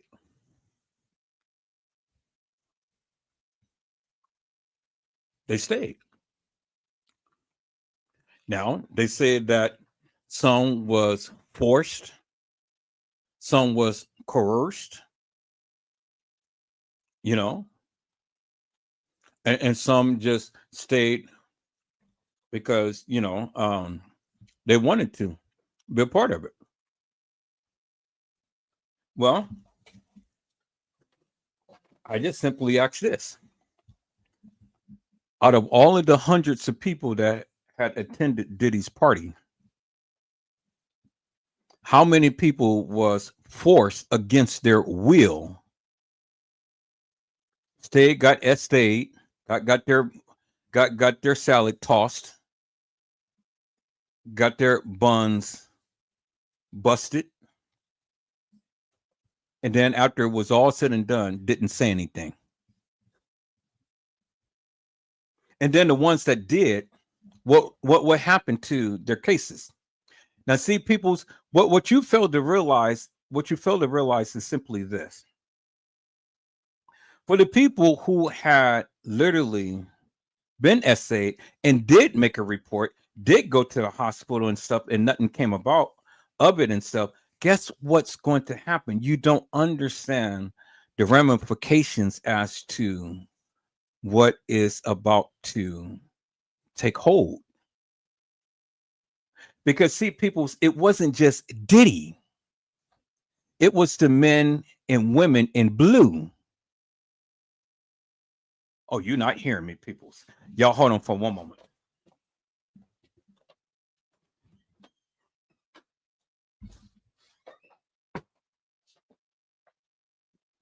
Okay, peoples, I'm back. Did you hear what I said? It wasn't just Diddy. It was the men and women in blue. Did you hear what I said? Because see, the thing is that the only way that Diddy can be able to get away with things, and it's been reported, is because the men in blue had helped cover it up. Do you understand what I'm saying? See, it's been reported, peoples, that the people had literally went to the hospital to get a SA report, medical exam, and all like this and stuff. They went down to the precinct. They filed the report, and nothing came of that. Nothing. Nothing came of that. And why is that? Because there were some powerful people who didn't allow that to come to light. Why? Because they were there. Not in full uniform and garb.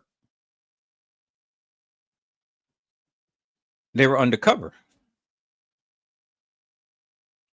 You got men in blue that participated, peoples. Men in blue that participated, that is on video. Why do you think that the raids happen at both Diddy's house simultaneously, peoples?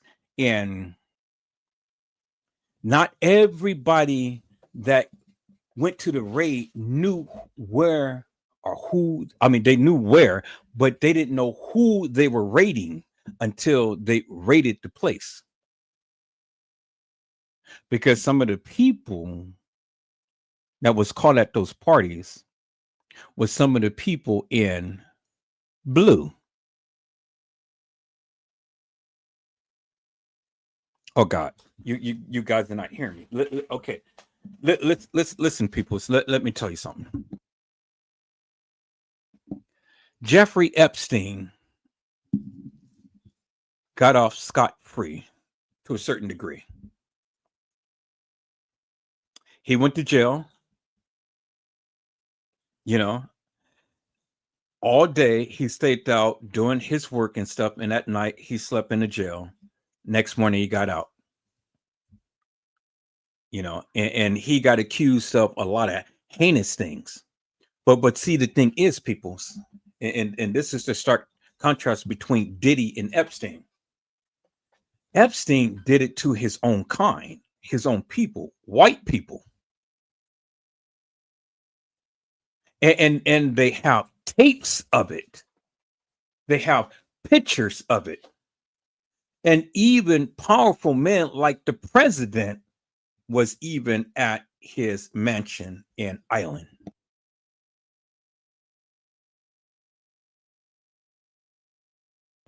Did you hear what I said? I said even the president was at his mansion and his island. And even before he became president, we've seen him with pictures of Jeffrey Epstein. It never been reported that Jeffrey Epstein ever had a black child, a black woman, ever taken a picture with a black child or a black woman. And less alone a black man. But it was always white children. And they had proof of it. And when that part came out, and when those three girls had sued Epstein, you know, they did everything in their power to silence them and stuff, you know, till those girls said, look, you know, I don't want to do this no more. I can't fight these people. Can't fight them. I don't have the mental capacity. I don't have the money. I have nothing. And they're making mockery of us for something that happened to us. And it was three white girls who had literally went up against Jeffrey Epstein. Where was the black community? Did the black community really scold Jeffrey Epstein? Did they even give a damn? He was white, messing with white children.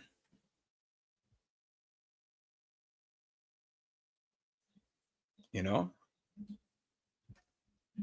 did the white society really focus upon Jeffrey Epstein and really call him out for the carpet for the madness that he had perpetrated and things?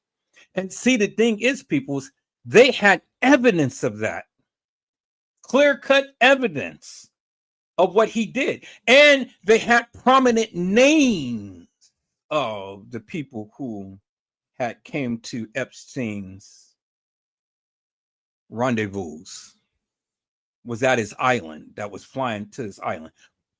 Even the president of the United States.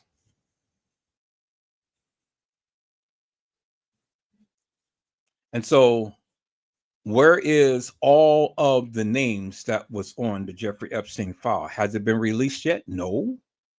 And why so? Well, let's just say that the secret society doesn't want that information exposed. So what did they have to do? They took him out. They proclaimed that he committed suicide. Y'all really think that Epstein would have taken his life? Really? Ghislaine Maxine or whatever her name is, she's in prison now. Why didn't they take her out? She's just as culpable and just as guilty. But she played her cards right. She said, oh, shit, I ain't saying nothing. I'm not saying nothing. And as long as she keeps her mouth closed, people, she can have life. But as soon as she says, look, I am going to go ahead and tell what I know just so I can get a lower sentence, even if she just mentioned one name, she will be unalive today. They'll say, oh, yeah, she committed suicide, or, you know, some of the inmates took her out, or whatever and stuff. So what makes you think that Diddy is going to tell upon Jay-Z or anybody else in the industry? Diddy ain't no fool. Y'all hear all of these content creators sitting around here. Yeah, Diddy is going to tell, Diddy is going to squill. He's trying to get out and all like this and stuff. He's going to, you know, he ain't a fool, peoples. That's why he's still alive today. Did you know that Diddy got stabbed?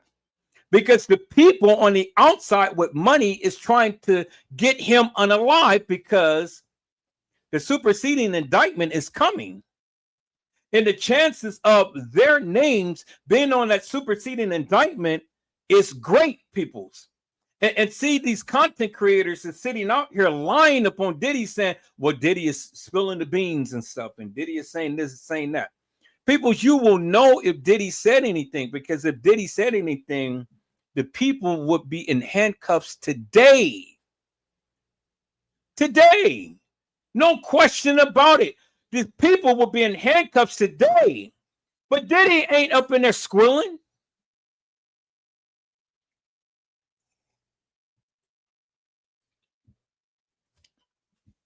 But yet, leave it up to the content creators. Yeah, Diddy up in there squilling. Diddy is this, Diddy is that. Did you see that on the news, peoples? Because if you don't see that on the news, why are you listening to the salacious madness that these YouTubers are conjuring up? It's all for clicks and views, people. That's all it is. It's for clicks and views. Diddy ain't saying shit. He ain't got to. And you know why he don't have to? Because look at what's happening in LA, people. Look what's happening in LA. The fires is raging.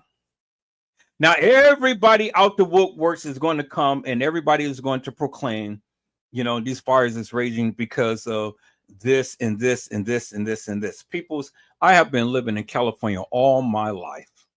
And I've seen the wildfires. We even had it over here in Oakland, California. The wildfires in the hills. And see, when God renders punishment upon the people, because when he gets sick and tired of the people and their idiotic madness and nefarious manners and ways in which they portray themselves, God has a way of humbling the people. And so he will have cause natural disasters to come. Case in point, look at what happened in Louisiana when they mocked God. And then the hurricanes that came in wiped out whole cities. Louisiana flooded that place. Look at Florida. Look at Texas. Look at all of these different places where all of these natural disasters happen, people.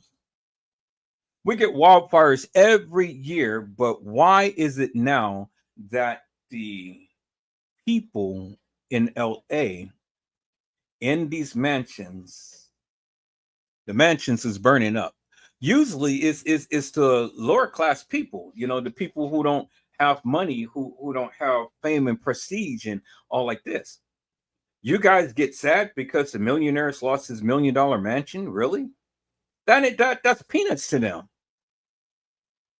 The news reporting talking about, oh, well, you know, the people, they lost their mansion and it costed $5 million. $5 million is nothing. It ain't even a tip of the bucket. It ain't nothing. And so you got to ask yourself, why is the fires raging? Why is the fires raging in LA right now, peoples? Why now? Well, I'm glad that you asked why now, peoples. Now, I have to tread lightly upon a lot of things that I say, a lot of things that I show. I have to tread very lightly because I do live in California. And people don't like for people to be speaking up on their names. That's why I haven't even called any names.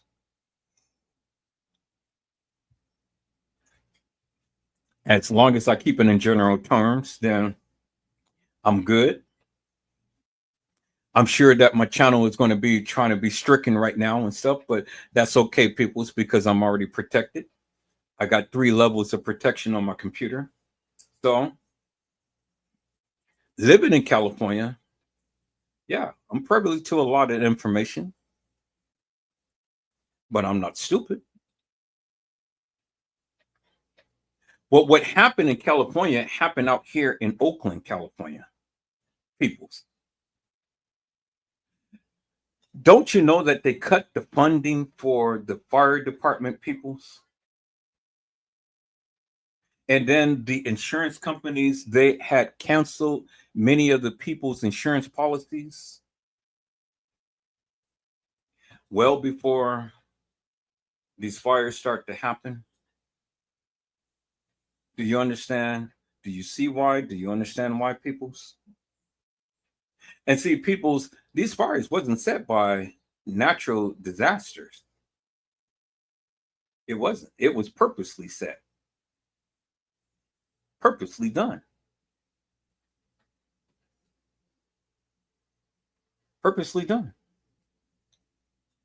And why did it happen in Pasadena, peoples?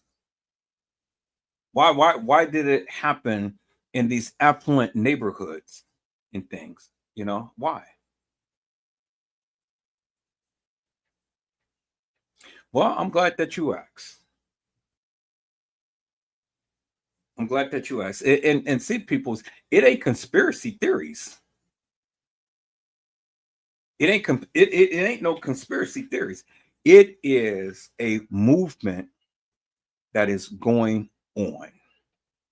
And this shit has been foretold for quite some time. And now we're seeing it happen. I'm almost tempted to go and drive out to LA to show you personally a lot of the stuff that is happening. I'm going to do a documentary upon what's happening here out in Oakland, because the same shit that's happening in LA is the same shit that is happening in Oakland. We just haven't had the fires yet. You guys remember back sometime when we had the Oakland fires, when the Hills was burning. It was purposely set, purposely done. And now they're saying, oh, yeah, well, we got the perpetrators, peoples. No, they didn't get all the perpetrators. They didn't get everybody. This shit is deep as deep can get. And let me tell you something, peoples. Let me tell you something. The shit that is going on in LA has a lot to do with the Kenneka Jenkins case.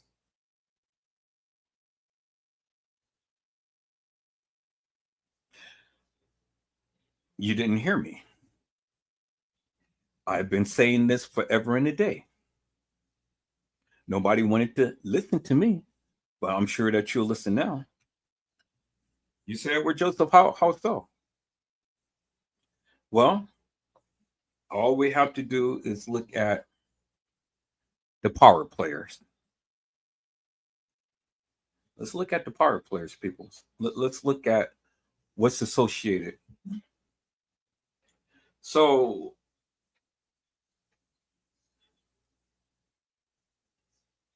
when the mayor and the insurance companies and the police department all comes in cahoots with each other, it's a bad sign, peoples. It's a very bad sign. So what do you have, peoples?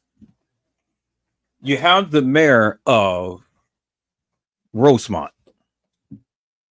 You have the police department, which is not really a police department, it's just a security firm. Rosemont Public Safety Department. Rosemont Public Safety Department is not a police department, peoples. It is a security firm that protects the village of Rosemont. Okay. And then you have movie stars. Who, the movie stars that is affiliated with the Kenneka Jenkins case? None other than Bill Murray. Bill Murray and son. And what did Bill Murray build his restaurant? The Caddyshack. Well, he built it at the Crown Plaza. Where? In Rosemont, Illinois. And so ask yourself the question, peoples. Why was Bill Murray the only movie star that ever wanted to help in the Kenneka Jenkins case? Why? Out of all of the people in Hollywood, only Bill Murray was the one who had helped out in the Kenneka Jenkins case. And why is that, peoples? Why is that?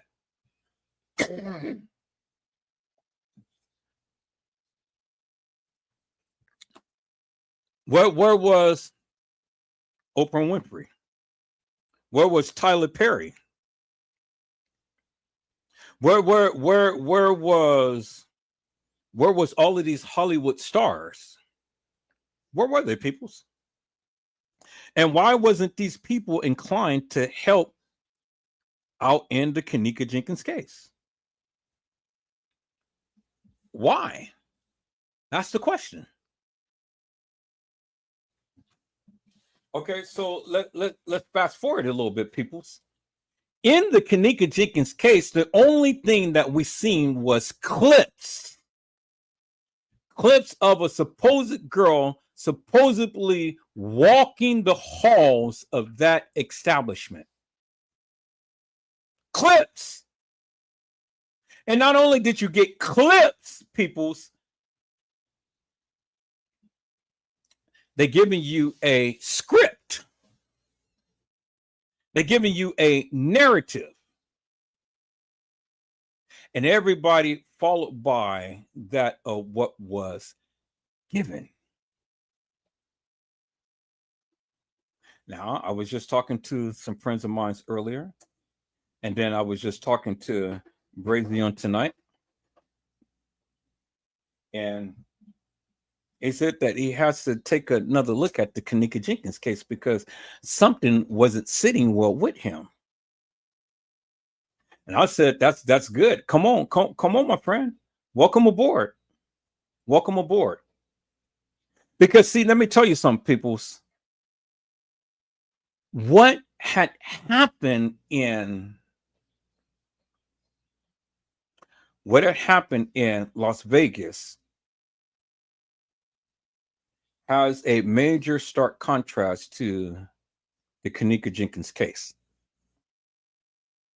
Okay. You guys remember the mayor, that is the mayor of Dalton, right? And that a certain person of the name of Andrew Holmes was one of the city councilmen on the board of directors in Dalton, Illinois. Y'all remember that, right?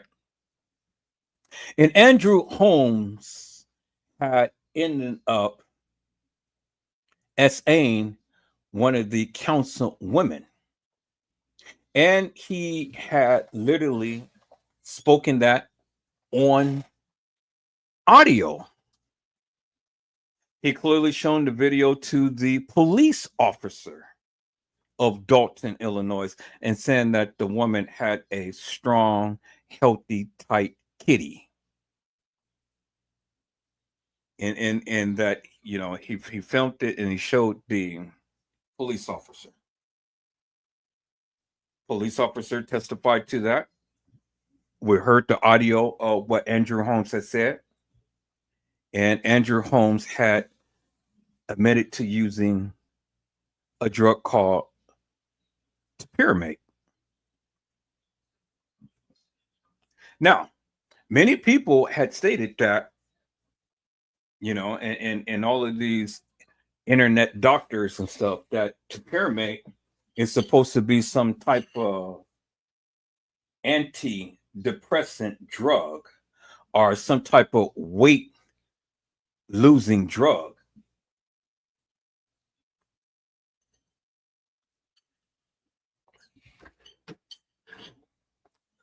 Really, peoples? I mean, is that what Pyramate does to a person? Make them lose weight? Yeah, it was stated that Kenneka Jenkins had Pyramate in her system, but it was supposed to be a level of therapeutic. So, for the simple fact that Andrew Holmes had drugged this lady with Pyramate and end up filming it and showing it to the officer, and the officer had told his superiors,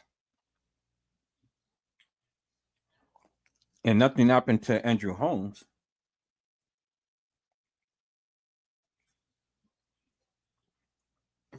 Well, the question becomes, what happened to Kenneka Jenkins? What happened to Kenneka Jenkins, peoples? Because remember, Kenneka was supposed to have Pyramate in her system. And Andrew Holmes had came on the scene to be the spokesperson for the family. But if we go back and listen to the testimony of Andrew Holmes, he stated, people, that He saw her on the Lord level struggling. He saw her on the Lord level struggling. Y'all remember that, right?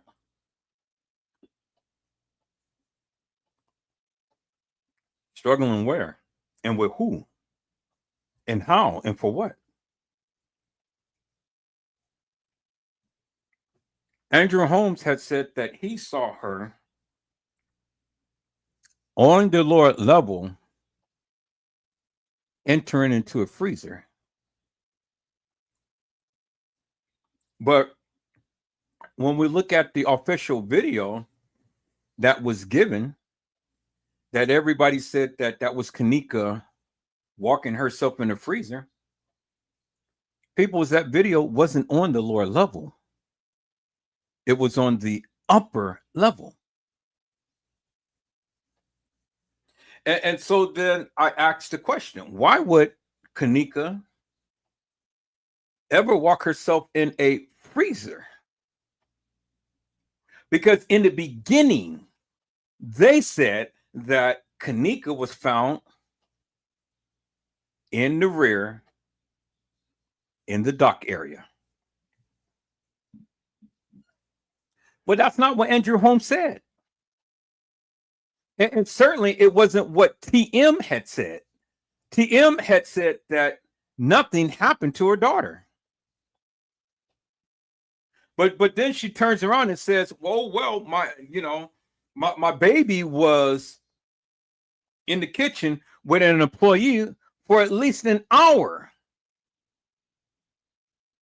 So my question is, if TM is watching a video of Kanika in the kitchen with an employee for an hour, well, people, that totally debunks any and everything that everybody has said, because TM is saying it herself out of her own mouth. First, she says, nothing happened to my daughter. And then she turns around and say, oh, them bastards killed my child. And then she sits in the car and says, oh, well, this allegedly, they can't kill her, but only one time. Wait a minute.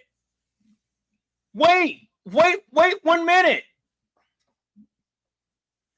If the attorney is telling you that the family was there at the establishment at the time to when Kanika came up missing, to at the time to when Kanika was found, what is that telling you?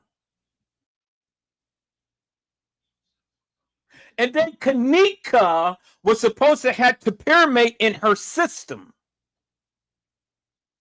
Even if it's therapeutic, the word topiramate was mentioned. And then we have Mr. Andrew Holmes coming out the blue for the rescue and wants to put a spin on it. Well, I saw that baby struggling. But he kept saying lower level. But the official video that was put out was showing and stated that Kanika walked herself in the upper level.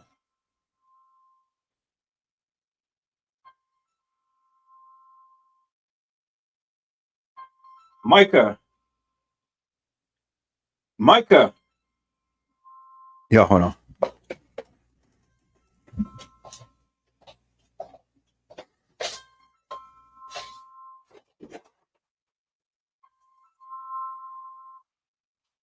Micah is asleep.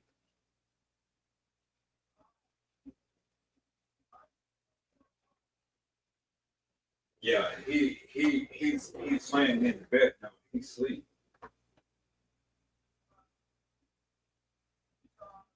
Oh no, that's good. I'll tell him to give you a call. Okay.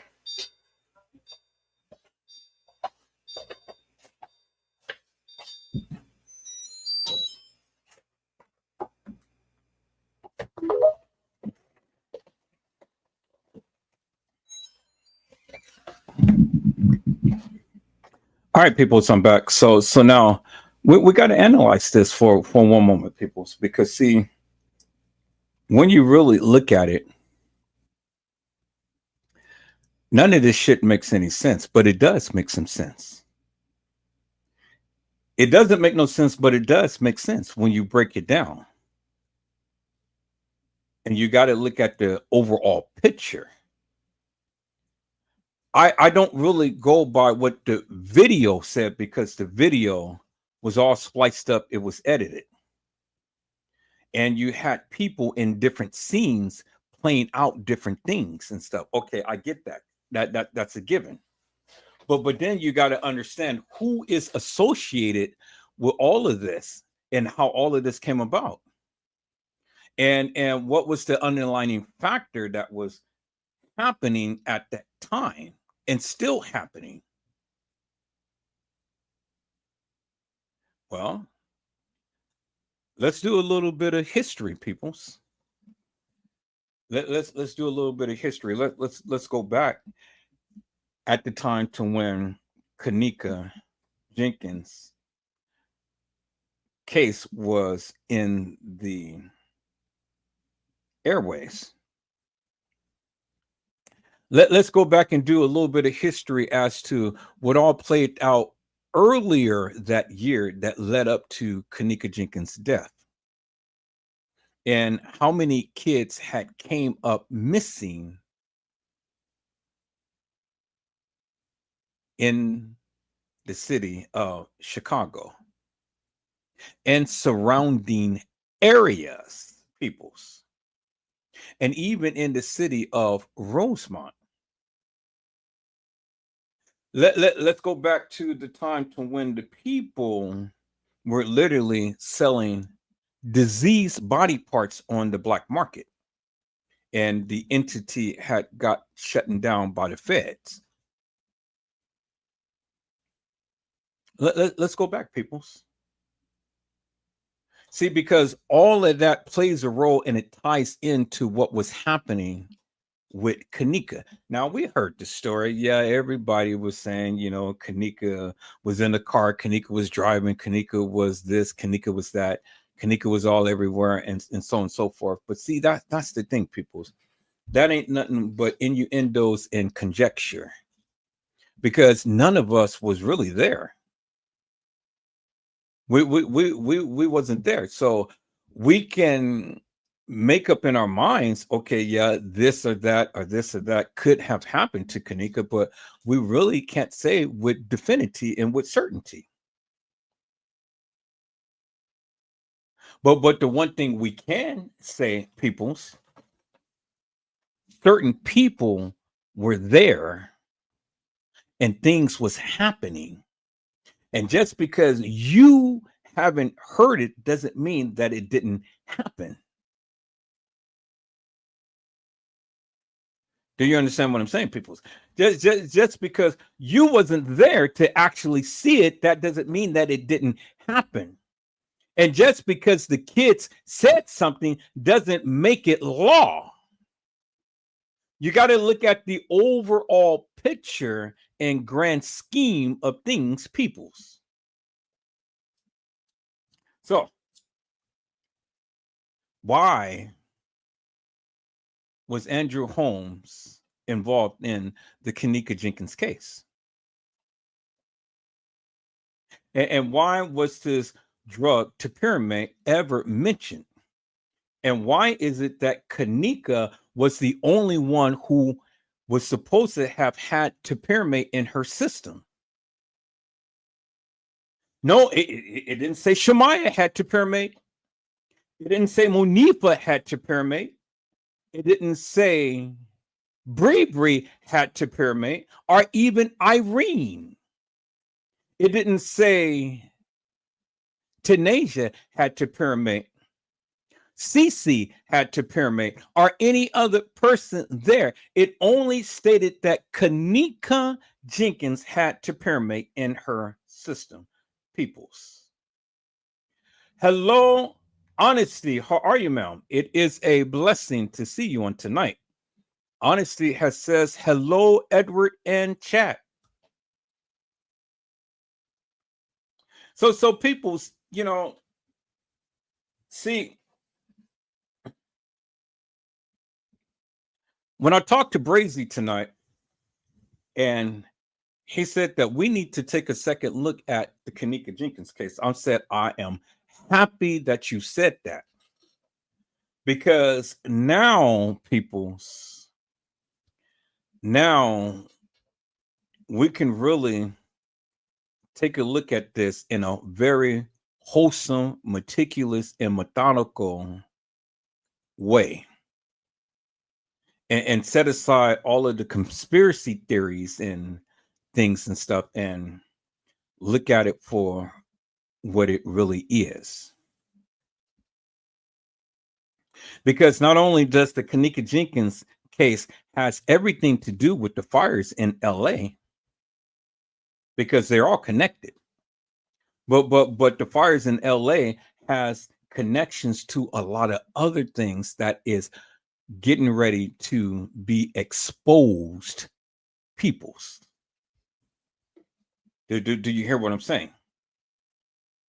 I said things is getting ready to be exposed. Peoples, a lot of things, and the case that happened with Kenneka is what's happening in the fires in Hollywood. They're all connected, and I've been saying this for years. Peoples, that it is the uppers. The same thing that Diddy is accused of in being the gatekeeper and all of the things in people's careers and lives and things and so on and so forth. It's the same thing that happened in the Kenneka Jenkins case, peoples. Freak off. Same thing that's happened in Kenneka Jenkins case. Freak off.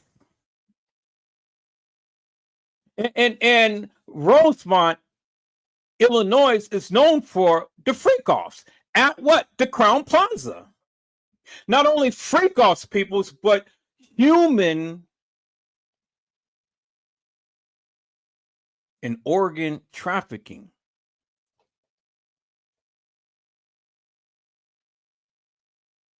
That's what they're known for.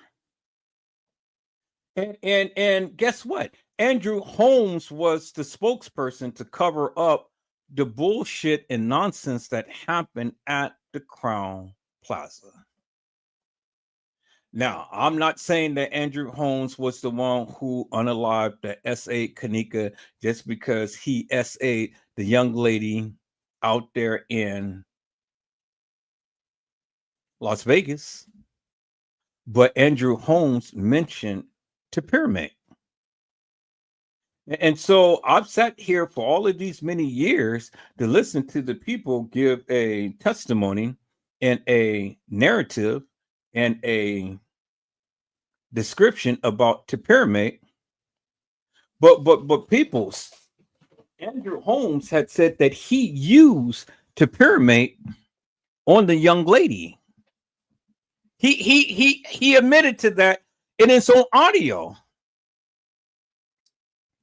So the people giving a description of Pyramid and saying, oh, well, it's a weight loss drug and, this and that and the other. Well, could Pyramid be a substance to where it literally puts a person out? And if that be the case, peoples, well, then my question is simply this. If Kenneka was given to Pyramid in any dosage whatsoever, and it was supposed to knock the person out, because I never heard of the young lady in Vegas ever getting up, walking the halls of that establishment. She said that she was passed out. And when she woke up with Andrew Holmes in the room.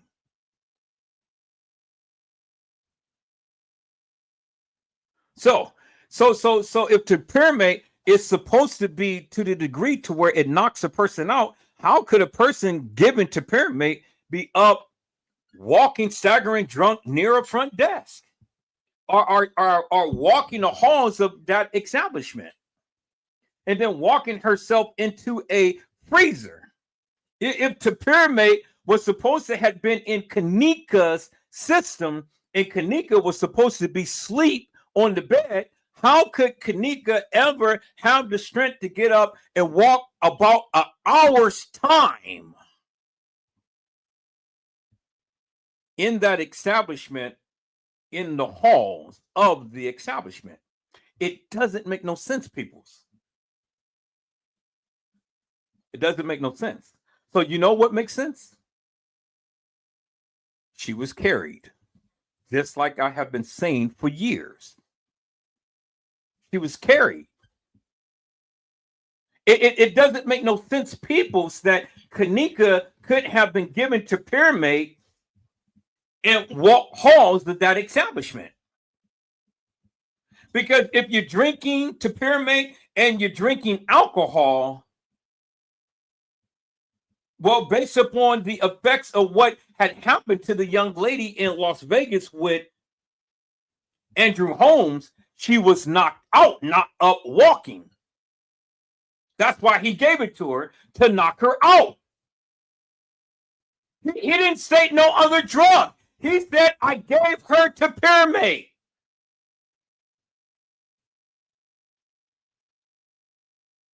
He didn't say I gave her cocaine. He didn't say I gave her alcohol. He didn't say I gave her horse tranquilizer. He didn't say I gave her anything that Diddy was supposed to have given. And he didn't say that he gave her some baby oil. He said, I gave her to Pyramid.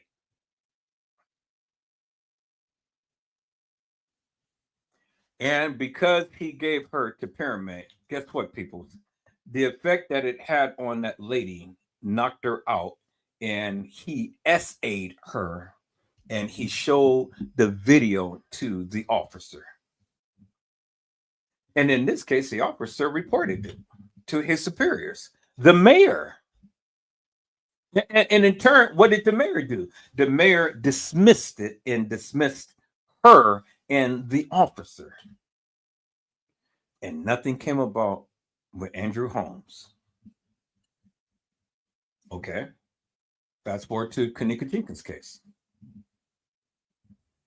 Well, we have all of these people playing all of these different stories. We want to believe the mom, but the mom lied. We want to believe the sister, but the sister lied. We want to believe the friends, but the friends lied. So peoples, you know, if something is supposed to be actual, factual, and true, then my question is simply this: why are all of these people lying? If you want to get the truth out there, tell the truth. But why do you have to lie behind the things that you're saying? That doesn't make no sense. If you didn't know what happened to Kanika, why are you lying? Because, see, on one hand, TM said, nothing happened to my child.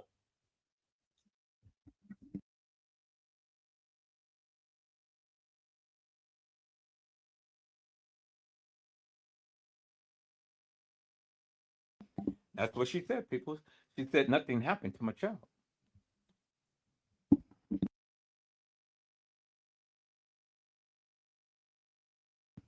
But then she goes on to say, people, them bastards killed my child. And then she goes on to say, well, Kanika was in the kitchen with an employee for about an hour. Wait, okay, so you go from nothing happened to my child to them bastards killed my child to Kanika in the kitchen with an employee for an hour. Well, if Kanika was in the kitchen with an employee for an hour, well, then you can't say nothing happened to your child. right?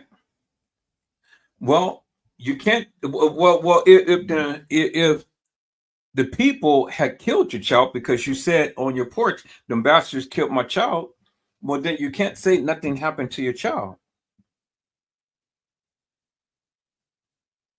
Do you guys understand what I'm saying? See, this is what the people were missing. This is what the people were missing. TM had said it herself. Right after she was supposed to be notified, she goes out and say nothing happened to my child. And for the book and for the record, nothing happened to my child. She was left at a party at this establishment, and she showed the video of being at the Crown Plaza. She's outside in the parking lot. Well,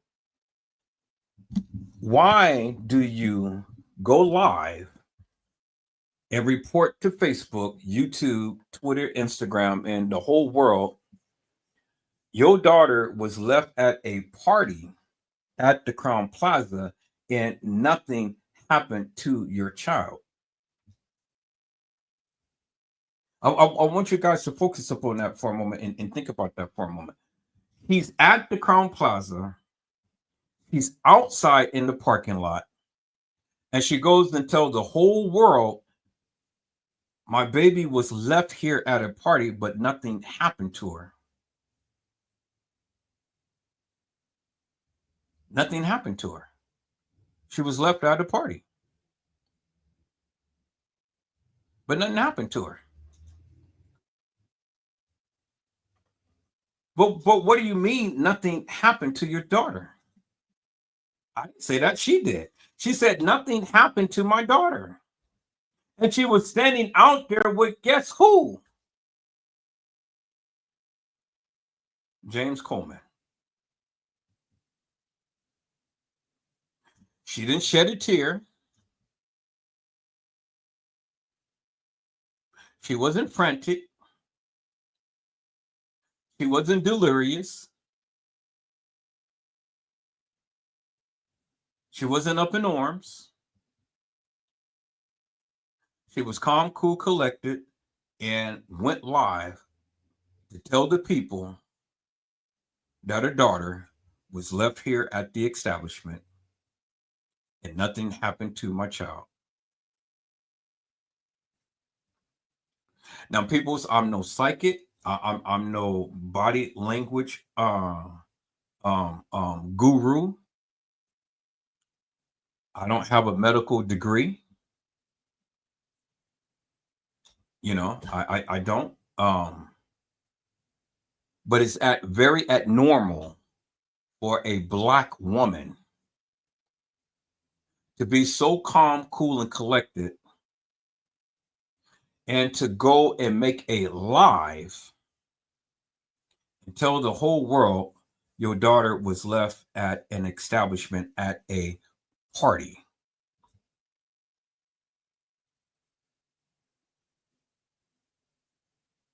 She was left at a party. That's that. Let's go back, peoples. Let's go back. Let's go back. I want to take it back. I want to just take my time and walk this thing through, peoples. I want to take my time and walk this thing through, because see, like I said, peoples, the various things that happen right now in Hollywood in these fires has everything to do with the Kenneka Jenkins case and other cases that is out there in the airwaves.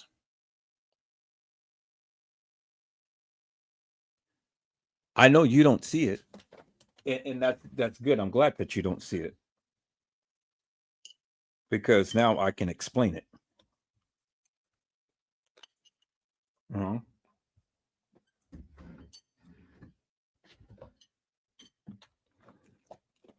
So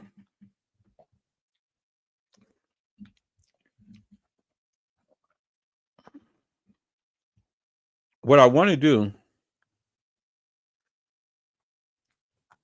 what I want to do, peoples, I want to go back and I want to examine. I want to examine the testimony of the people. I want to examine the testimony of the people. And then when we examine the testimony of the people, I just want to ask all of you a very simple question. Once we go back and examine all of the testimonies of the people. And never mind all of the stuff that we see on the videos and, you know, who's walking where and who's doing what and things like that.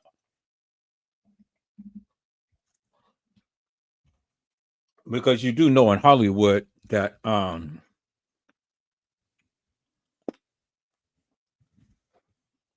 people portray people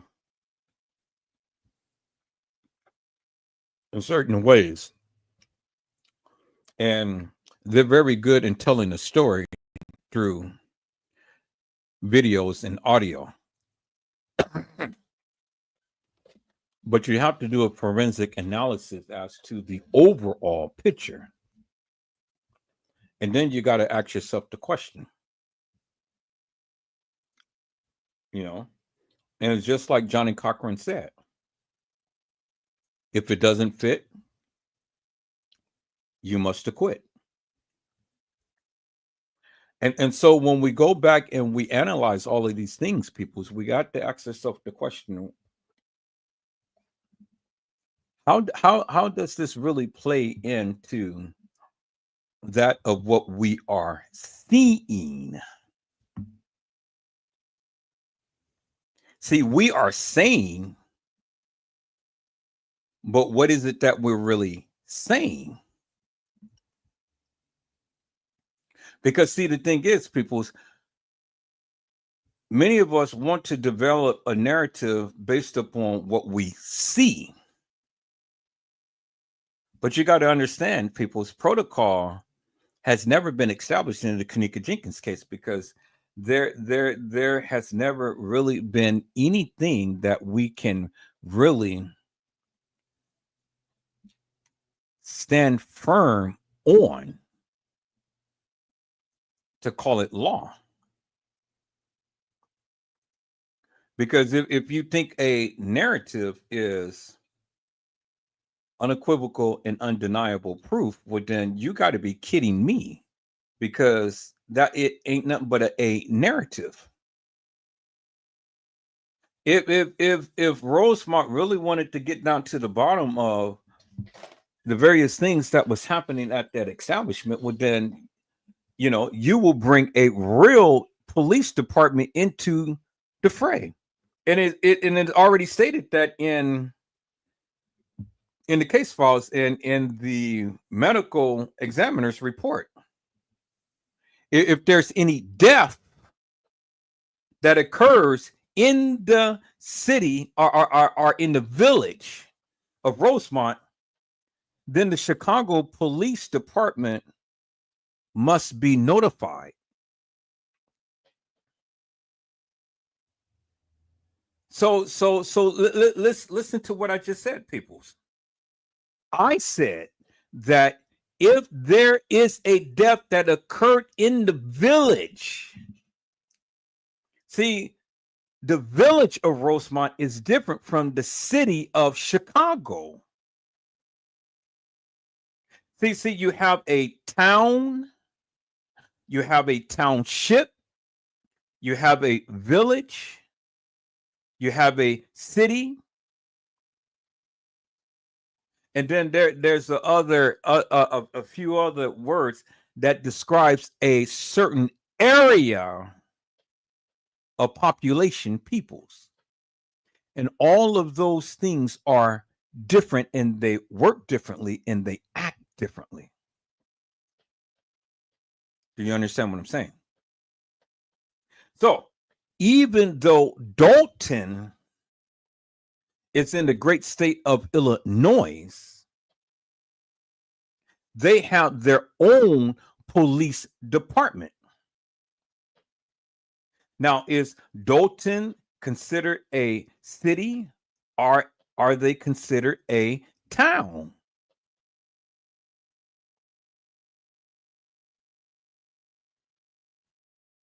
Do you understand what I'm saying? See.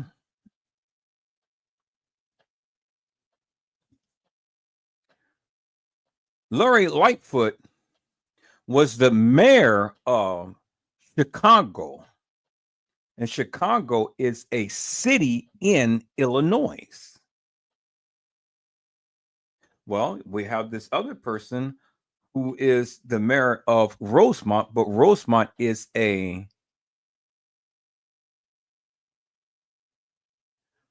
Rosemont is a village. And then we have Tiffany Henyard, who is the mayor of Dalton. And Dalton is a township. So we have a township, we have a city, and we have a village. All right, so let's do this, peoples, because I frankly don't understand the difference between all three, but there is a certain difference, peoples. And so let me go ahead and let me share my screen, peoples. Let me share my screen, and let me go to.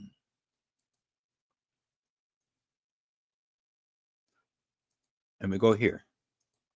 Share my screen, peoples, and let's go to a Google search.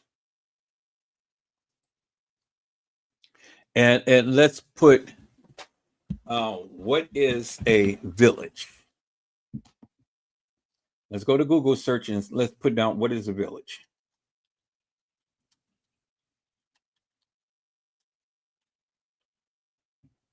What is a village, peoples?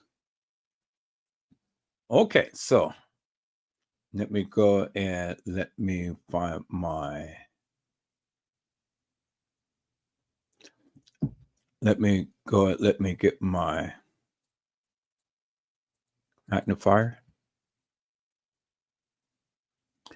Okay, so it says village, a group of houses and associated buildings larger than a hamlet and smaller than a town, situated in a rural area. A self-contained district or community within a town or city, regarded as having features characteristics of village life. In the U.S., a small municipality with limited corporate powers. That is a village.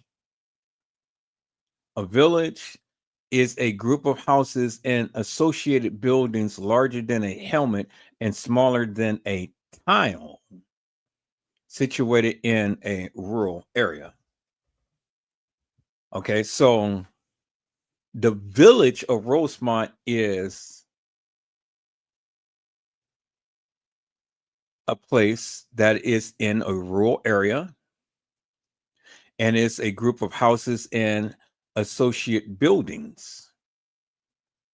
And it is a small municipality with limited corporate powers. That's what a village is.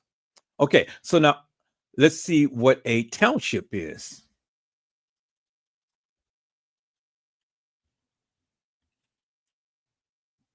What is a township versus city?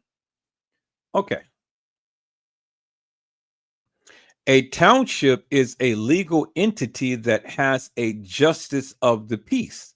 Okay. So justice of the peace is a what? Police department. Usually he would depend upon the county sheriff to do any enforcement for the court. Okay. And so the township of Dalton has a police department. But the village of Rosemont don't have a police department. And what did it say? It has limited municipalities. Let's go back.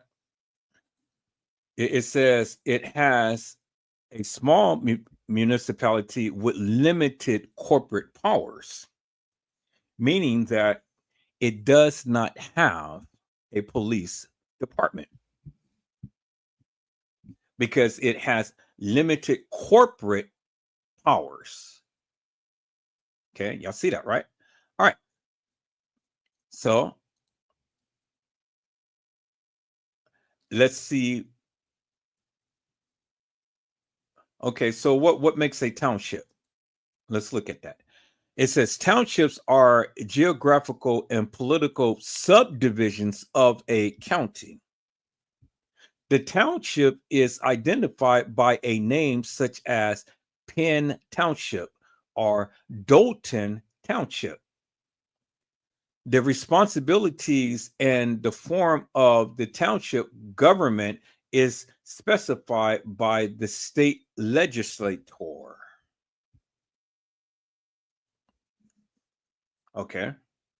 So now let's look at what is a city.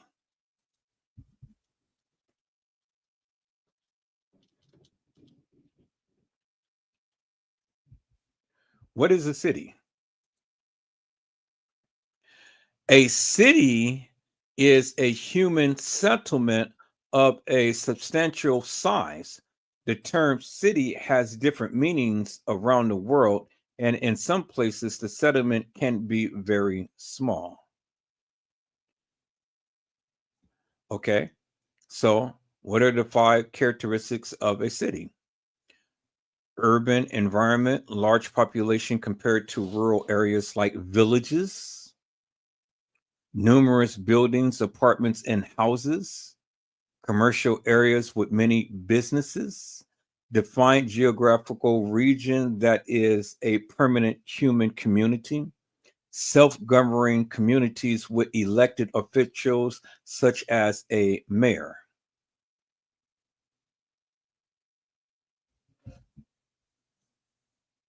So the differences between a city and rural villages is that there's large populations compared to rural areas. And defined geographical regions that is a permanent human community. But see, even the villages has a mayor, but the villages don't have a police department, which a city and a township does. So that is the stark difference, peoples, between a village and a township and a city. The city and the township has their own police department. The villages doesn't, because they have limited corporate powers. So what that saying, peoples, is basically this. Rosemont Police Security Detail is not a police department, which should not have ever in life been able to hold in any investigation in the death of Kenneka Jenkins, because all they are is a city security, period. They have limited powers, people. They don't have the power to go and arrest people in the community. They're only just security. That's it. It's just security. And so they didn't have they didn't have the experience, the expertise to conduct a death investigation. And thus that's why they called everything that was in the case files a narrative. A narrative. You don't see the Chicago Police Department write narratives. And you don't see the Chicago Police Department write anything that is bogus, fictitious, hilarious, and nefarious as this statements that they call case files.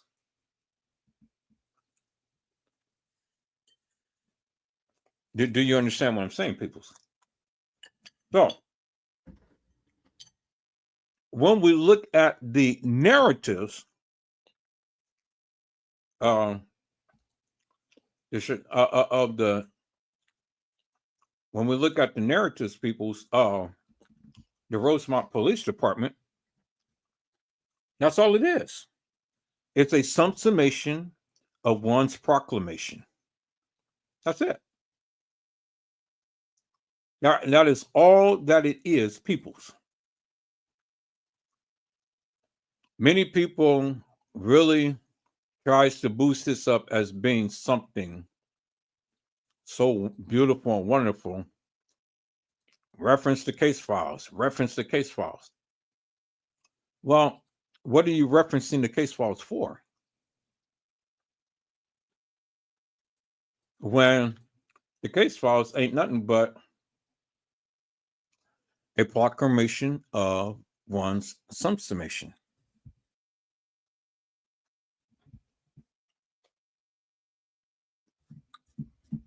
Meaning whatever the person thought of, that's what they call facts. It is nothing sworn under oath. It is nothing that can be ever brought to court and vetted.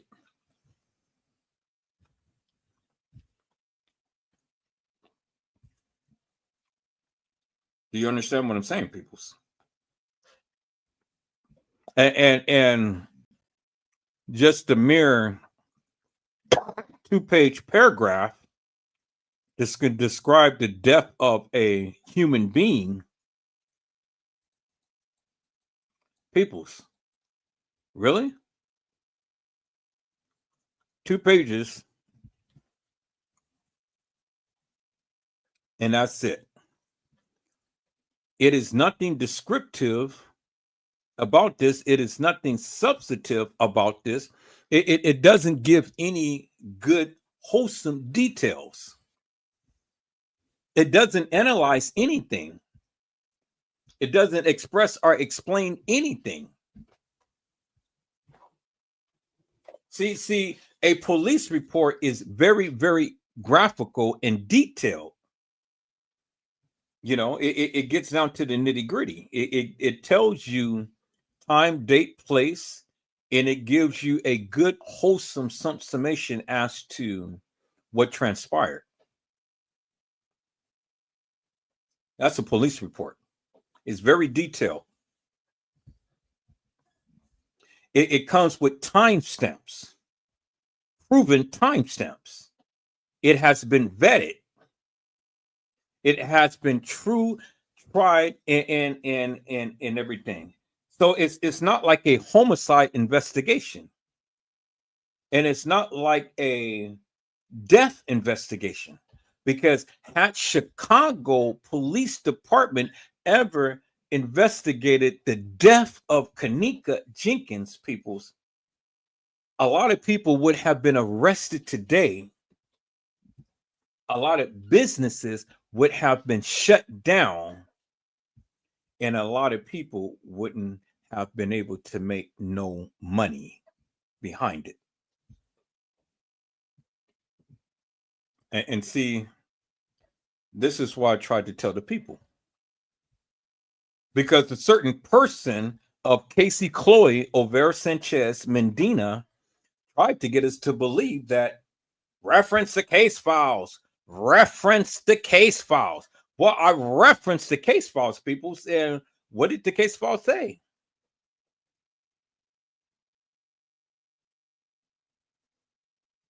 The case files ain't told me no more than what I have already was able to figure out by reading it, looking at other content.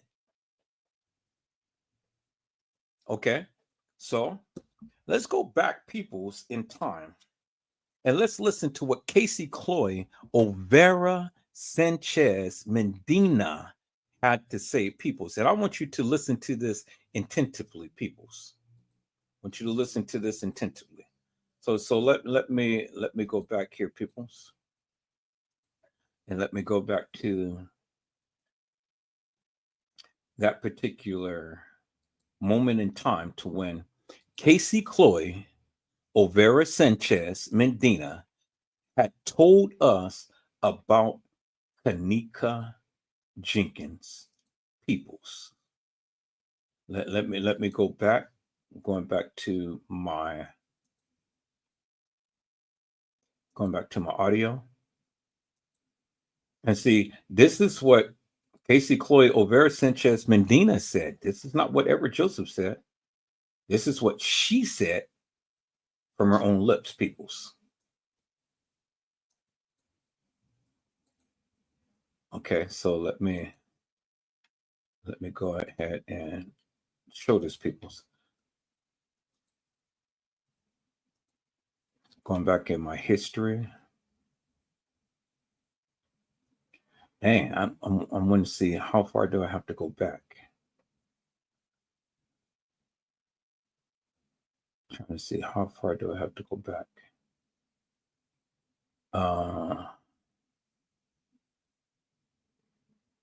No, I'm going to have to. Okay, maybe not.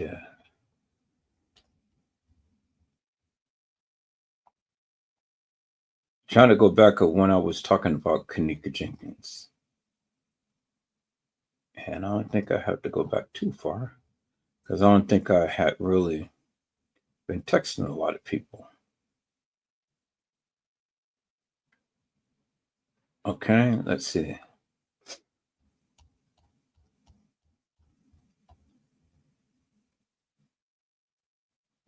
I think I've already have it. See, all of my files is all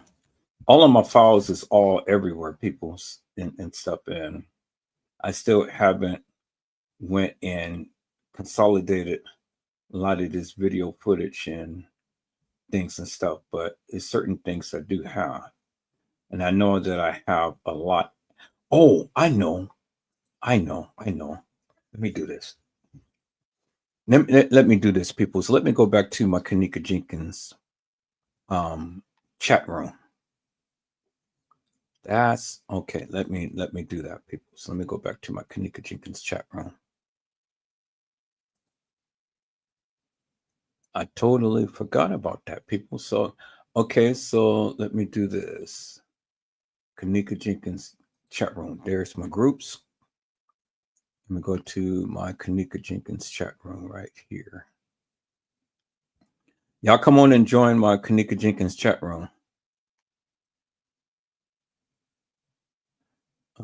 Let's see here, people. Y'all give me a second. I'm trying to find my group.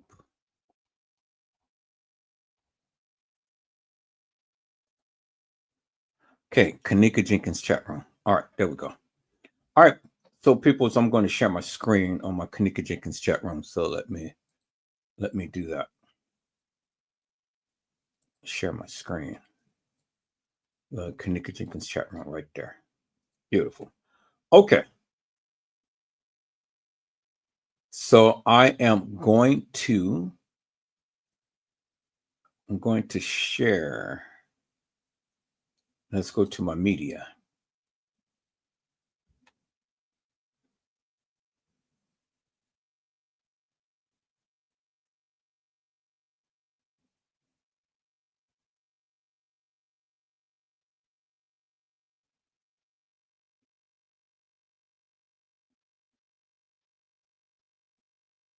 Let me see. Do I have the videos? I think files, media, and various features. Videos. There's videos. Okay, let me see the videos.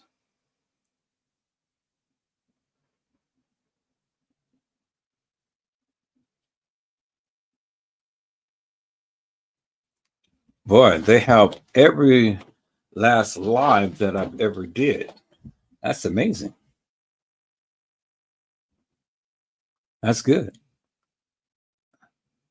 So you guys want to go back and watch any of the lives that I did back in the day, talking about the Kanika Jenkins case, well, then you can go to my group chat. Now I know on a lot of my lives I had put the same. See, this was before I even knew and thought about thumbnails, because I never did think about thumbnails until I came to YouTube. And Brazy was the one who had got me hooked up to the YouTube, because I was all happy up on Facebook. And I'm trying to find a certain video, peoples. But see, with everything being the same and stuff, then, you know, in the same thumbnail, it's kind of hard for me to find something things and stuff. So, but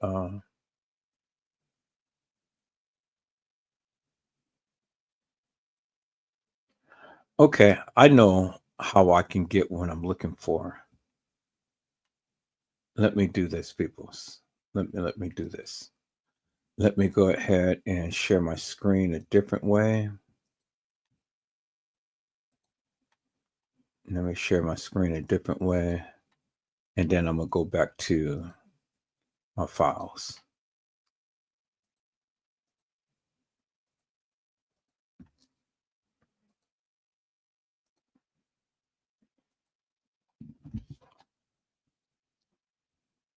Now, if I have to search my instant messages, I will, but I want to do it this way, peoples. Let me see. Let me go to Kanika Jenkins videos. I know it's not there. So let me go to the Kanika Jenkins folder.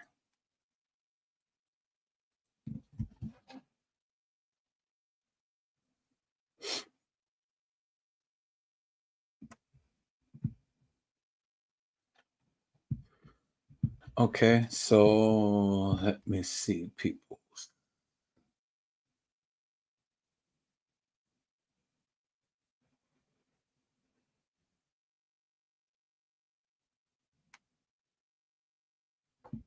Looking for a certain video. Let me see here, peoples.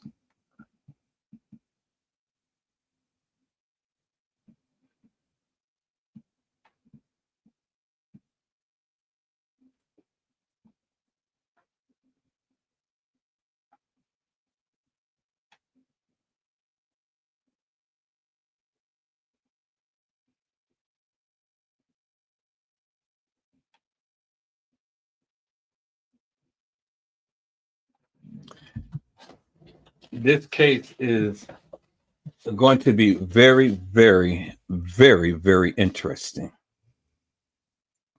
And some of the things that is going to be coming out in the Kanika Jenkins case is going to shock, literally shock the world.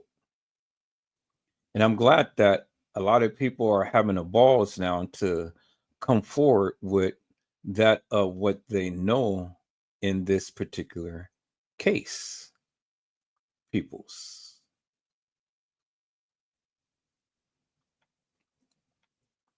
Okay, so I'm still trying to find a video. I got that video, peoples. Just trying to install the pictures and things, but I'm trying to find a video.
All right, so let me see. Let me go to my channel. I probably have it on there.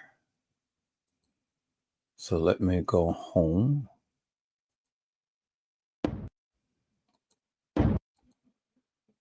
There we go. And go to my channel. Let's look at the videos.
Okay, let's look at the short.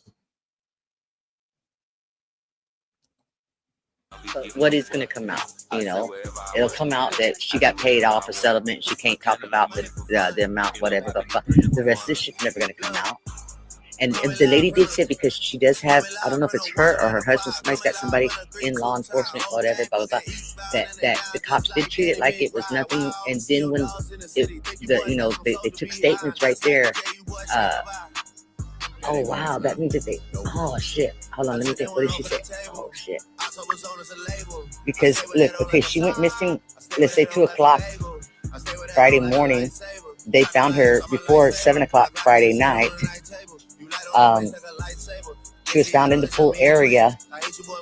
The lady didn't necessarily say in the water or not. She said she used the term pool area. But she being that she was wet, the position that she's in is the position that she was, put in. What is going to come out? It'll come out that she got paid off a settlement. She can't talk about the amount, whatever the fuck. The rest of this shit's never going to come out. And the lady did say, because she does have, I don't know if it's her or her husband, somebody's got somebody in law enforcement, whatever, blah, blah, blah, that the cops did treat it like it was nothing. And then when they took statements right there, oh, wow, that means that oh, shit. Hold on, let me think. What did she say? Oh, shit. Because, look, okay, she went missing, let's say 2 o'clock Friday morning. They found her before 7 o'clock Friday night. She was found in the pool area. The lady didn't necessarily say in the water or not. She said she used the term pool area. But she being that she was wet, the position that she's in is the position that she was, put in. The position that she was in is the position that she was put in.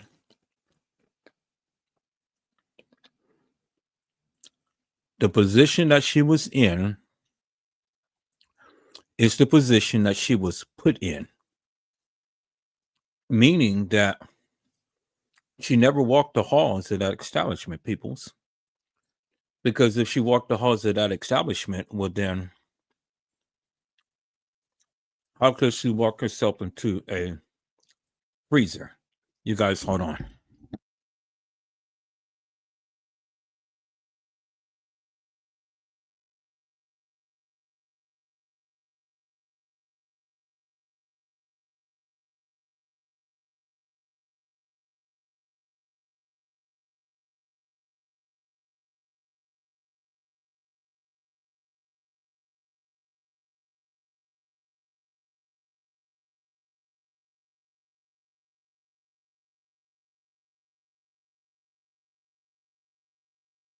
Okay, people, so I'm back. So what did Casey Cloy or Vera Sanchez Medina say, peoples? Casey Chloe O'Vera Sanchez Mendina had said that the police had taken statements and treated it as nothing. That's what she said, right? And she said that TM got paid off. TM got paid off. So why did TM get paid off? Why did she get paid off? Did you hear what Casey Chloe O'Vera Sanchez Mendina said? See, and at one point when she was giving her statement, peoples, she came to the realization that, damn, this is effed up. This is effed up. Let me go back to my channel, peoples, and let's listen to this, peoples. See, I don't forget nothing.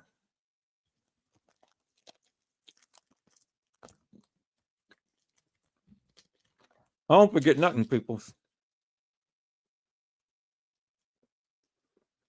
Yeah.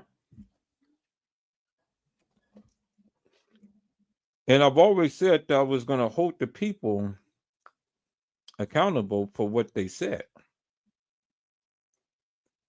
That's what I said. And that's exactly what I'm doing. And so let's go here, people. So let's go right here.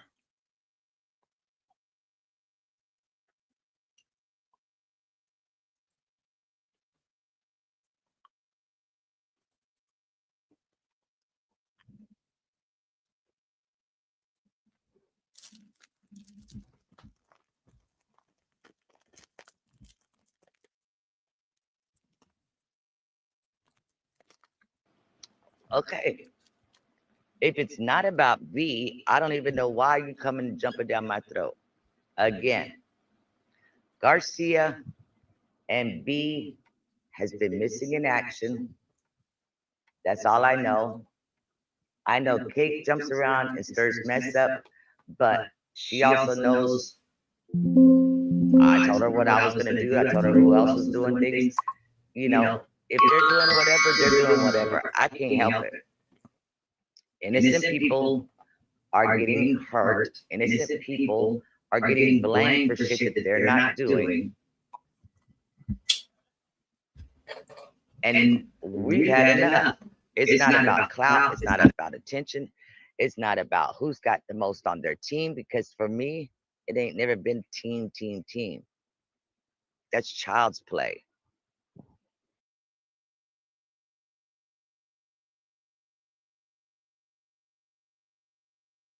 I don't give a fuck. Because when you call the FBI, think about who the fuck is in this chat. Me and fucking Kate, okay, bitch? So yeah, I've been chilling, bitch. Because ain't nobody got 100 grams of crack for me. Shut the fuck up and suck my pussy, Cassie. Because you don't want me either, bitch. I air you all y'all out like an AK-47, bitch. You don't want me to go crazy, bitch. You call me crazy, I'll the fuck go crazy on you, bitch. I hear everything you say about me, and I've been chilling still, bitch. You sourpuss little bitch. Fuck you, white bitch. And I ain't listening to your voice, no. I'ma send this shit to Kate. She could tell me what you said. Fuck you. Suck my dick. Bitch, you never listen. And I told you to leave me alone. I told you to tell her to leave me alone. I told you she ain't ready for my fucking team either. So I hope you clean her up and when she's finished. You dumbass bitch. Suck my dick, Cassie. You got everybody feeling the kind of way because you told all of their business indirectly. You a sourpuss ass bitch. Debbie's the only one. Her and Dana. Everybody else got a story to tell. B. Fuck you.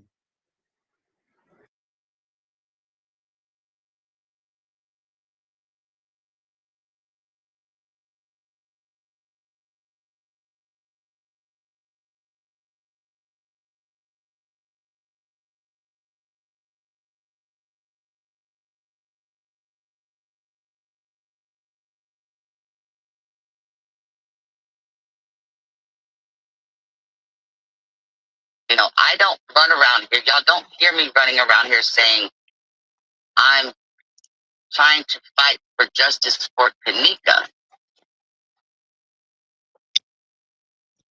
because I'm not going to say I don't think that, you know, nothing wrong happened to her. I'm not saying that. I've said it many a times as well.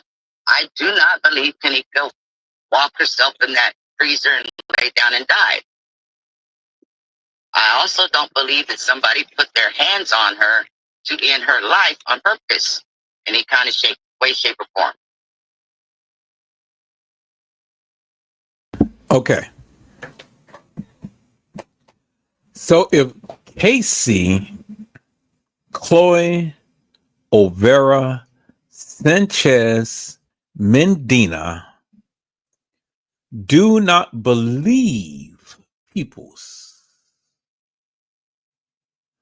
that Kanika walked herself in that freezer and laid down and died, and nobody put her hands on her purposely, well, then that doesn't make no sense, Peoples.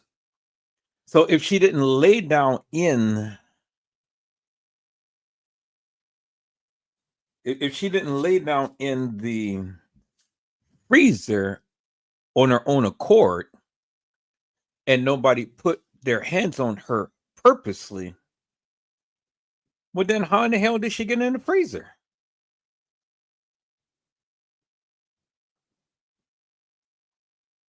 How in the hell did Kanika Jenkins get in the freezer? If she didn't walk into the freezer on her own accord and nobody purposely put their hands on her, how in the hell did Kanika get into the freezer?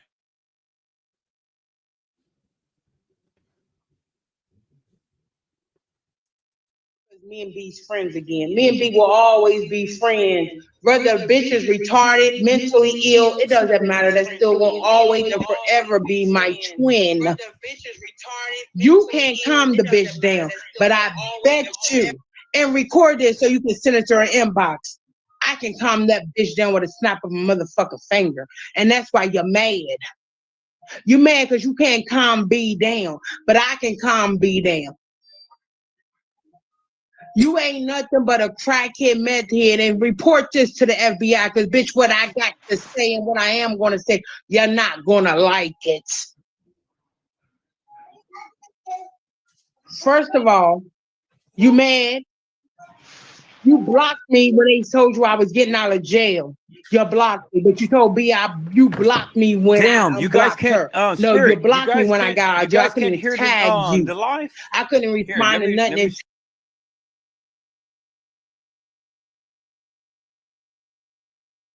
You know, I don't run around here. Y'all don't hear me running around here saying I'm trying to fight for justice for Kanika,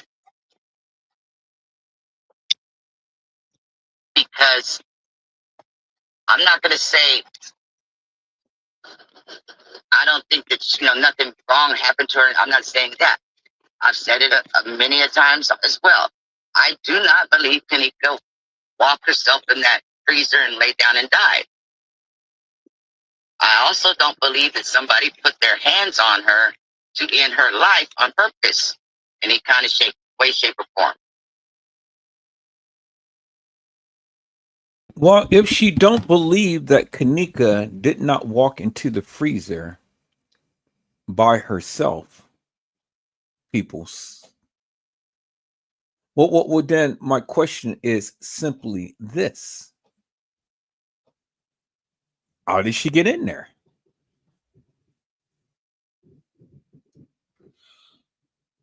How did Kanika Jenkins get in the freezer, Peoples?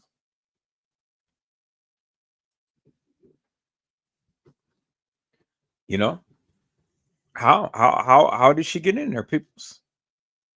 I mean, according to Casey Chloe Olvera, Sanchez Mendina, she don't believe that Kanika walked herself in the freezer and laid down and died. And not only that, Peoples, that she don't believe that anybody put their hands on her. Okay, so let's go here, people. So let me share this with you, peoples. I said, let me share this, peoples.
Okay, let me go get Micah.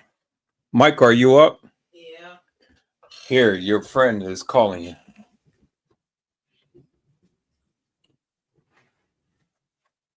You can answer. Okay, call back here, answer it on his phone.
Did you know that was taking a mirror photo for 2 hours? You already know what it is. Like I said, they had it on my screen last night. I found it to be humorous, so we're gonna go ahead and jump back into this right here.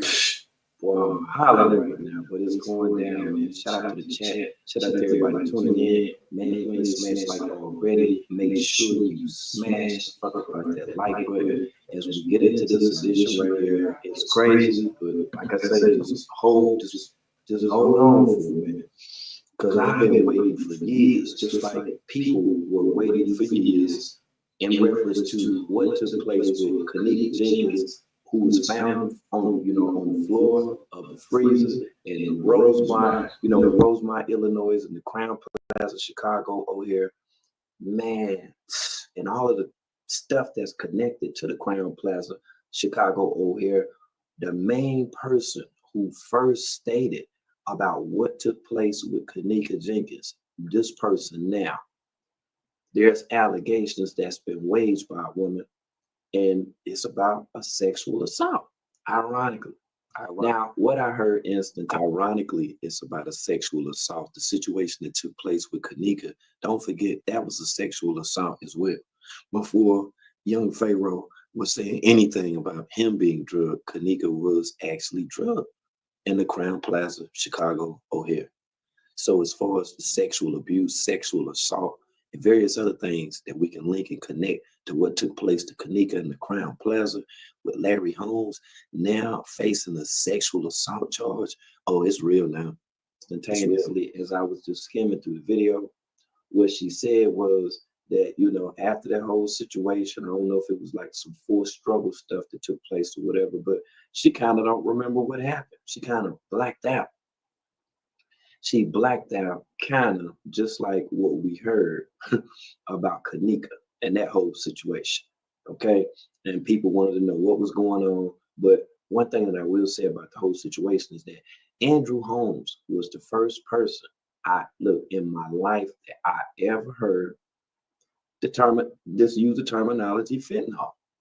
And that was what was crazy and what stuck out the most back then, because he kept saying fentanyl, fentanyl, fentanyl. And I'm like, what the fuck is a fentanyl? But it's fentanyl.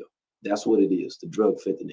But when he explained that back then, only thing that people knew about was crack. That's it. They knew about heroin. The whole fentanyl craze, which there is in fact a crisis today, it was not what it was back then, what it is today, and how people have over abused fentanyl. Andrew Holmes spoke about fentanyl when he was saying all that stuff with his reporting initially within the press conference about Kenneka Jenkins. So I'm just sitting back thinking about this stuff because boom, I'm scrolling and I see this post and I'm like, what? You mean to tell me the person I told people about for years, Andrew Holmes, motherfucking ass? So now they on Andrew Holmes' ass. I did a whole, look, what channel was that? That might have been 5 channels ago.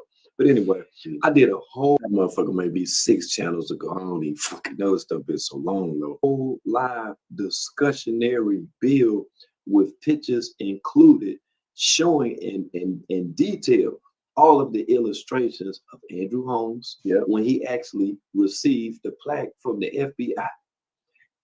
Andrew Holmes got out here and made it seem like that he was a person that was working for the community.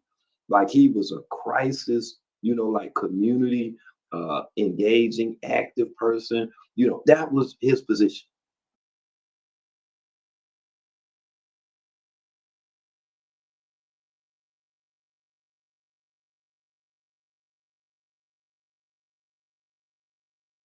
All right, so I'm going to stop it right there for a moment. I'm going to come back and play it in a second, but I wanted you guys to hear what this gentleman had said. He said that Andrew Holmes had got a placard from the FBI. Did you hear what it said? He got a placard from the FBI. Right? It has been stated that Diddy was an FBI agent that wanted to, and that has been working undercover with the FBI. Well, if Andrew Holmes got a placard from the FBI and is supposed to have been the community spokesperson that comes and speaks in behalf of people who have been in situations, what is that telling you? And the fact that Andrew Holmes had used to pyramid to SA a co-worker in Las Vegas and then turn around in Kenneka was supposed to have been drugged with pyramid, but yet Andrew Holmes comes to be the spokesperson for the family of Kenneka Jenkins. What is that telling you? See, people's you guys are not listening. You guys are not listening. And I've been trying to tell you for the longest time. But I know you're listening now. I said, I know you're listening now, peoples. And it all begins to make sense now, right? Why? Because P. Diddy, who touched a woman's titty and messed with the little one's kitty, is in jail right now for what? SA. So what do you think happened to Kenneka? Let's listen in, peoples. Let's go.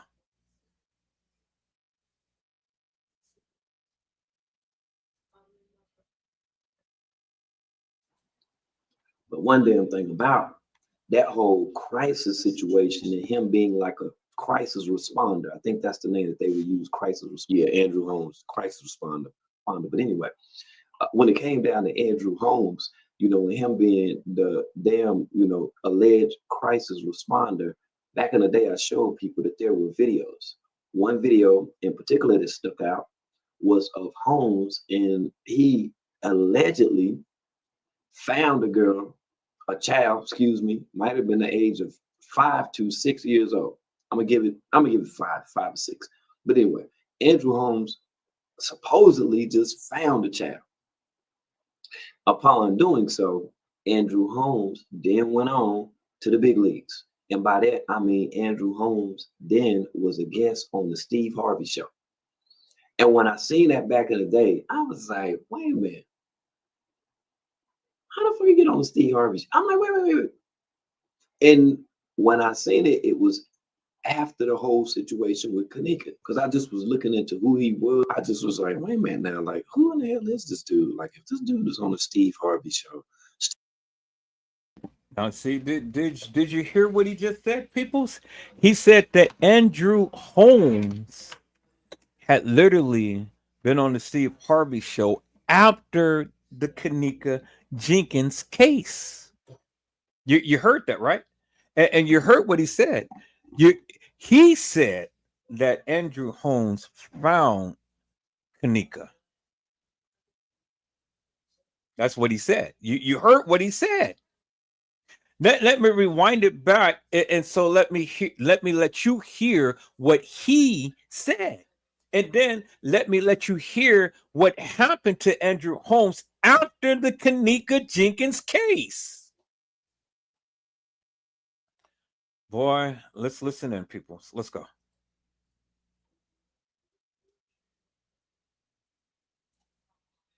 Person, you know, that was his position. But one damn thing about that whole crisis situation and him being like a crisis responder, I think that's the name that they would use, crisis. Yeah, Andrew Holmes, crisis responder. But anyway, when it came down to Andrew Holmes, you know, and him being the damn, you know, alleged crisis responder, back in the day, I showed people that there were videos. One video in particular that stuck out was of Holmes, and he allegedly found a girl, a child, excuse me, might have been the age of 5 to 6 years old. I'm gonna give it 5 or 6. But anyway, Andrew Holmes supposedly just found a child. Upon doing so, Andrew Holmes then went on to the big leagues. And by that, I mean Andrew Holmes then was a guest on the Steve Harvey Show. Okay, it wasn't Kanika. So Andrew Holmes had supposedly had found a child. Did you hear what I said? Andrew Holmes was supposedly had found a child. Just right out the blue, found the child, and that's what made him famous. Do you guys understand what I'm saying now, peoples? A child. Andrew Holmes. And now Steve Harvey was one who had literally sold his daughter to P. Diddy and all of the rest of the crew. Because remember, Steve Harvey was the one who daughter was going with P. Diddy. Do you guys understand the connection now? You see how all of this stuff is working, right? What I'm saying is what's happening.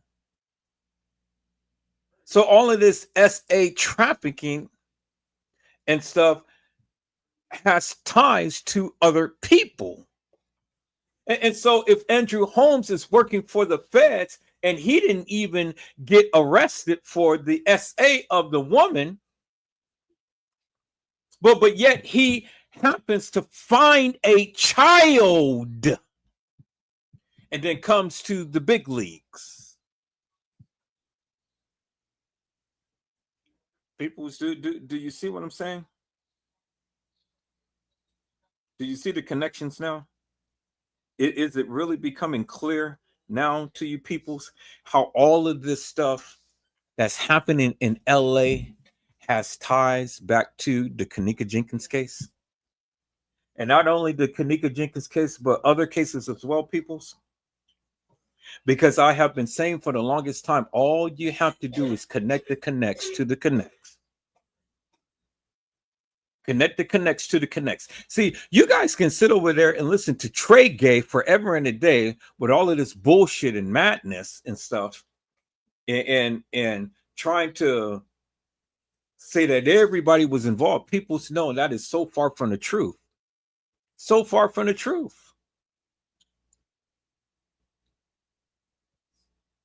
See, I held back for quite some time because I sat back and I'm listening to everybody's narrative and things and pushed it out there and, you know, what everybody believed and stuff like this. But I knew it was going to come a time to when this stuff was going to bust wide open, and now it is. And what's happening with Diddy is having ramifications all over the United States peoples. And this is why a lot of this stuff is happening in LA. People, so let me show you this video real quick, and then I'm gonna get back to what this guy is saying. So you guys hold on for a moment. I'll put the play this video real quick, because this is going to be something that is going to literally blow your mind. Okay, so bingo to the bingo peoples. I said bingo to the bingo peoples. I'm fit to share this real quick. So bingo to the bingo peoples.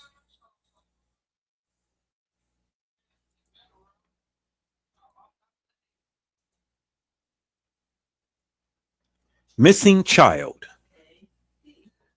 Missing child in Sacramento Elk Grove area peoples. And last seen on the 24th of December, 2024.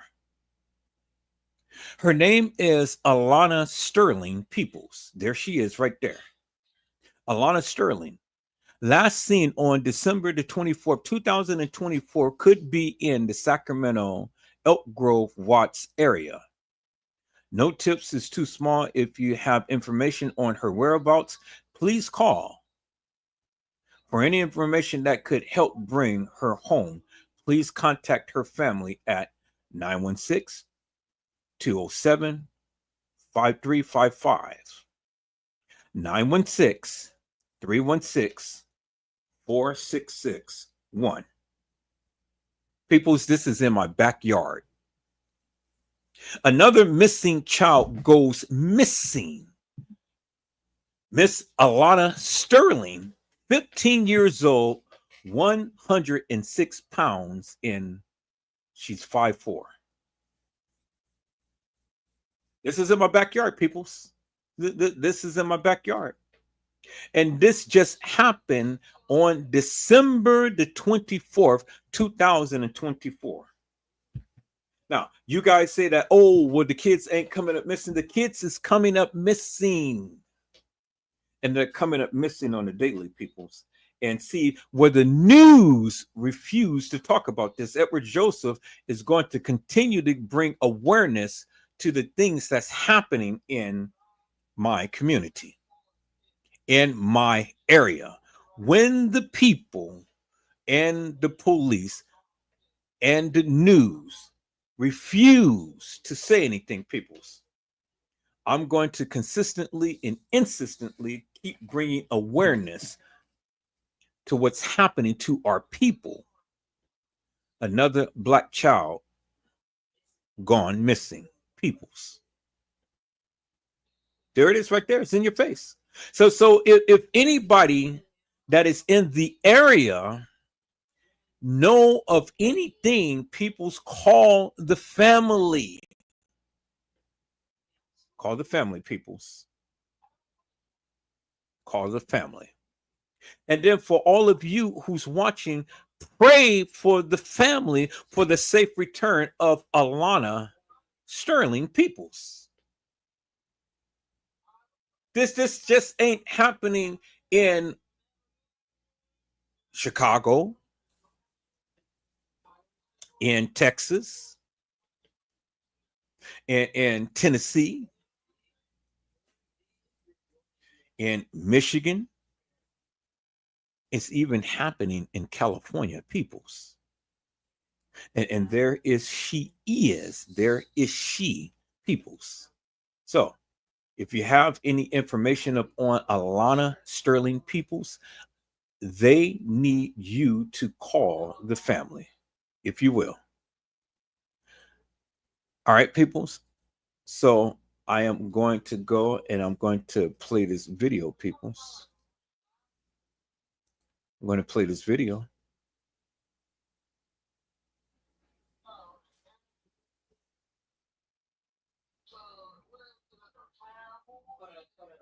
Okay, let's see.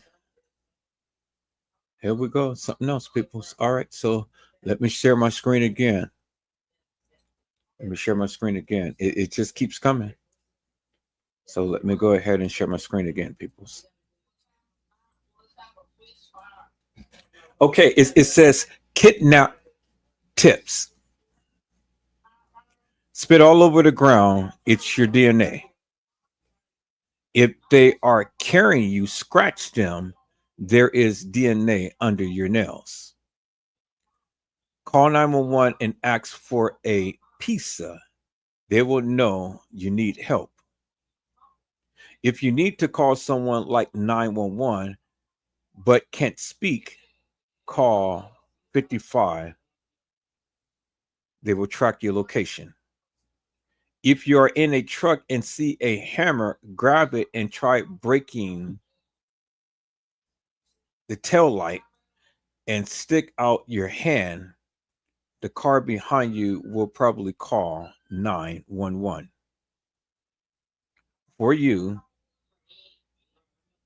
kidnap tips. And so, peoples, if you've been kidnapped, follow these instructions, and hopefully you can be able to return back to your family, peoples. Is that all right, peoples? You know, we are literally peoples. We're literally trying our best. Literally trying our best, peoples. And so, peoples, I want you guys to see something here. Let me go and share my screen. Dang, this is taking me to a whole nother thing. I wanted to get on something, but I guess this is more important. So let me go ahead and share my screen. I want you guys to see something here. Look at the satellite image, people, of the burning fires in LA. Peoples, this was purposely done. Purposely. This wasn't no nature, peoples. This was purposely done. And as you can see, peoples, this is the satellite image of the area that is under siege, peoples. And you have people who's purposely going around and scorching people's houses. All of this is Hollywood, peoples. Where Paris Hilton and Mel Gibson lives. P. Diddy and Jay-Z. Y'all see that, right? Y'all see that. You see the destruction that has occurred to these houses, peoples. Hollywood is on fire. And all of this stuff didn't just happen by happenstance, peoples. You guys see that, right? Satellite image of the fires that is raging, peoples. Now, I'm getting ready to show you a video, peoples. And this is going to be very, very shocking. This video that I'm about to show you, people, is going to be very, very shocking. And it's going to shock the madness out of you, peoples. I said it's going to shock the madness out of you, and it's going to piss you off, peoples. It's going to piss you off big time. Because, see, the thing is, peoples, that could have literally been your house. Could have literally been your house, peoples.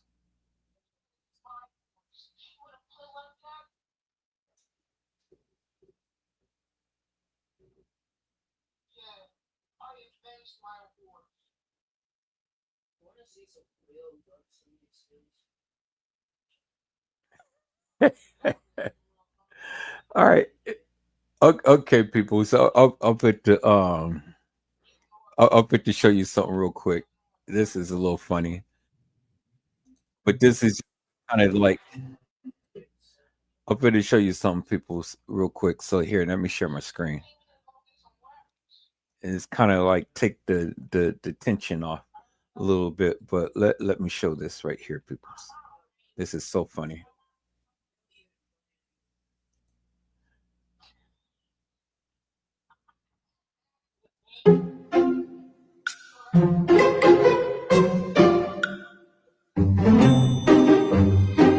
She is so cute with her little camera.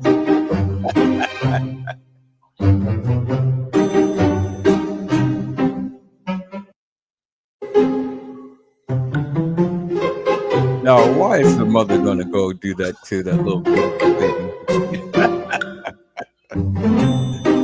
Oh, with all of that curly hair, look at there, little mama.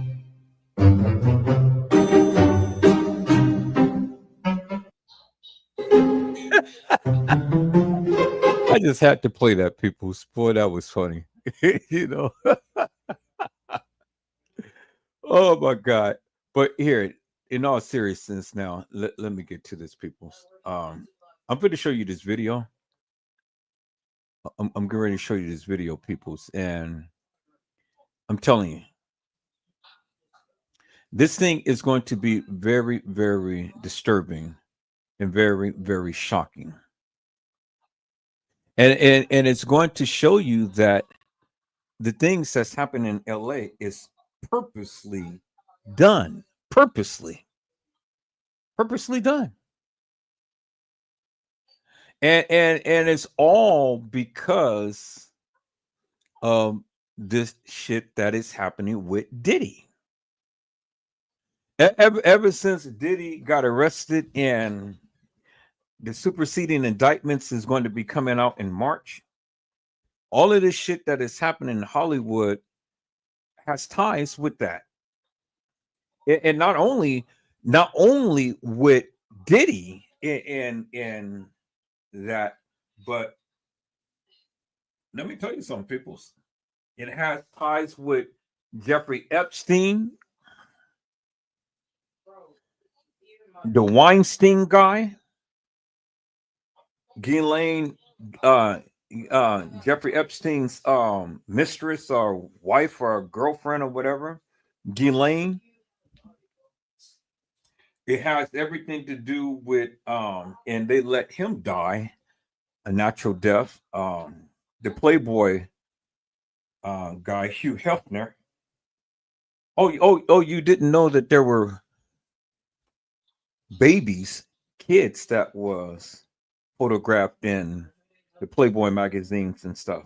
And you did know that Diddy's mansion was connected to Hugh Hefner's house, the tunnel underground. See, just like Chicago has a lot of underground tunnels, so do LA. You didn't know that, did you? But you did know that out in LA, it is connected. It's connected to other areas. Did you know that? Did you know that, peoples? Did you know that all of these Hollywood stars and stuff have literally had tunnels driven under their mansions? Did you know that?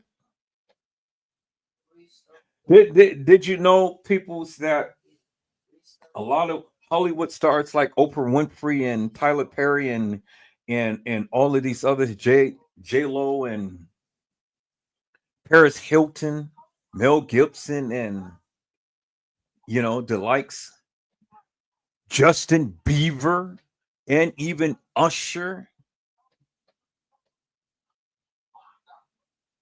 Did you know, peoples, that these people knew about the underground tunnels? Did you know that? They knew about the underground tunnels. They knew about the things that went on at Diddy's party, but yet they were complicit and complacent, and they didn't want to say anything. Did you know that, peoples? I'm going to show a very disturbing video, peoples. A very disturbing video. And I wanted to cover this, and I am going to cover it in a very more intensive manner. But I have to be careful.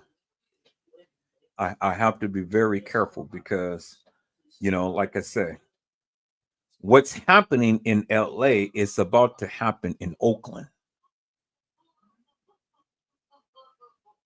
Did you hear what I said? What was happening in LA right now is about to happen in Oakland, California.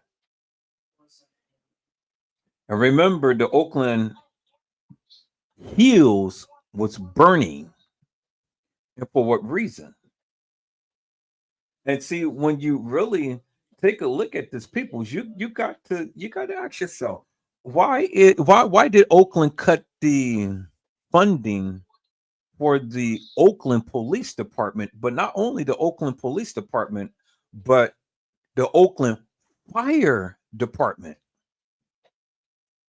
And then why did LA cut the funding for the fire department, knowing that this is the time now to when they need all of the money that they can get? Why did the mayor do that? And then not only cut the funding for the fire department, peoples, why did the insurance companies go and cancel thousands of people's insurance when it comes to fire? Why did they do that?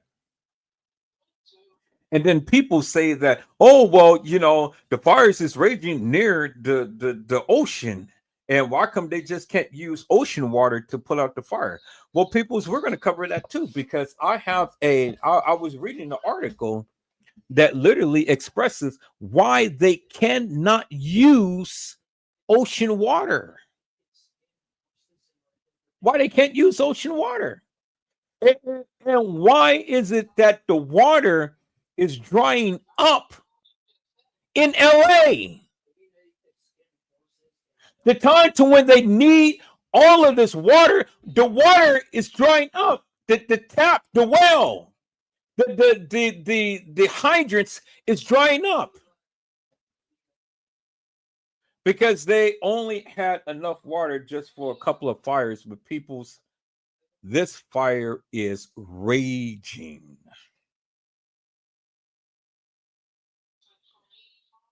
And you know why the fires is happening?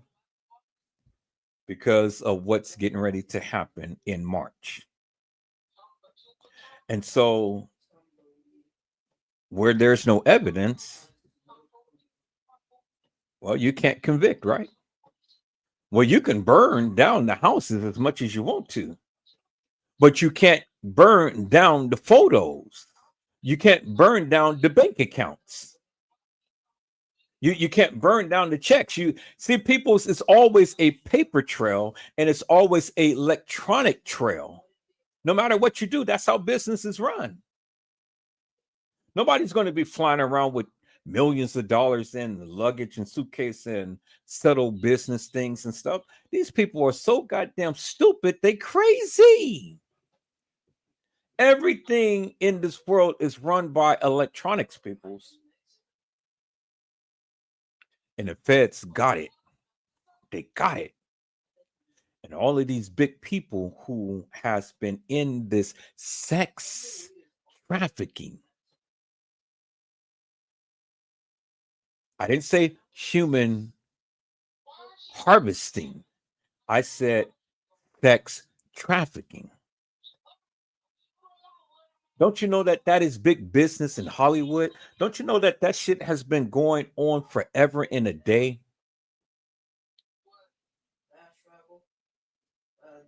Oh my God, people's boy, you guys need to wake up. You guys need to wake up, because if you don't understand by now, the shit that just happened in my backyard that I just showed you about the young lady who had got abducted, it can happen in your area. Let me show you this video, peoples. This video will be very disturbing, and viewer discretion is advised.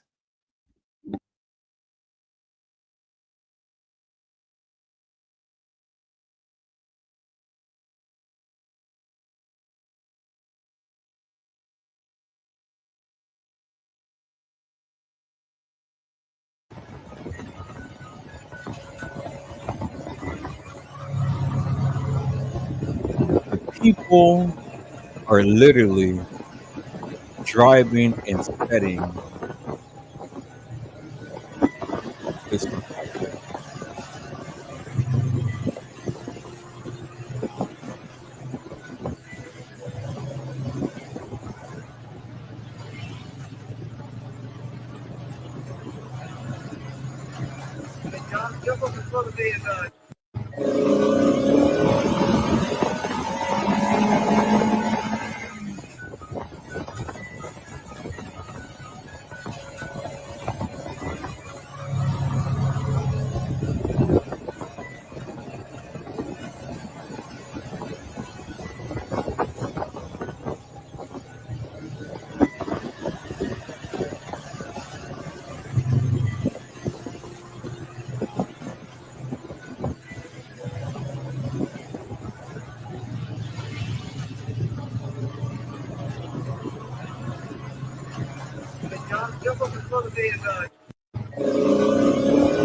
Okay, people. So you saw the video.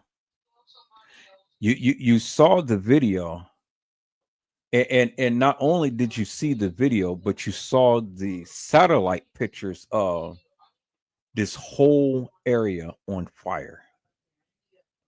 And you mean to tell me that this was a natural act of God? Don't blame God, peoples, for what's happening. This is people in power that is covering up their tracks, because a lot of people is about to go to jail. Soon as that superseding indictment that the feds have is coming out, a lot of people is going to be arrested, and a lot of people is going to jail. Now, let's see if they're going to get bail, or if they're going to deny them bail, just like they did P. Diddy, of allegations of SA, human trafficking. Human trafficking. They didn't say organ harvesting, they said human trafficking. So let's see if all of these people is going to be able to make bail. So as you can see, people's Hollywood, it has literally gone stone mad, and the people are trying to burn down the evidence. So you think a $5 million mansion means much to Mel Gibson and Paris Hilton and all of these people? People say that ain't nothing but a drop in the bucket. That's nothing. That's absolutely nothing to them.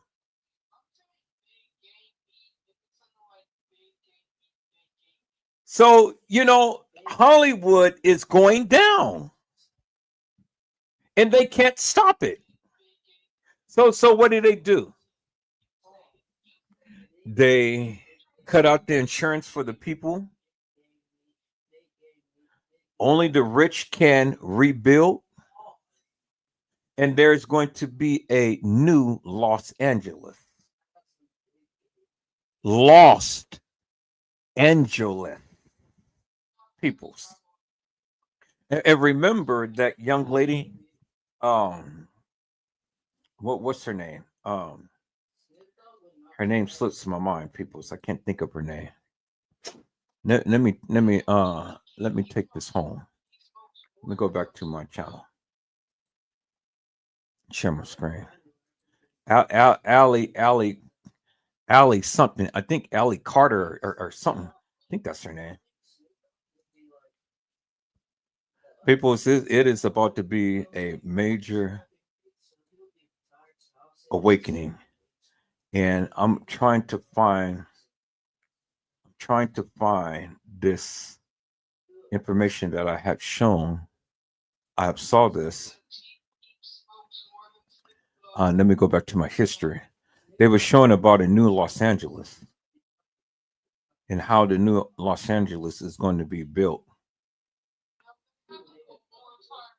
And all of the people who have participated in these freak-offs and all of this other stuff, they're burning the evidence right now. Right before your eyes. And many of you people literally sitting here thinking, oh, well, this ain't nothing but the lightning and stuff like that. People, we haven't had a storm here in California lately. We haven't had no rain, no storm, no nothing. So how could the fires be happening and we ain't even had no storm? Well, you see the evidence right there. We're going to get into what the mayor had did, what the insurance had did, and what they're not doing to help the people. What they're doing and what they're not doing. And what's so effed up is, people, is that, and I was just watching this today. I'm trying to go back into my history because I want you guys to see this video. This lady's father had got killed in the fire. Her father got killed in the fire, peoples. He couldn't escape. 80-year-old man burned alive. So these people who they caught for setting this fire and stuff, they're up for murder. They're up for murder, peoples, because this woman's father had got killed in the fire. I was just watching that live earlier today. Let me see. See, I hated that my son's YouTube is connected to mine, so that's why you see all these cartoon things and stuff. But I was just looking at that today. I'm gonna see if I can find it, because I was looking at so much stuff today, peoples.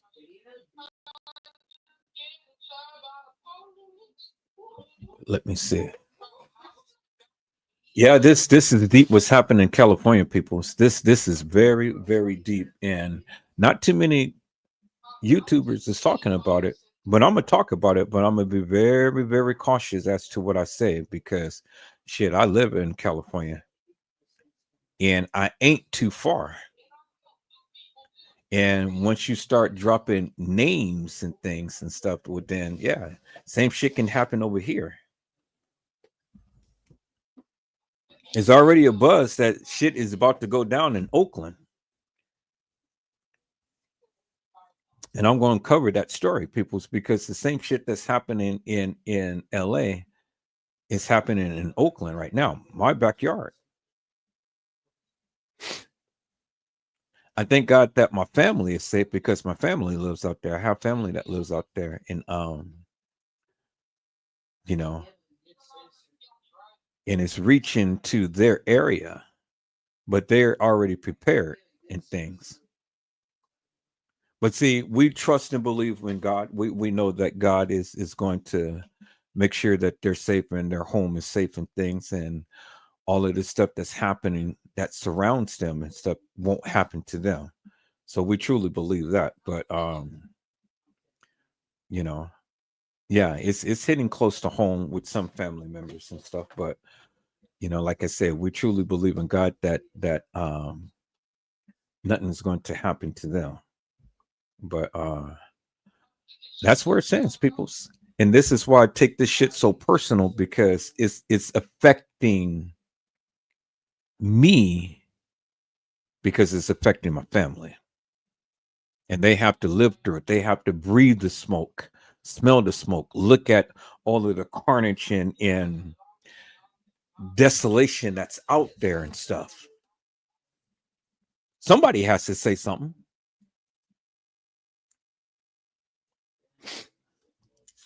I want you guys to look at this devastation, people. So look at this devastation. A county under siege, peoples.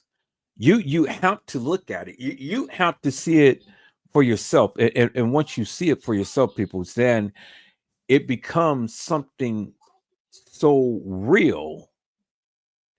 See, just showing a mere little picture and things doesn't do no justice, peoples. You have to look at the aftermath. And so let me show you, peoples. Let me share my screen on this while I look for the other thing that I wanted to show. But let's take a look at this, peoples. We're going to go with the LA County news right here. That breaking news out of Southern California, new evacuation orders underway. So and it's all because of several people. Several people. And when I say several, I'm saying more than one. I'm saying more than 5. I'm saying more than 10. You know, it wasn't just those couple of people who they caught. Oh, people, this shit runs so deep, it's crazy. And the government is involved. All of this stuff, and you'll see exactly what I'm saying. All of this shit is tied to what's happening with Diddy and the superseding indictment, peoples. This has never happened in the history of California. Never. We had wildfires at the wildfires at the wildfires at the wildfires, but it never hit close to home in Jay-Z's area, Mel Gibson's area, Paris Hilton area, and then all of these other celebrities. You need to think about that for one moment, peoples. Let's look at this devastation and destruction. And I'm going to look for the other thing that I wanted to show you guys, people. So let's take a look at this here. As crews continue battling deadly and destructive wildfires. This is a look at the Palisades fire. It's the largest of the fires in Los Angeles County right now. It's grown to more than 23,000 acres and threatening more communities tonight. Thank you for joining us tonight at 10. I'm Cecil Hannibal. We're getting some updated numbers on these fires. The death toll now rising to at least 16. More than 12,000 structures have been destroyed and tens of thousands remain under evacuation orders tonight. Here's a look at the evacuation map right now. The red area shows mandatory evacuations and the yellow is evacuation warnings. Those have been expanded as the Palisades fire grows further east. The crews are also working to contain several other fires. The Eaton fire is over 14,000 acres and is 15% contained. Crews have made some progress on 2 smaller fires. The Kenneth fire is just over 1,000 acres and 90% contained. And the Hearst fire is just under 800 acres and 76% contained.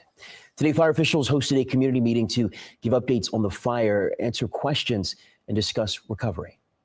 We always look, how do we get you back as soon as possible? But to be able to do that, to repopulate your house, we need to make the area safe again for you. We have to build that infrastructure so that you're safe, so that you're ready and you have all the needs that you can do to thrive in your own home.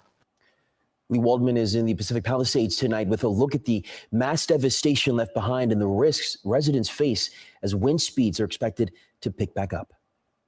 We're already starting to feel some of the wind gusts coming back here in Pacific Palisades. It's a race against the clock for so many firefighters who are working on growing the containment numbers for the Palisade fire and the other fires burning right now in LA County. But there's significant concern that with the return of these strong winds, that these wildfires will grow.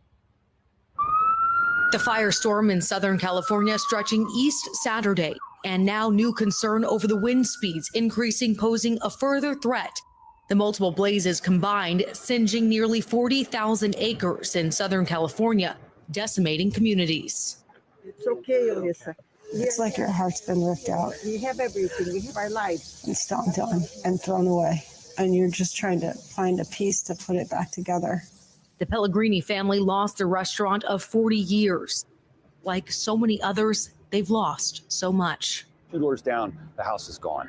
1 door up, the house is gone. The house above me is gone. The houses across the street were burning all day. Dan O'Connor is one of the few residents whose home is still standing in Malibu, but around him is nothing but mangled metal and charred debris. This home, only the staircase is left standing. The largest of the wildfires, the Palisades fire, devouring the Malibu area.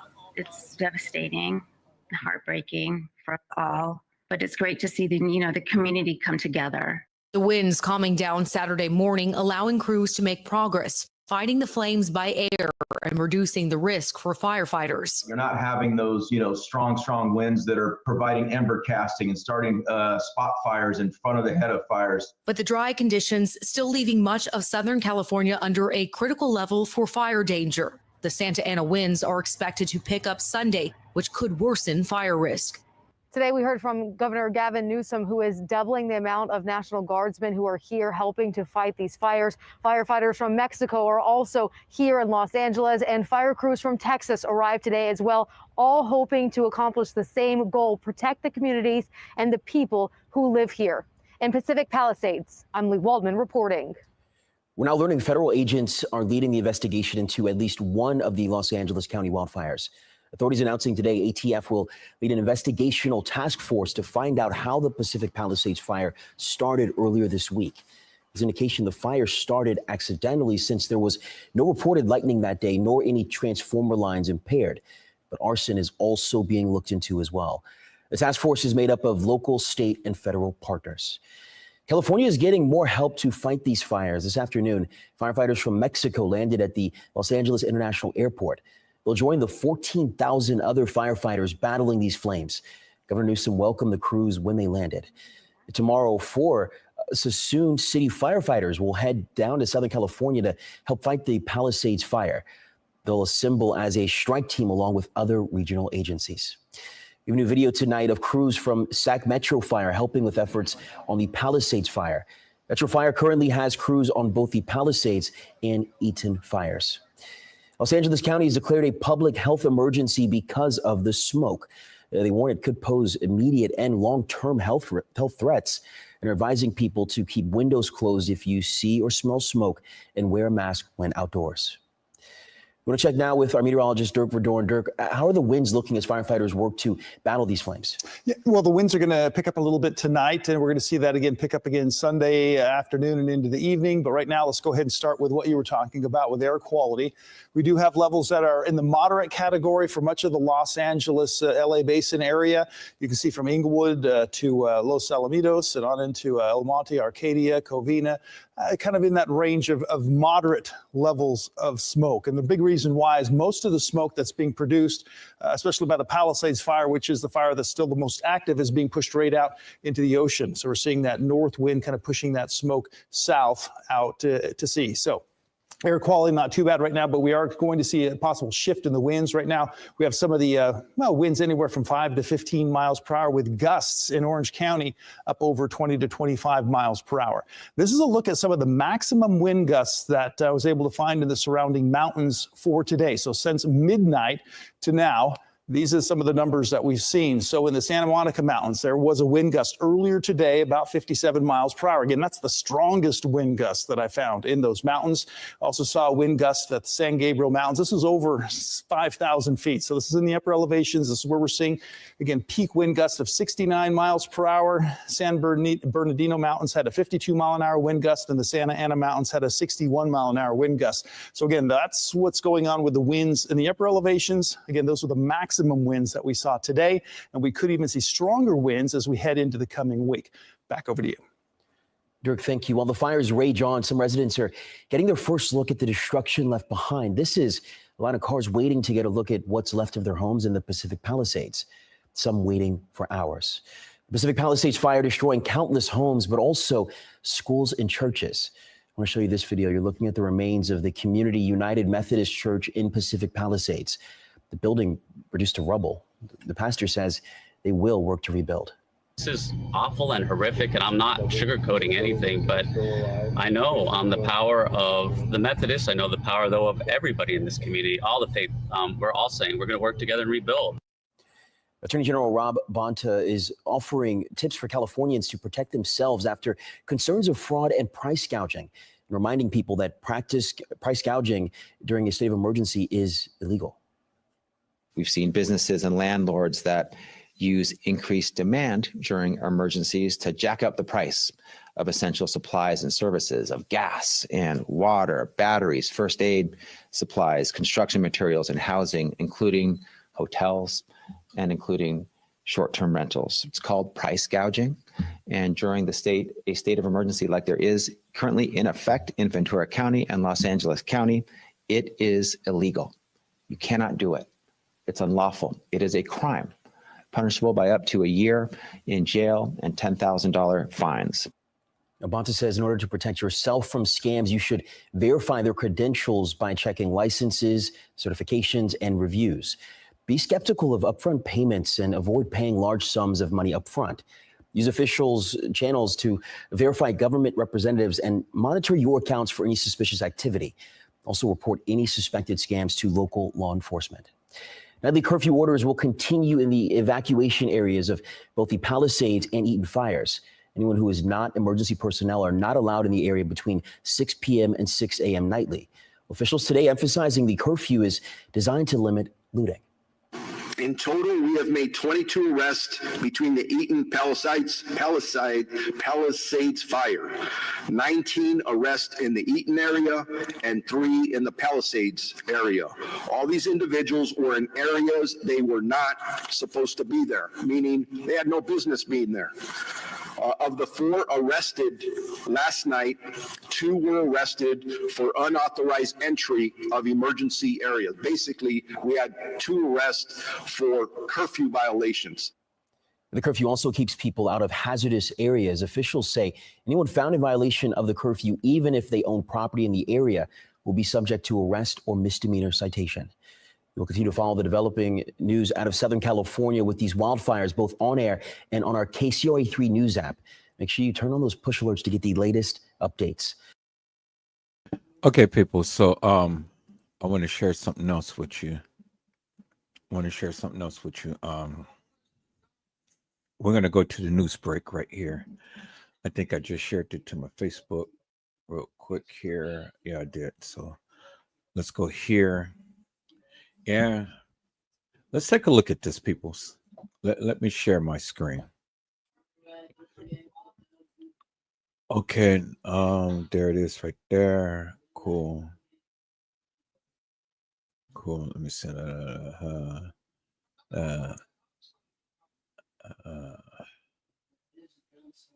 yeah.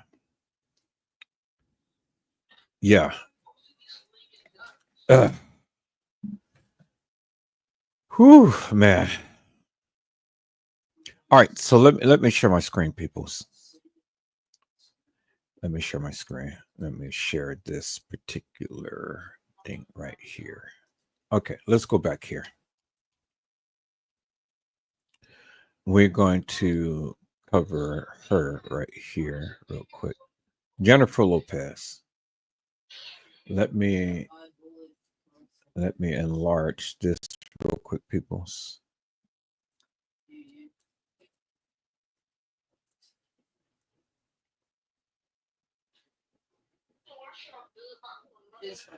Okay. I'm gonna do this real quick, and then we're gonna go by Beyonce's Devastated. Okay, it says Jennifer Lopez right here, peoples.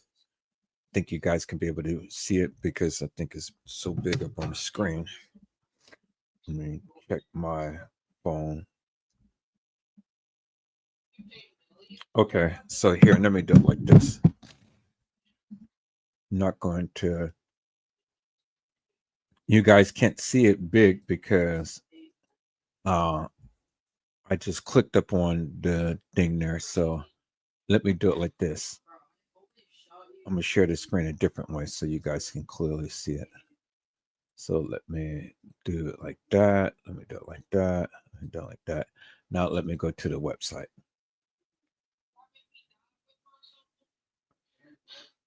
Okay, where did I go? Right here. Nope. Where did I go? No, where did I go? Right here. Is that it? Okay, there it is right there. All right. So let me enlarge that right here, people. Now you guys should be able to see it clearly. And it should come big on the screen. Okay, good. You guys can clearly see it on your screen now. All right. Jennifer Lopez cancels media appearance due to a very difficult time amidst California wildfires. Jennifer Lopez has canceled all of her upcoming media appearances due to a very difficult times as deadly wildfires continue to tear through California. The 55-year-old actress was initially scheduled to appear on a long list of talk show to generate buzz for her newest film, Unstoppable, but has chosen to call them off due to the current state of emergency at this time. Wildfires across the LA area have destroyed neighborhoods and forced tens of thousands of people. Tens. Y'all see that? It says tens of thousands of people to flee. According to reports by CBS, at least 10 people are dead. More than 10,000 structures have burnt down, and over 300,000 residents are under evacuation orders. Okay, let me read that again, peoples, because I don't think you heard what I said. It clearly said right here, at least 10 people are dead, more than 10,000 structures have been burnt down, and over 300,000 residents are under evacuation orders or warnings. And the state of California is hit with the deadly natural, it says, disaster. Jennifer has decided to hold off on promoting her latest sports drama. J-Lo was slated to fly out to New York City, New York, next week to speak up on the Today Show, The View, like with Kelly and Mark and the Tonight Show starring Jimmy Fallon, which all have now been canceled. Y'all see how serious this is, people? Tens of thousands of people have evacuated. Now let's look at Beyonce Devastated, peoples. Now look at this, peoples. Look at this. And do you actually think that I feel sorry for them, peoples? Let me say this, peoples. Let me show you this. Let me show you this. Because, see, this is what happens when you do the various things that you do in your life. And karma has a way of kicking your ass majorly. Now, I'm not accusing of Jay-Z and Jay-Z and Beyonce of doing a lot of things, but what I'm saying is what the people said. And what the people had said is that Beyonce is in witchcraft and Jay-Z had that son who was mother was a young girl at the time to when she was pregnant and had him. And then Jay-Z ended up getting another woman's pregnant and supposed to be Blue's mother. And Beyonce had faked her pregnancy. Now, I do believe that Beyonce had faked her pregnancy, people. I do believe that. And I don't believe that Blue is Beyonce's daughter. I don't believe that at all. I absolutely don't believe that at all. And so, what happened to Blue's real mother? Well, they said Beyonce is devastated. Why is she devastated? Okay, let's look at this here, peoples. It says Beyonce's mom, Tina Knowles' Malibu home destroyed by LA fires. Boo-hoo to the boo-hoo, and who effing cares? Oh, come on. Edward Joseph, you shouldn't be so hard. Why not? Why not, peoples? Why should I have empathy or sympathy for these people? They didn't have empathy or sympathy for the people who they messed over. And it ain't what I said, it's what the people said. It's what the people said, peoples. It ain't what it ain't what I'm saying, it's what the people said. So the people said that they got messed over. And so I'm just concurring with what the people had said. So don't get mad at me. It says Beyonce mother sacred happy place bungalow has been lost to the raging wildfires that have laid waste to Los Angeles. Tina Knowles, who turned 71 on January 4th, had and let's read the full article. But then Just Me had said, I don't feel bad for these celebrities at all. Who I do feel bad for is regular people in the world who may not be able to replace what they have lost after they done busted their asses for years on top of years to get shit. It will be replaced by tomorrow. She will be fine. Just Me said that. I didn't. You heard what Just Me said. So what Just Me said. So let's read the full article, peoples. Okay. There she is. Beyonce's mother.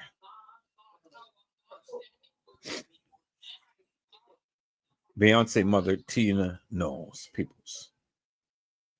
So boo to the fucking who that she lost her home. Who gives a F? Let's listen to this, peoples. Oh no, that's playing music. Okay, let's look at this. It says Tina Knowles, who turned 71 on January 4th, had a beloved home on the ocean front in Malibu, on the ocean front. But now revealed it was destroyed in the infernos that erupted on Tuesday, January the 7th. She said on Instagram, it was my favorite place, my sanctuary, my sacred happy place. Now it's gone. All right, people, it's gone. It's over. It's done. It's burnt down. It's no more. Her happy place is gone. Okay, so my thing is this, people, and I think it, well, peace, you know. I mean, I don't mean to laugh, peoples, but I mean to laugh. I said I don't mean to laugh, but I mean to laugh. You know, because see, right on the front it says peace.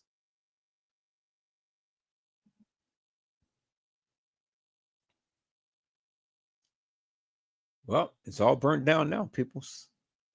Her home is all burnt down now.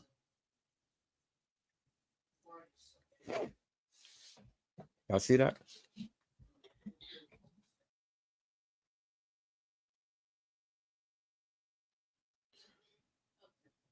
Wow.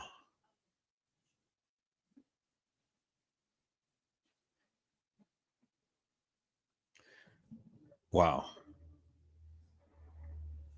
Y'all see that? Now, peoples, I have been living in California all of my life. All of my life. And I have never, ever in my whole entire life have ever seen total destruction, peoples.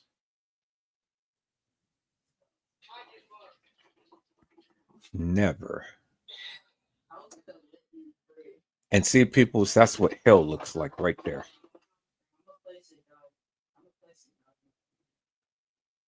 Now, so you have to ask yourself the question. In the midst of and in the heart of the fire season in California, why in God's name is the mayor cutting back funding for the fire department? Why? Why?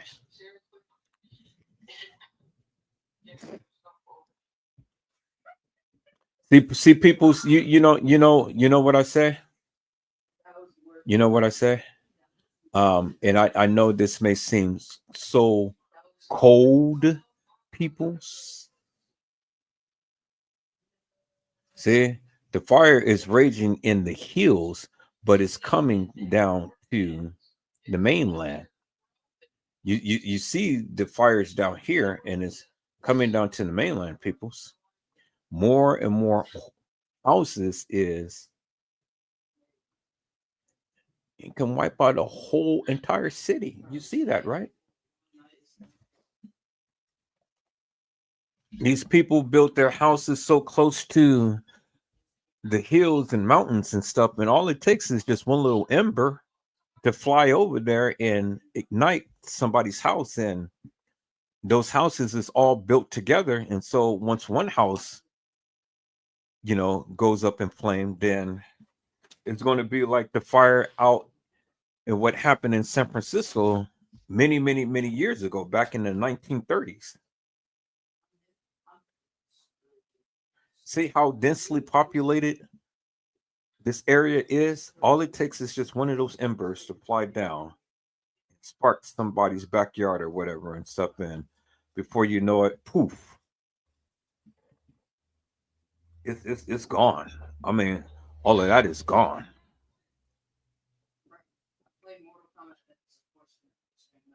And they're trying. They are literally trying their best. People, look at this. But let me tell you something, people. To be honest with you, why are they trying to save a Wells Fargo building? The building is on fire. Let it burn. I mean, look at this, people. Look. I mean, not Wells Fargo, Bank of America. Bank of America building. Everything else around it is burned down. You can't salvage the building. Why are you trying to save the building? See, this is exactly what I'm talking about, peoples. Look at everything around the building. Everything around the building is burnt down. Why are you trying to save the building? Why are you trying to put out the fire?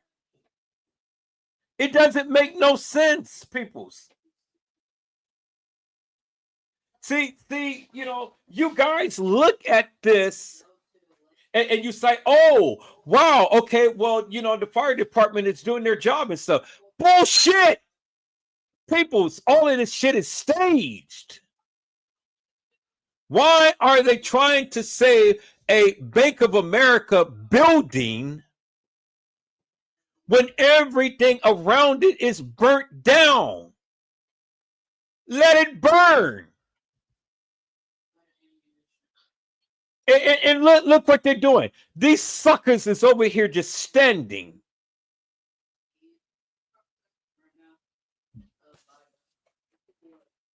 People, if you don't understand what's going on right now,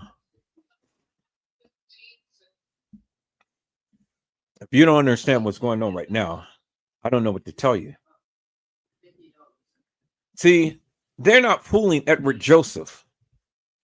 Everything around this Bank of America building is burnt down. Look behind it.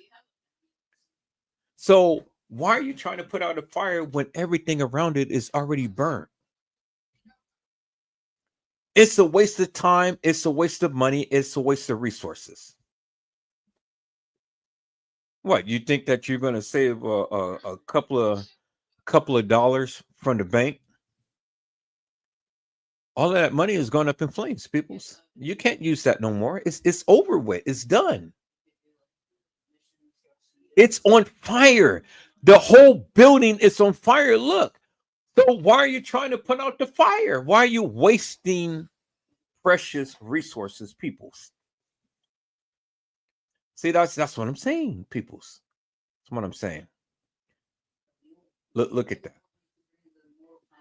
Do you see that, peoples? Look, total devastation all around everywhere. And for what? Doesn't make no sense, peoples. Everything is burnt down around it. And why the fire department is over here when they can be saving homes? Well, they don't want to save the homes, peoples. That's why that they come in these areas that is already burnt down. See that? Total destruction, peoples. A whole area totally wiped out. Look at that. And then the smoke is all over the Pacific Ocean. It says smoke billows over the Pacific Ocean. Look at that, peoples. You can't live out there. You can't stay out there. You can't sit around and breathe that air. You will be sick and you will be die because all of that smoke and stuff is toxic. So you got burning tires, you got burning cars, you got burning fuel, you got burning you know, all of the stuff in the roof of your house and stuff. All of that is toxic and flammable. You got burning everything, and you're out there and you're smelling all of this stuff. Okay, well, this house is on fire, people. It's done. Why are you trying to save it? Why are you trying to put out the fire?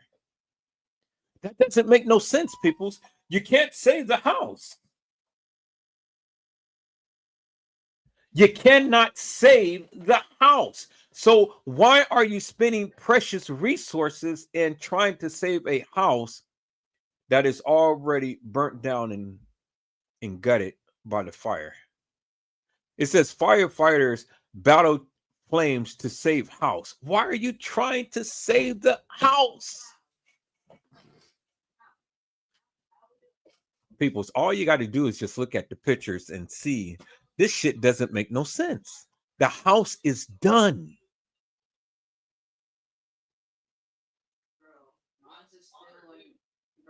And he don't even have his hose on to sprinkle water. Only he has his hose on. He ain't even got his hose on. So that's even telling you this is bullshit. All of this stuff is just, it's just staged. They have the firefighters out there staging to make it look like they're really doing something, but they're not, because this guy doesn't even have his water on, and he does. And how are you going to put out a big flaming fire with this little water hose?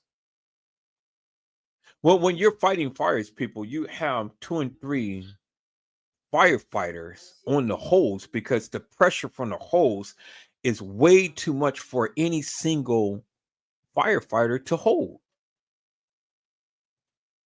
But only 2 people trying to save a home. Really? It's staged, peoples.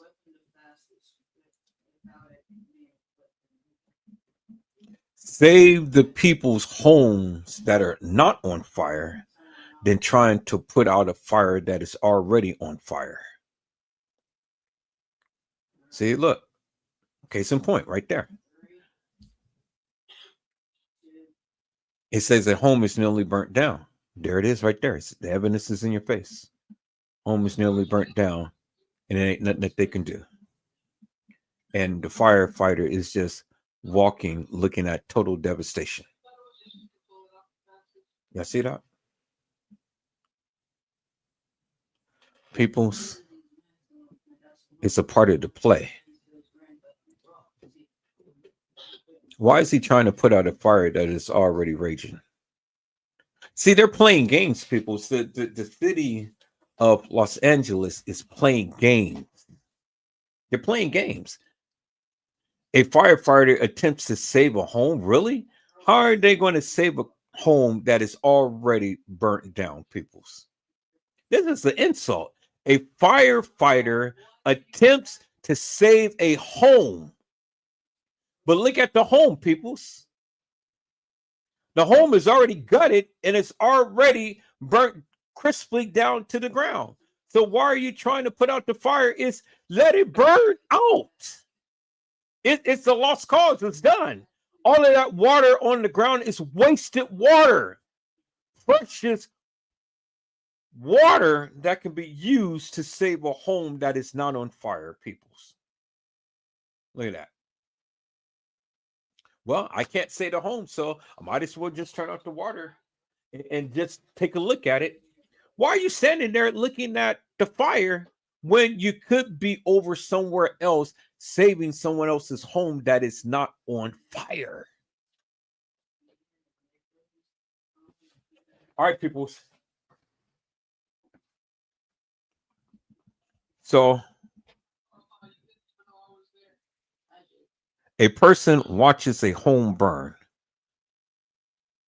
So they don't say a firefighter. And now it's the first it says a person watch a home burn, but it says a firefighter watches the flames from a Pilates fire burning home on Pacific Coast Highway amidst a powerful windstorm January 8, 2025. In Los Angeles, California, the fast-moving wildfire has grown to more than 2,900 acres and threatening homes in the coastal neighborhood amidst intense Santa Ana winds and dry conditions in Southern California. And then my question is simply this, peoples. Why are they trying to put out a fire that is already raging? Get to where the areas to where the fire is not raging and protect those homes. This is a lost cause.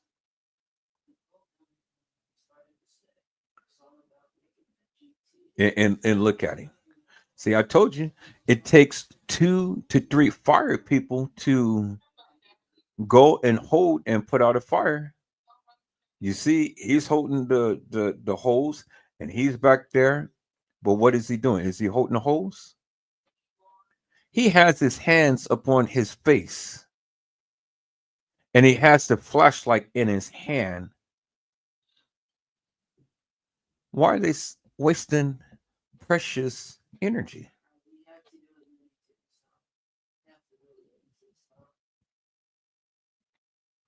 Look at that, peoples. Home is destroyed. All of the embers and everything has literally blew and burnt down the houses. You see that, right?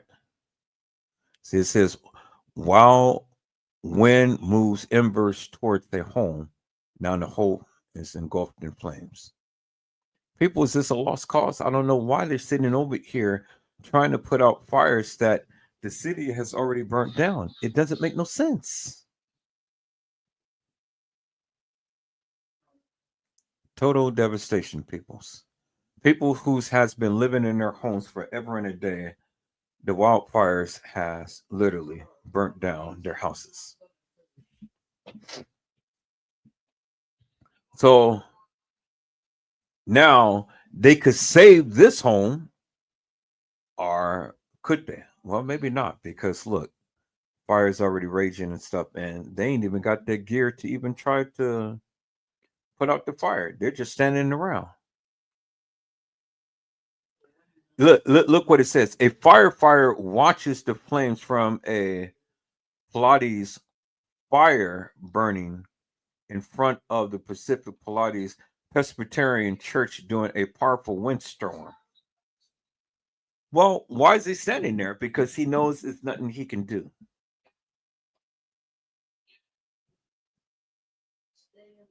Okay, people, y'all see this? Look at the firefighter right there standing.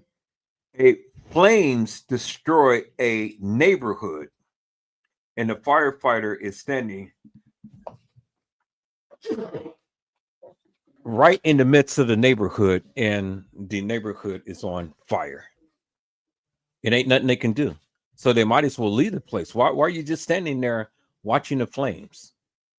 And then why don't you have your protective gear over your face? Because all of this smoke is toxic. Now they're going to go out on disability, and they're going to forever have lung problems and stuff because they're not following protocol. They should be over there with a mask on their face and not standing there with nothing over their face, breathing in all of this toxic fumes. So now it's going to cost us, the taxpayer, a lot of money, because now we got to pay for his disability, his Social Security, all because he chose not to do anything. Now look at this guy. A resident attempts to put out flames with a garden hose. Really? Well,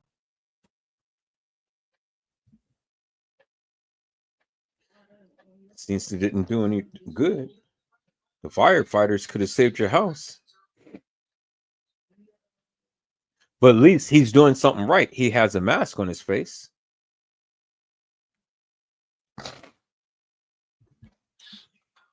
Well, the Getty Village is destroyed, peoples. No place like home, huh? Well, it's gone. Yeah, no place like home.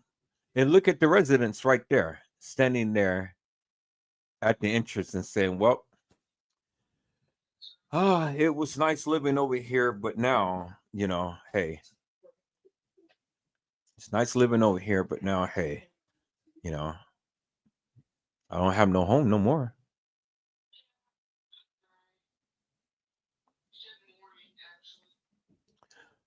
Total destruction, and the people ain't doing nothing but just sitting there watching everything burn down.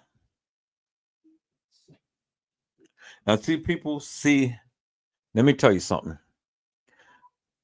This is look, firefighters watch a house burn. They're just standing there watching, it ain't nothing they can do. But let me tell you something, people. This is the wrath of God.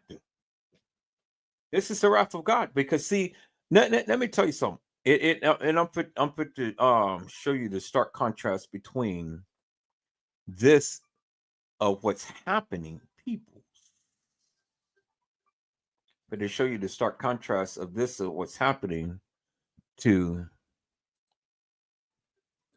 that is happening all over California. Although this was a man-made disaster,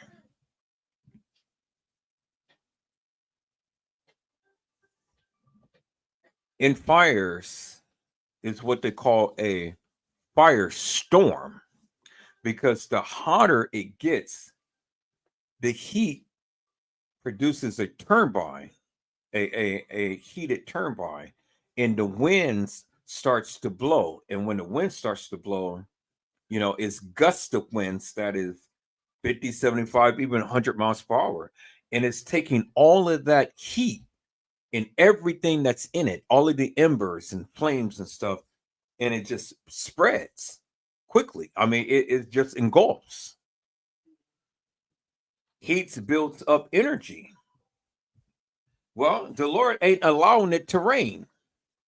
And the Lord says, I am so sick of Hollywood, I'm getting ready to burn it down. It reminds me of Sodom and Gomorrah, when the Lord had asked, Lot had asked the Lord to spare the city because the Lord wanted to destroy it. But Lot had asked the Lord, you know, to spare it, to let him see if he can be able to find just one Christian person in the city. He couldn't find one, because the city wasn't nothing but gay men and women. And so the Lord says, well, I'm going to have to destroy the city. And so you guys need to leave, because I'm getting ready to burn it down. Well, Lot and his family left. Lot's wife turned around, and the Lord told them, do not turn back around to look at the destruction. Well, Lot's wife, always those ladies, boy, I tell you, disobedient ladies, because it was the ladies who had allowed the serpent to woo her mind and to eat off the forbidden fruit. Well, see, even if the woman ate off the forbidden fruit, nothing was going to happen to her, because the covenant wasn't made with the woman. The covenant was made with Adam, the man. God didn't make the covenant with the woman. God made the covenant with the man. And so it was the woman that enticed Adam to eat the forbidden fruit. And so because of her disobedience, now, whenever she has a baby, the head of her baby is bruised. That's why they have the soft spot on their heads. You know, all babies have soft spots on their head. And then she will have to have a monthly every month, all because of her disobedience. And then they got kicked out of the Garden of Eden. And so now they have to work for the sweat of their brow, and they have to work for a living. There was no death at the time. They wasn't going to die till the lady enticed Adam to bite the fruit. And then when Adam bitten up the fruit, because the covenant was with him, not with the woman, then their eyes became open. And then that's when sin entered the world. And this is why the men is always getting in trouble, because you women is going around shaking your Rudy too. The men they just can't help but to look at it. They get so enticed and so ramped up and so rambunctious and stuff, and now they just go buck wild and crazy. And then before you know it, now their tails is in jail, because you know they can't contain themselves. Just like P. Diddy, who touched a woman's titty and messed with the young one's kitty. Well, at least allegedly, anyway. That's what they say. But the thing is, peoples, he did touch the woman's kitty, the woman's kitty, the woman's salad, and the woman's titty, because he could not contain himself.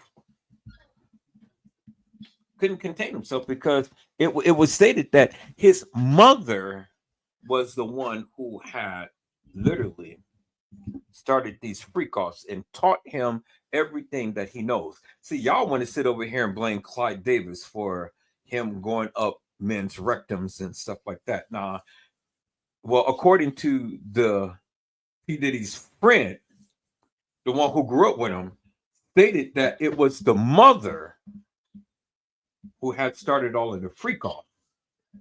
And it was all of the gays and lesbians that came over to the house, and that's how Diddy got taught how to be gay and how to have freak-offs and things, because the mother started it first.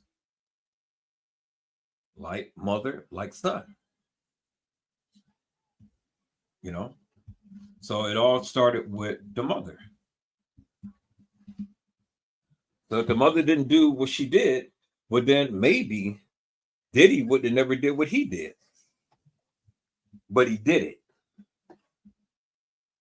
And there you have it.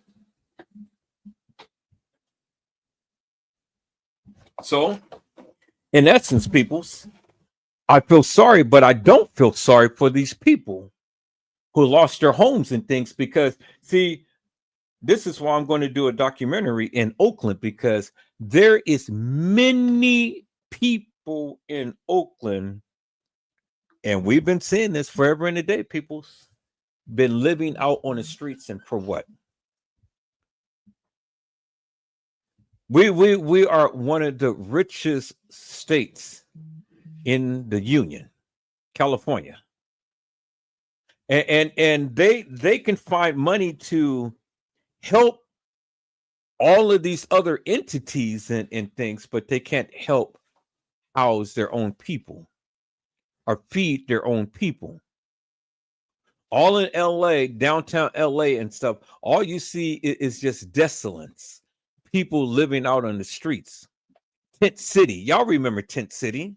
I did a live up on that many times over. Tent City. And people can't find jobs or anything and stuff like that. So they have all of the money in the world to spend on everything and stuff. But then when it comes down to getting these people help and building some houses to where these people can live in, they don't want to do it. And so now, since the fires had raged on $5 million homes, you think I'm sad behind Beyonce mom losing her home? Really? Her happy place. Well, where's the happy place for the people out there on the streets? Where's the happy place for them? You don't see it. So where's the people fighting in behalf of them? You don't see it, people. So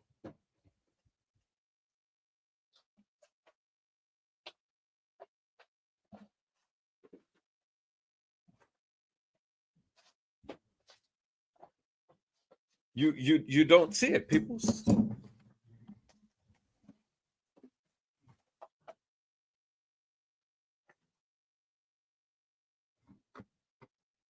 Use the olive oil, but don't use a lot. All you need is just enough to put in the bottom of the pot.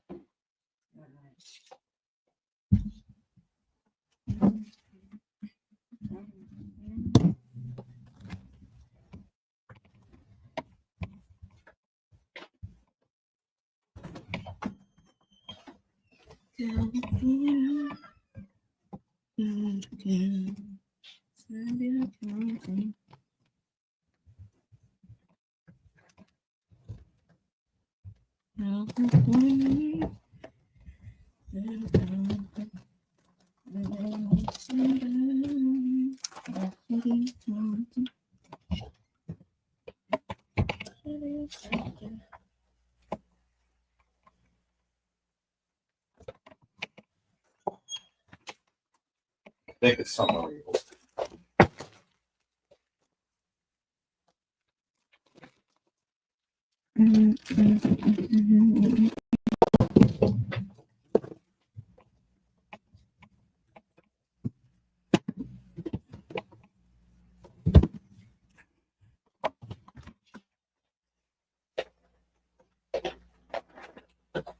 All right, people, so I'm back. So so do you actually think I'm sad because Beyonce mom lost her happy place? Mel Gibson lost his happy place. Paris Hilton lost her happy place. Do you actually think I'm sad behind that? Hell to the no.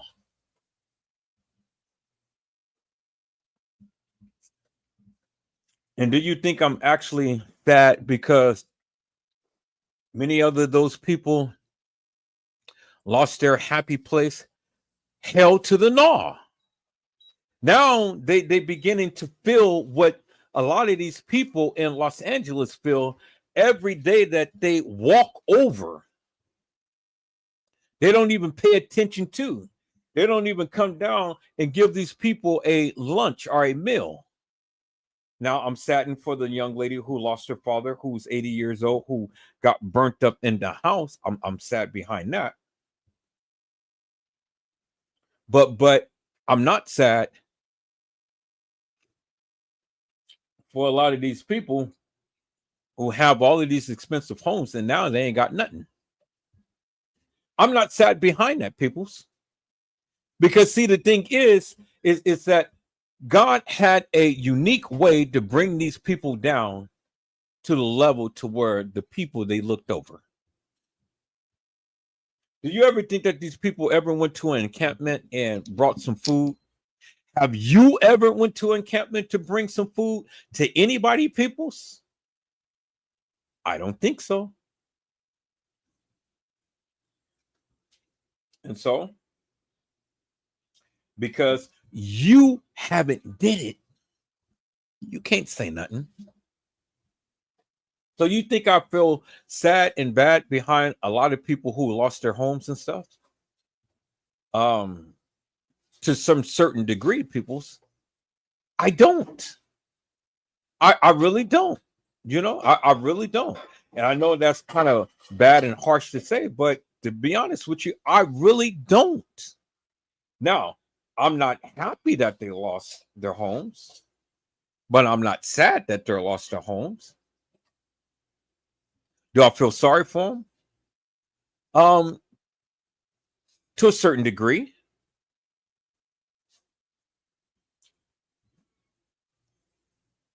Because my thing is simply this, peoples. It happened in a very affluent neighborhood of Los Angeles. Very affluent neighborhood.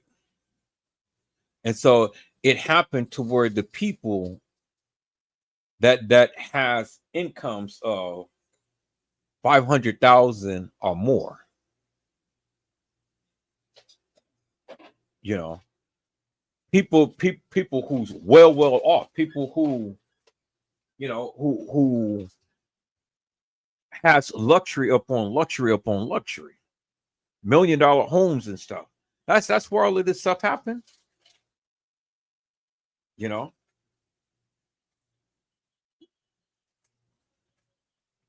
Santa Ana, Pasadena, and Pilates, or however you pronounce that, and stuff. Very affluent neighborhoods. You know, over there in the place where Michael Jackson used to live. And so they talked about him, a rich black guy who was a very wonderful dancer and singer, very talented. Well, these people are only getting their just due. These firefighters is just standing around looking at the devastation and destruction and knowing that they can't do anything And it's just a waste of resources, people. But it's purposely done.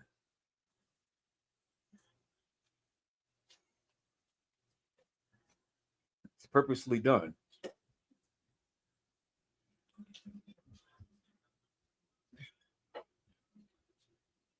It is to do several things. Build a new Los Angeles where only the elites live. It is to get rid of evidence that the feds can't use up against a lot of these Hollywood stars. And is to totally disrupt the economy of California.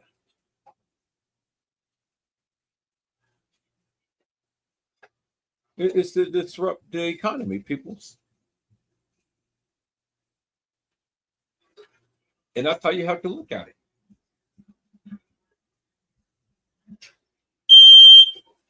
That is exactly how you have to look at it, peoples.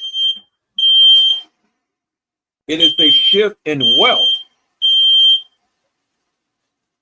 That's all that it is. And did you know, peoples,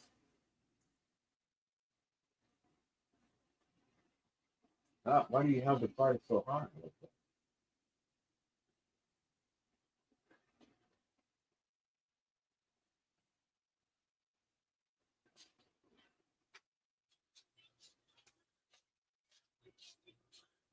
And so why you have the fire so high?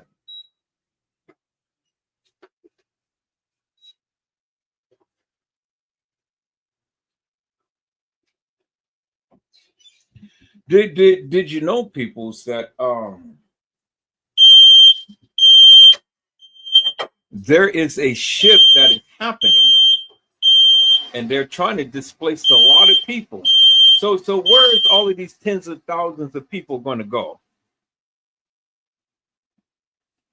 Where's all of these tens of thousands of people going to go? And then who has the money to sit here and rebuild?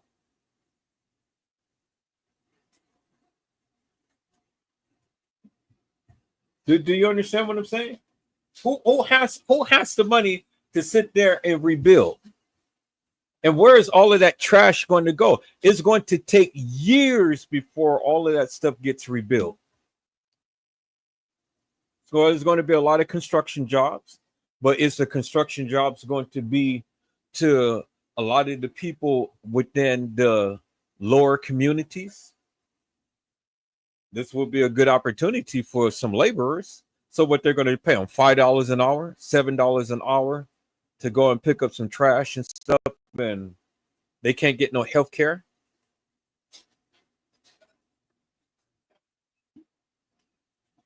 How many trees has to be destroyed for them to build up all of that land? Do you guys see what's going on? It's a shift. One is to cover up the deviant, devilish, and demonic madness that Hollywood has been portraying forever and a day. Two is to let these people know, hey, you've been living large, and so now I'm going to allow nature to come and wipe you clean. And that's what's happening.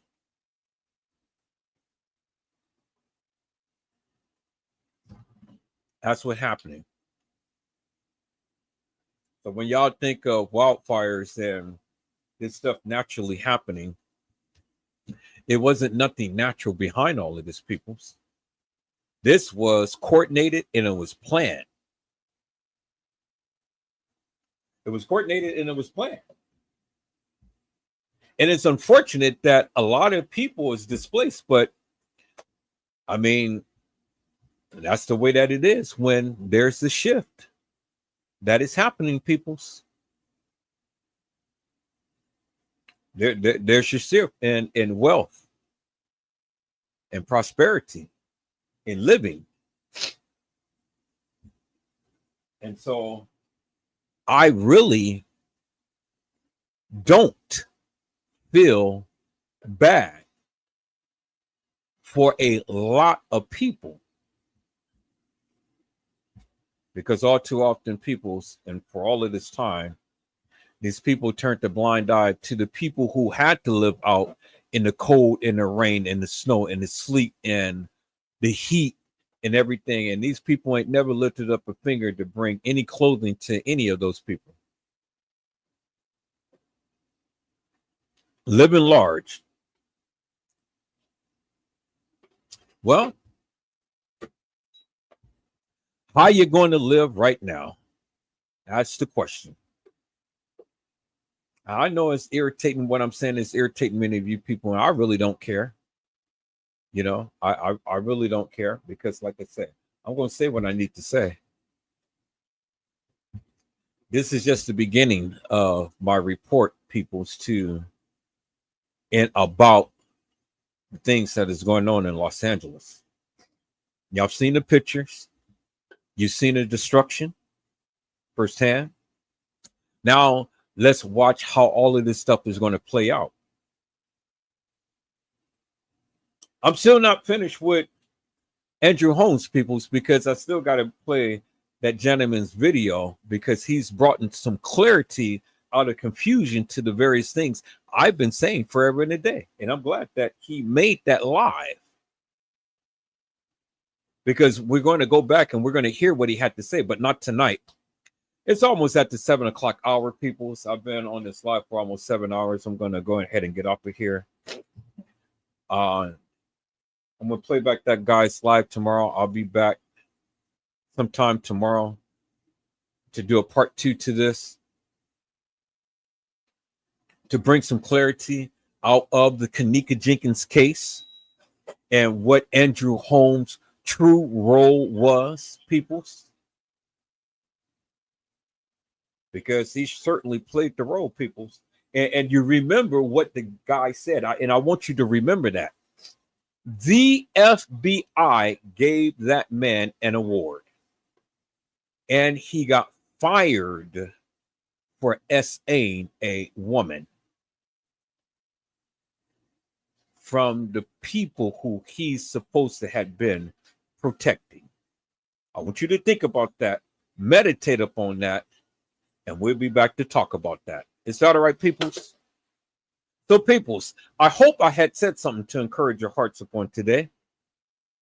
Tune in again next time to Edward Joseph Let's Talk Live, Edward Joseph Kitchen, Edward Joseph Gospel Hour, Edward Joseph's Blessings Giveaway 2025 will come to you with something wonderful.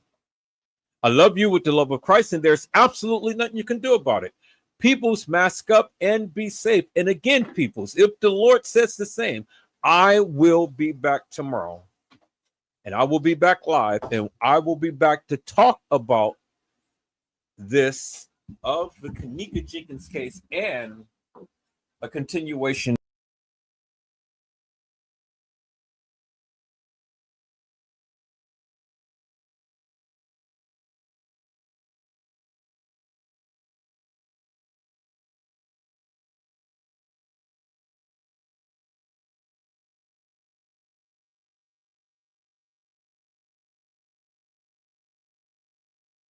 Sorry about that, people. My mic got disconnected.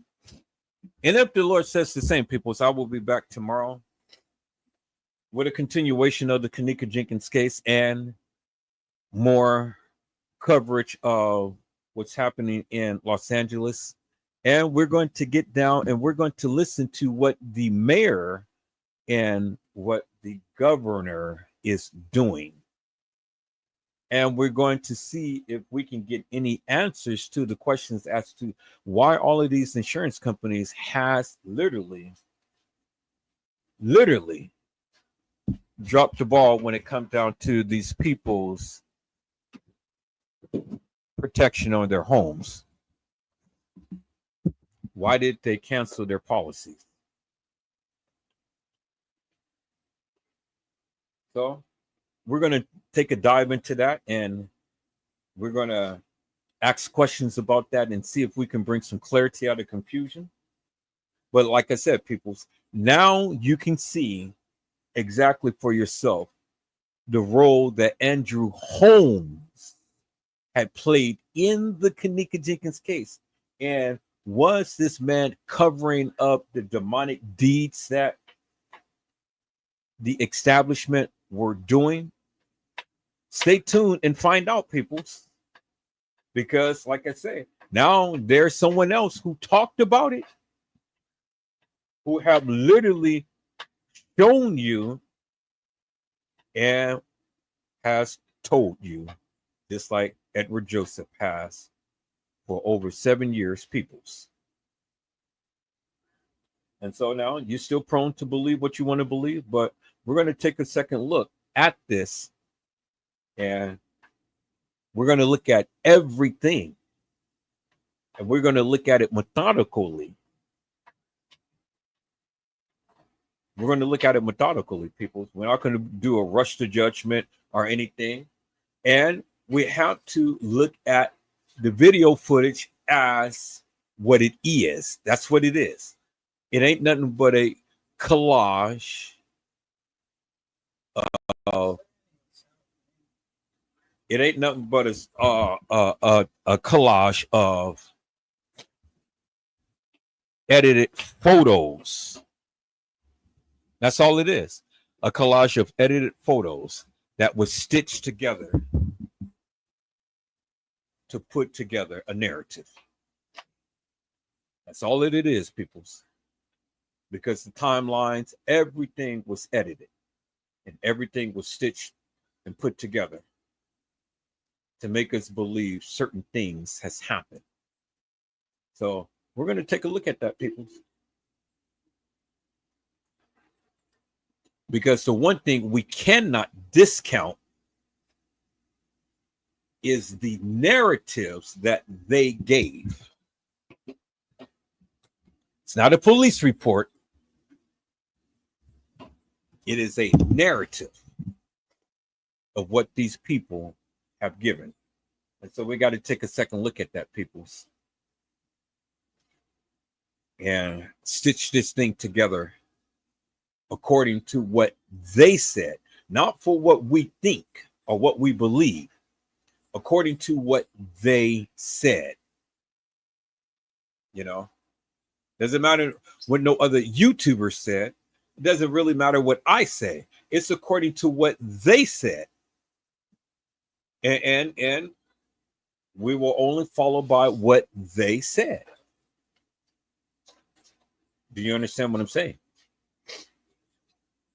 So, peoples, I greatly appreciate each and every one of you coming in and to watch this live one tonight. You know, this has been a good, wonderful, and wholesome report. You know, I just try to keep it real and 100. Just speak from my heart, peoples, and stuff, and just tell you what I feel. And basically, that's what it is. So now, if you get offended by the things that I say, oh well, I can't help that. I'm not here to try to be your friend. And if I end up being your enemy, oh well, that's, you know, it is what it is.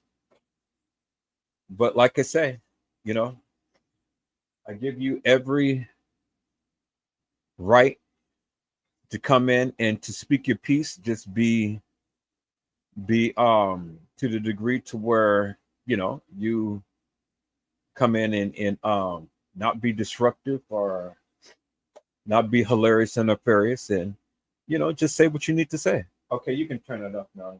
That's clear. You can say what you need to say. That's all you need to do. Is that all right, people? So, greatly appreciate you all tuning in. Like, share, and subscribe to this channel. And then come on in and talk with me. You know, let's have a conversation about these cases. And let's just keep an open mind as to that what we talk about. And let's just keep it as real and 100. Just truly tell what your feelings is. But be respectful when you do it, you know. You ain't got to come on board and, oh, Edward Joseph, you know, you crazy, you stupid, you this, you that, and stuff. Okay, no, you're blocked. You're blocked. We're not having that this year, people. You know, you can be able to share what your views is instead of being nasty with your mouth. I won't treat you with no disrespectful, so don't come and try to treat me with disrespect, or anybody on my panel or anybody in the chat. Is that all right, peoples? Let's just have a civil conversation this time around this year, and let's just say what we need to say. And so then, peoples, until then, you guys be blessed. Get your rest. And if the Lord says the same, I will see you on tomorrow. God bless you all. Thank you for watching.